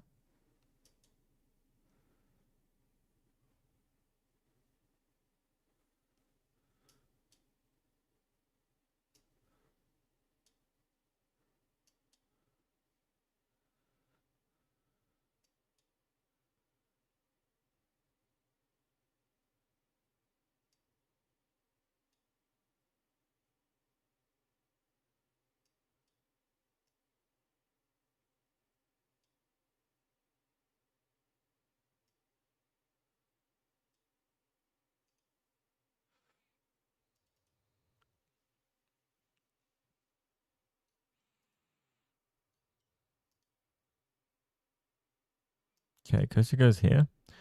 Yeah, I was trying to look at here. King check.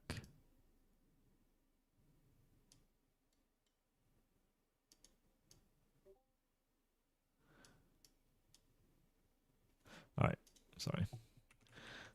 All right, so we're allowing the a3 pawn to drop. I'm assuming there's a method to the madness.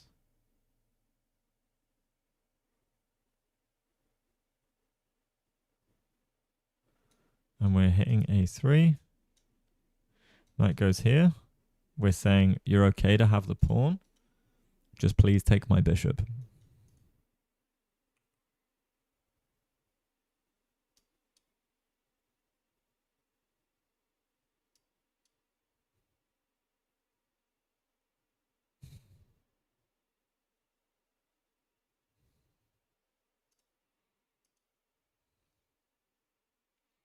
Okay, so now we go king b1.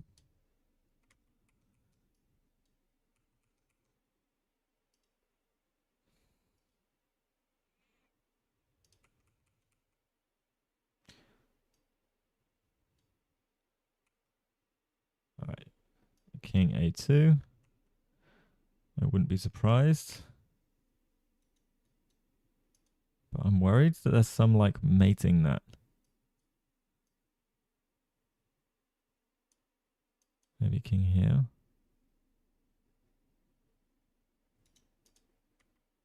No.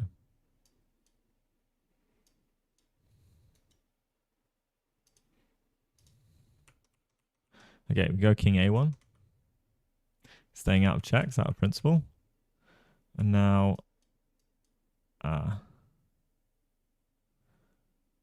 knight's going to come here and here. So we need to stop that. We have to stop that.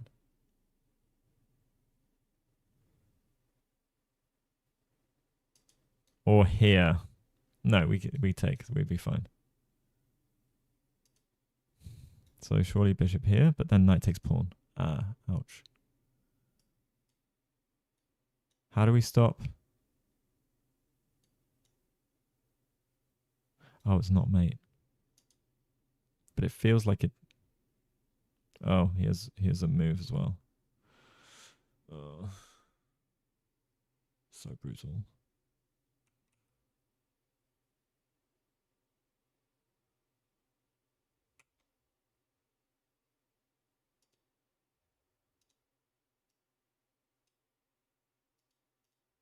Sorry, chat. I haven't been reading.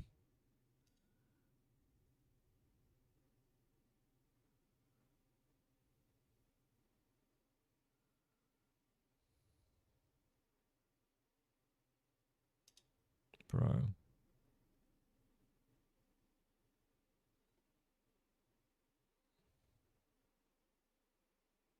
That's crazy. That's crazy.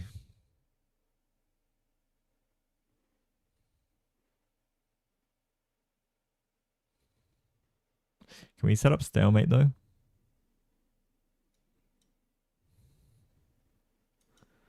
think it's knight here. It's just we cooked.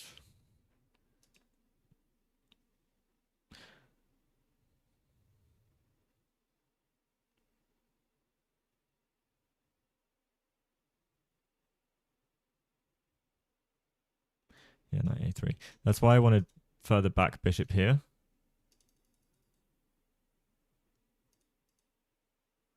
Like I thought here. But you can't keep that forever because we just get zugzwanged. Yeah.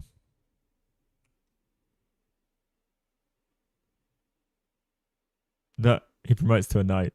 Lol. The knight under promotion. Damn. The jokes, man. Technically, yeah, it's an equal move. Oh, I'm so gutted for Coaster on that. He played such a good game. Oh, the time trouble. Wow. His opponent played so well on low time. So well on low time. Impressive. Crazy technique. Oh my god. Okay, I just took a look at the rating at the eval graph. Kostia was killing it. He was +5 at one point. Ouch. Ouch. Chess is brutal. I mean, I hope he's happy with the game because, you know, 200 points higher rated opponent. over 200 points higher rated opponent, and Kostya was cruising. He really played an awesome game. Unfortunate. I'll drop him a message just quickly, make sure he's okay, and also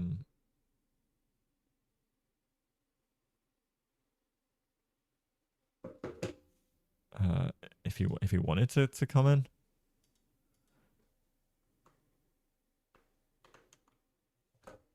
Oh, there he is.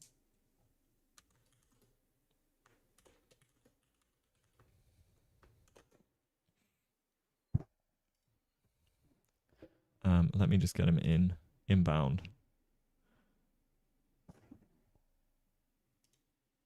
Oh.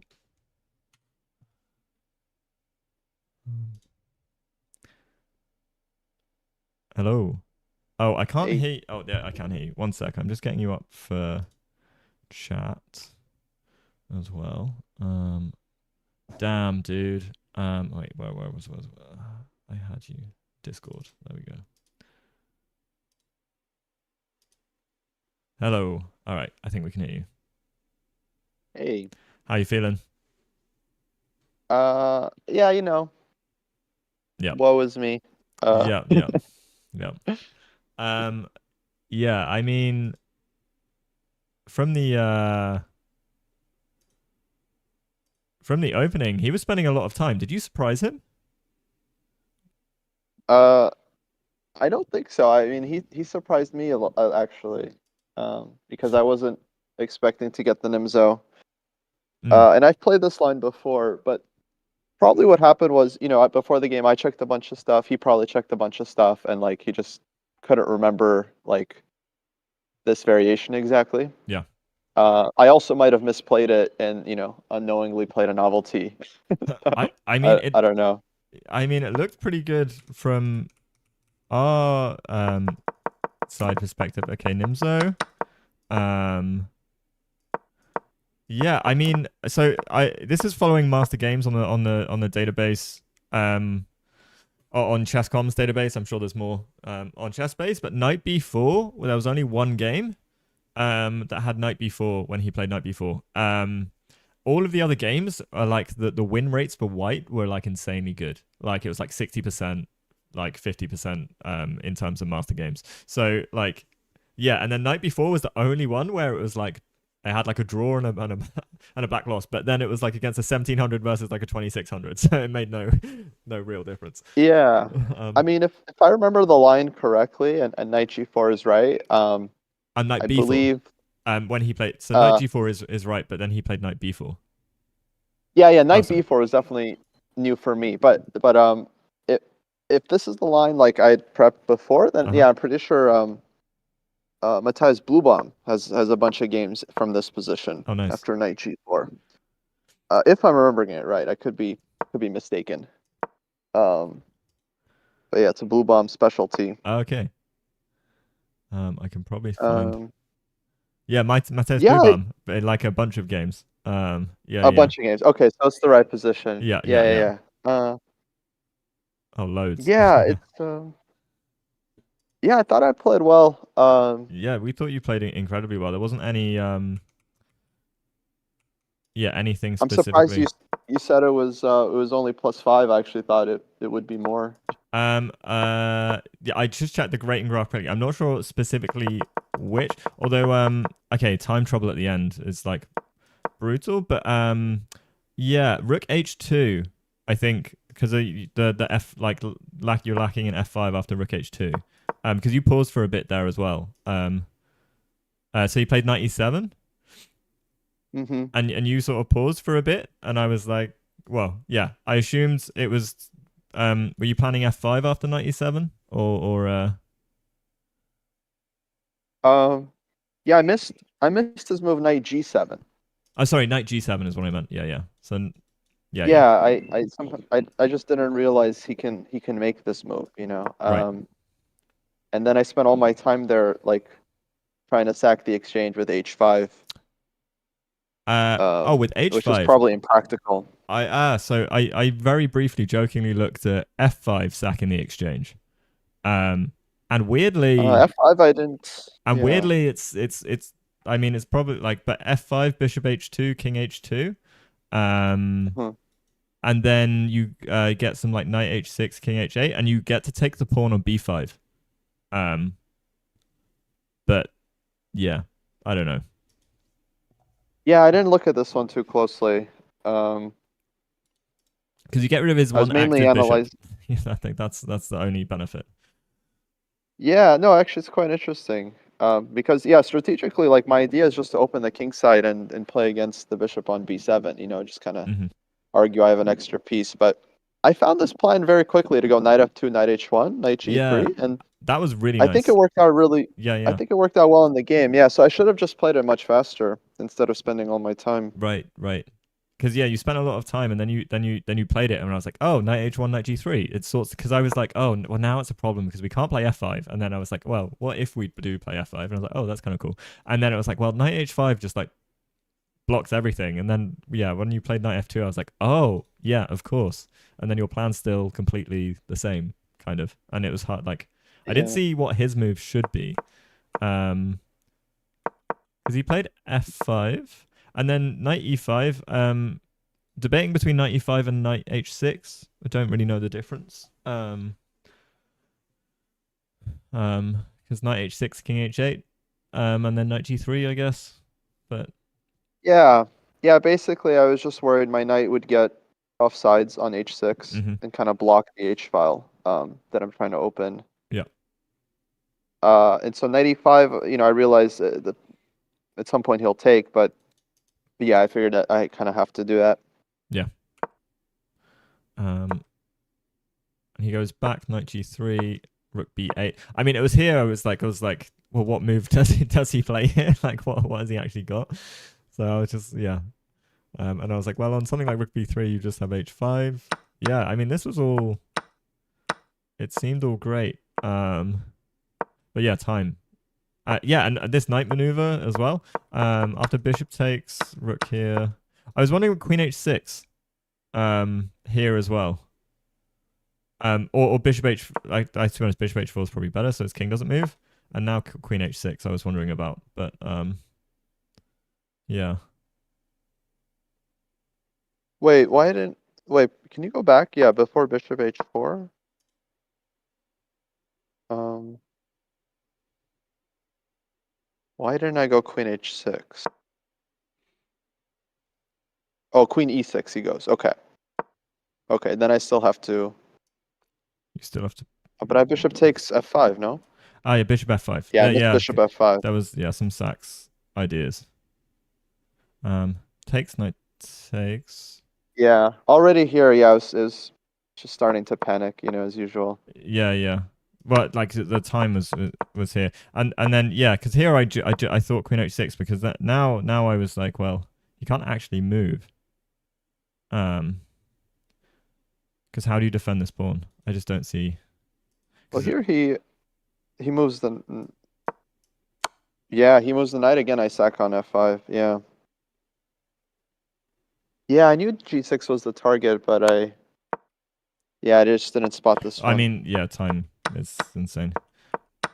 Probably sack with the bishop, but oh yeah, yeah. All good. But yeah, this all yeah seemed super good. And then we were like, oh great. And then we are like, actually, this is really hard to convert. Like, yeah, surprisingly, he gets this like beautiful blockade, and I like these pieces. Like, I can't remember. Someone in chat was like, it's really annoying because the knight is really nicely doing an amazing job covering in the dark squares, and then like the bishop and knight are like unassailable. And he played insanely well on no time. Like, was he not writing his moves? There was like a moment you paused the clock. yeah, he did this twice where, like if your opponent makes a move, you're allowed to make a response, but you can't make a second response. Right. You can't make a move, they respond, and then you respond without writing your first move down. Yeah. So he did it twice. It's not a big deal. Like I didn't call it the first time, but I wish I did. Yeah. Because the second time the arbiter came over and gave him a warning, Um, Hmm. and I mean, it's not such a big deal, but like if you don't call it out, like you're kind of just losing time. Yeah. Um, and so it's a little bit unfair. Yeah. Oh, if Uh, you both have to by the rules like record your moves, and you're both kind of professional chess players, so like you should be doing it. yeah, it's also, kids tend to do this more than adults. Where I mean, it's a very common thing that like Mm, people know this rule, but they forget about it. But yeah, like you can make one move quickly, your response, but you can't make two moves without writing them down. mm. Um, and yeah, I mean, I don't know. I don't know, but the problem is when I made a big stink of it, then I got tilted, all of a sudden, Yeah, yeah, because like the arbiter comes over and like he's arguing with me. He's like, uh, because the kid he wrote his moves down when I paused the clock, right? yeah, yeah, And so the arbiter comes over and he's like, "Well, I see that his score sheet is complete." And I'm like, "Yeah, he wrote the moves when I paused the clock, right?" yeah, yeah, yeah. I mean, he's like, "Well, but I don't see anything." I'm like, "Well, we have a We have camera. a Do you want camera. you Yeah, want yeah, to yeah, take a yeah. camera?" I mean, but anyway, the arbiter he took my side. He's like, "Okay, first warning. You can't do it again." Yeah, And then yeah, I mean, mostly I was tilted because the position was so hard to win, which I realized, yeah. and of course I shouldn't have lost it. I just started blundering the But c pawn. yeah, but still, like he found like, and also this was it like instead of taking the d4 pawn, he went like knight f4, like this resource. Like he was extremely like his technique was insanely good. Um, Yeah, yeah. I mean, kid calculates very, very quickly. For me, he's a mini Sindarov, Sindarov yeah, yeah, yeah, Jr. yeah. Well, I was like, oh great, you've got like a 2500 2530 IM from Uzbekistan. Good luck. But I mean, you were killing it, so okay. Yeah, I Yeah, mean, and then there's good okay, things to take after away. after the game, afterwards I made sure to like we cleared the air. I apologized for making a big stink, but I just wanted to explain to him that like Yeah, it is unfair yeah, that and I think we shook hands, so I think it was all good. yeah, Was yeah, no hard feelings. yeah. Which is important because I don't think he was doing it intentionally or anything. No, no, it's just like yeah, one of those. Yeah, I get that. Um, yeah, no, I'm more, obviously more upset that I couldn't calculate till the end. Yeah, yeah. Um, And no. has chat got any questions as well? Um, while I'm here, anyone hanging around? But yeah, in general, like the game was just pretty good. Bishop g5. Right here. People are Yeah, asking. of course I should have Oh, Bishop I g5 should have here. put my bishop on the diagonal Wait, what? instead of trying to stop the pawn with the king. Idea is queen d6. Oh, and we Yeah, no, of course black never takes the bishop. yeah, So it's still hard to get the queen over. Like I couldn't figure out yeah. how to do it. Um Yeah, I should have taken on a5 instead of giving queen h6 check. The issue is bishop takes a5. I saw rook to b5, and my bishop is trapped. Um, Uh, yeah. and so I just couldn't figure. Maybe there's a resource, but Yeah, because there's I no couldn't unless we find just give it. infinite checks or something, but that doesn't feel like that's possible. No, is there some like Well, skewer or fork? No. yeah, I don't know. I mean, I didn't take on a5 at this moment because like I was a little afraid of rook f7 check with counterplay. Ah. So that's why I gave queen h6 check first to like force his king over. Yeah. I mean that kind of makes sense. But then, yeah, once his king is on e8, then I really thought my bishop is caught. So Yeah. that looked very scary to take on it. Maybe there's something, but I didn't see it during the game. Mm. Oh. So yeah, I should have just put the bishop on g5, like park it on c1, and then, I don't know if I can win because he has this like nasty blockade. But yeah, for sure I don't lose. Yeah. Okay, yeah. Crazy. Crazy. I mean, you got to beat everyone at every single point in the game. Like, that's crazy. Mm-hmm. Um, Bishop c7. Yeah, bishop. So yeah, it's the kind of like a computer move that's very hard to see in time trouble. Kind of thing. I think there's some like checks on d6, but yeah, this resulting endgame we got is interesting. I don't know if anyone chat checked the engine. I haven't looked yet, but yeah, I'm curious.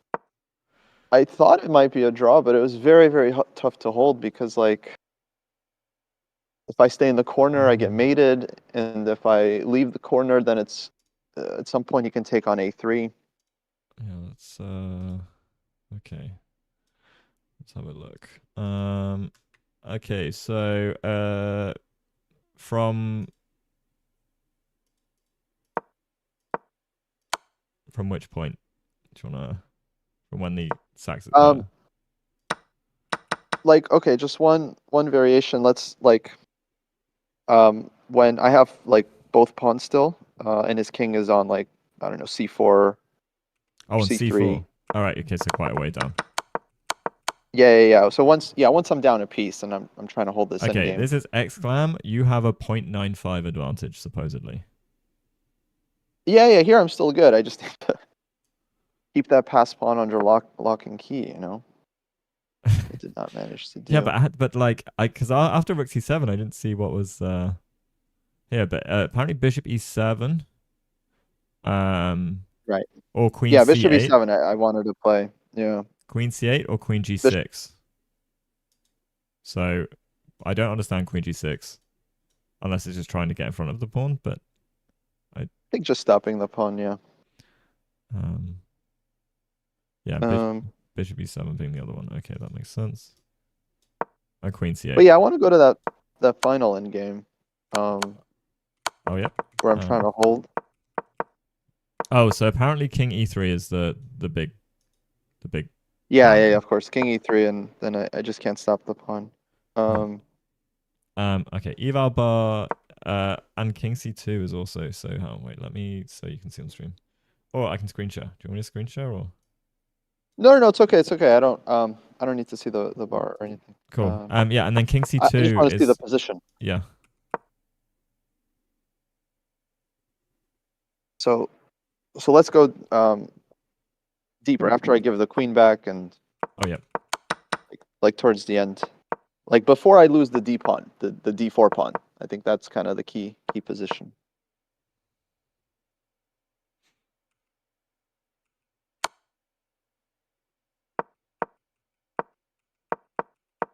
Yeah, so this endgame, right? So like he gives check, I decide to leave my king in the center, and yeah, so let's say I don't go bishop b4 check because that was me panicking. Mm-hmm. What I thought would happen, like okay, let's just play let's say I go king d1 and he plays king b2 just to shut me out. Um, let's say king d2.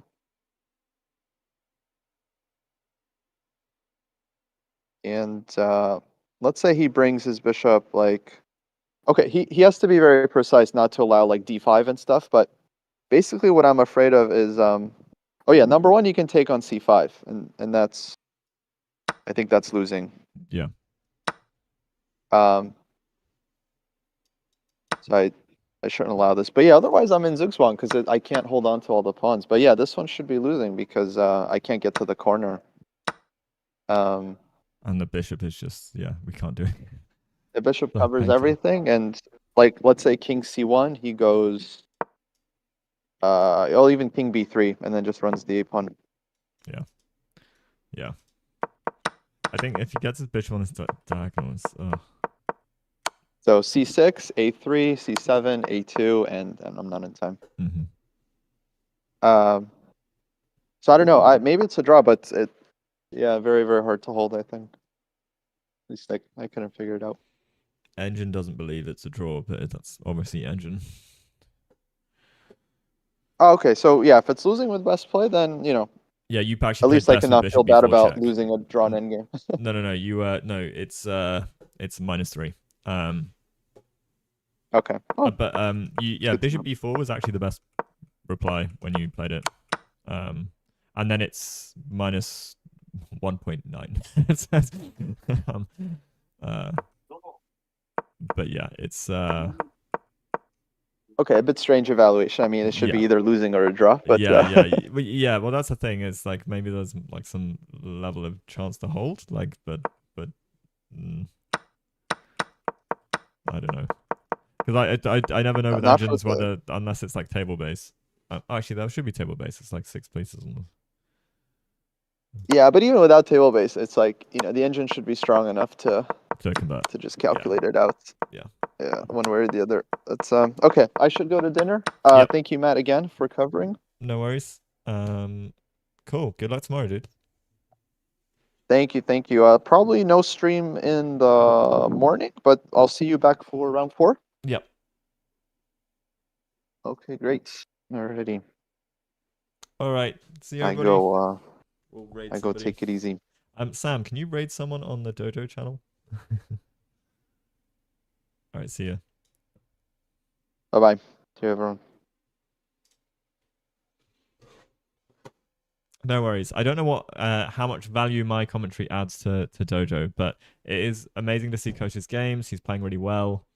You're a mod though. You can do /raid browser and have a look. No, I believe mods should have that right. I will same category. See who's up and running.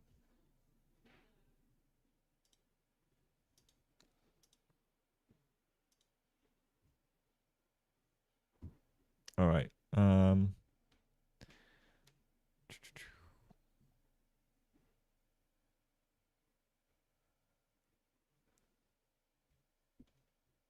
Who is here? I don't see. Alex is live again.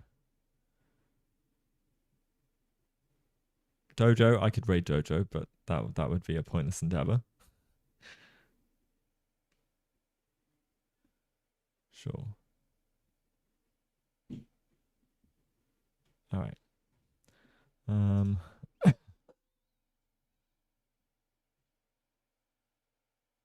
Oh, actually, I can raid from Chess Dojo. What am I saying? I'm logged into the Chess Dojo account. So,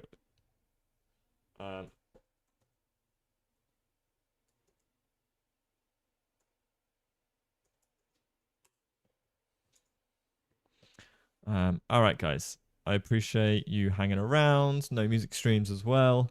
I may stream later tonight, but actually, I'm probably going to do some chess study. I've been doing a couple hours every day for the past few days, which has been good. My raid browser is not. Oh, there we go.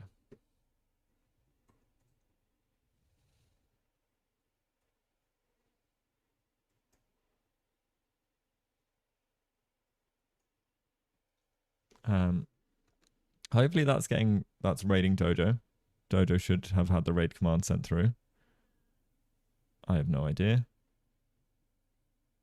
But in any case, thank you everybody. Please reach out to people. Go give your love to Alex, and I will see you later.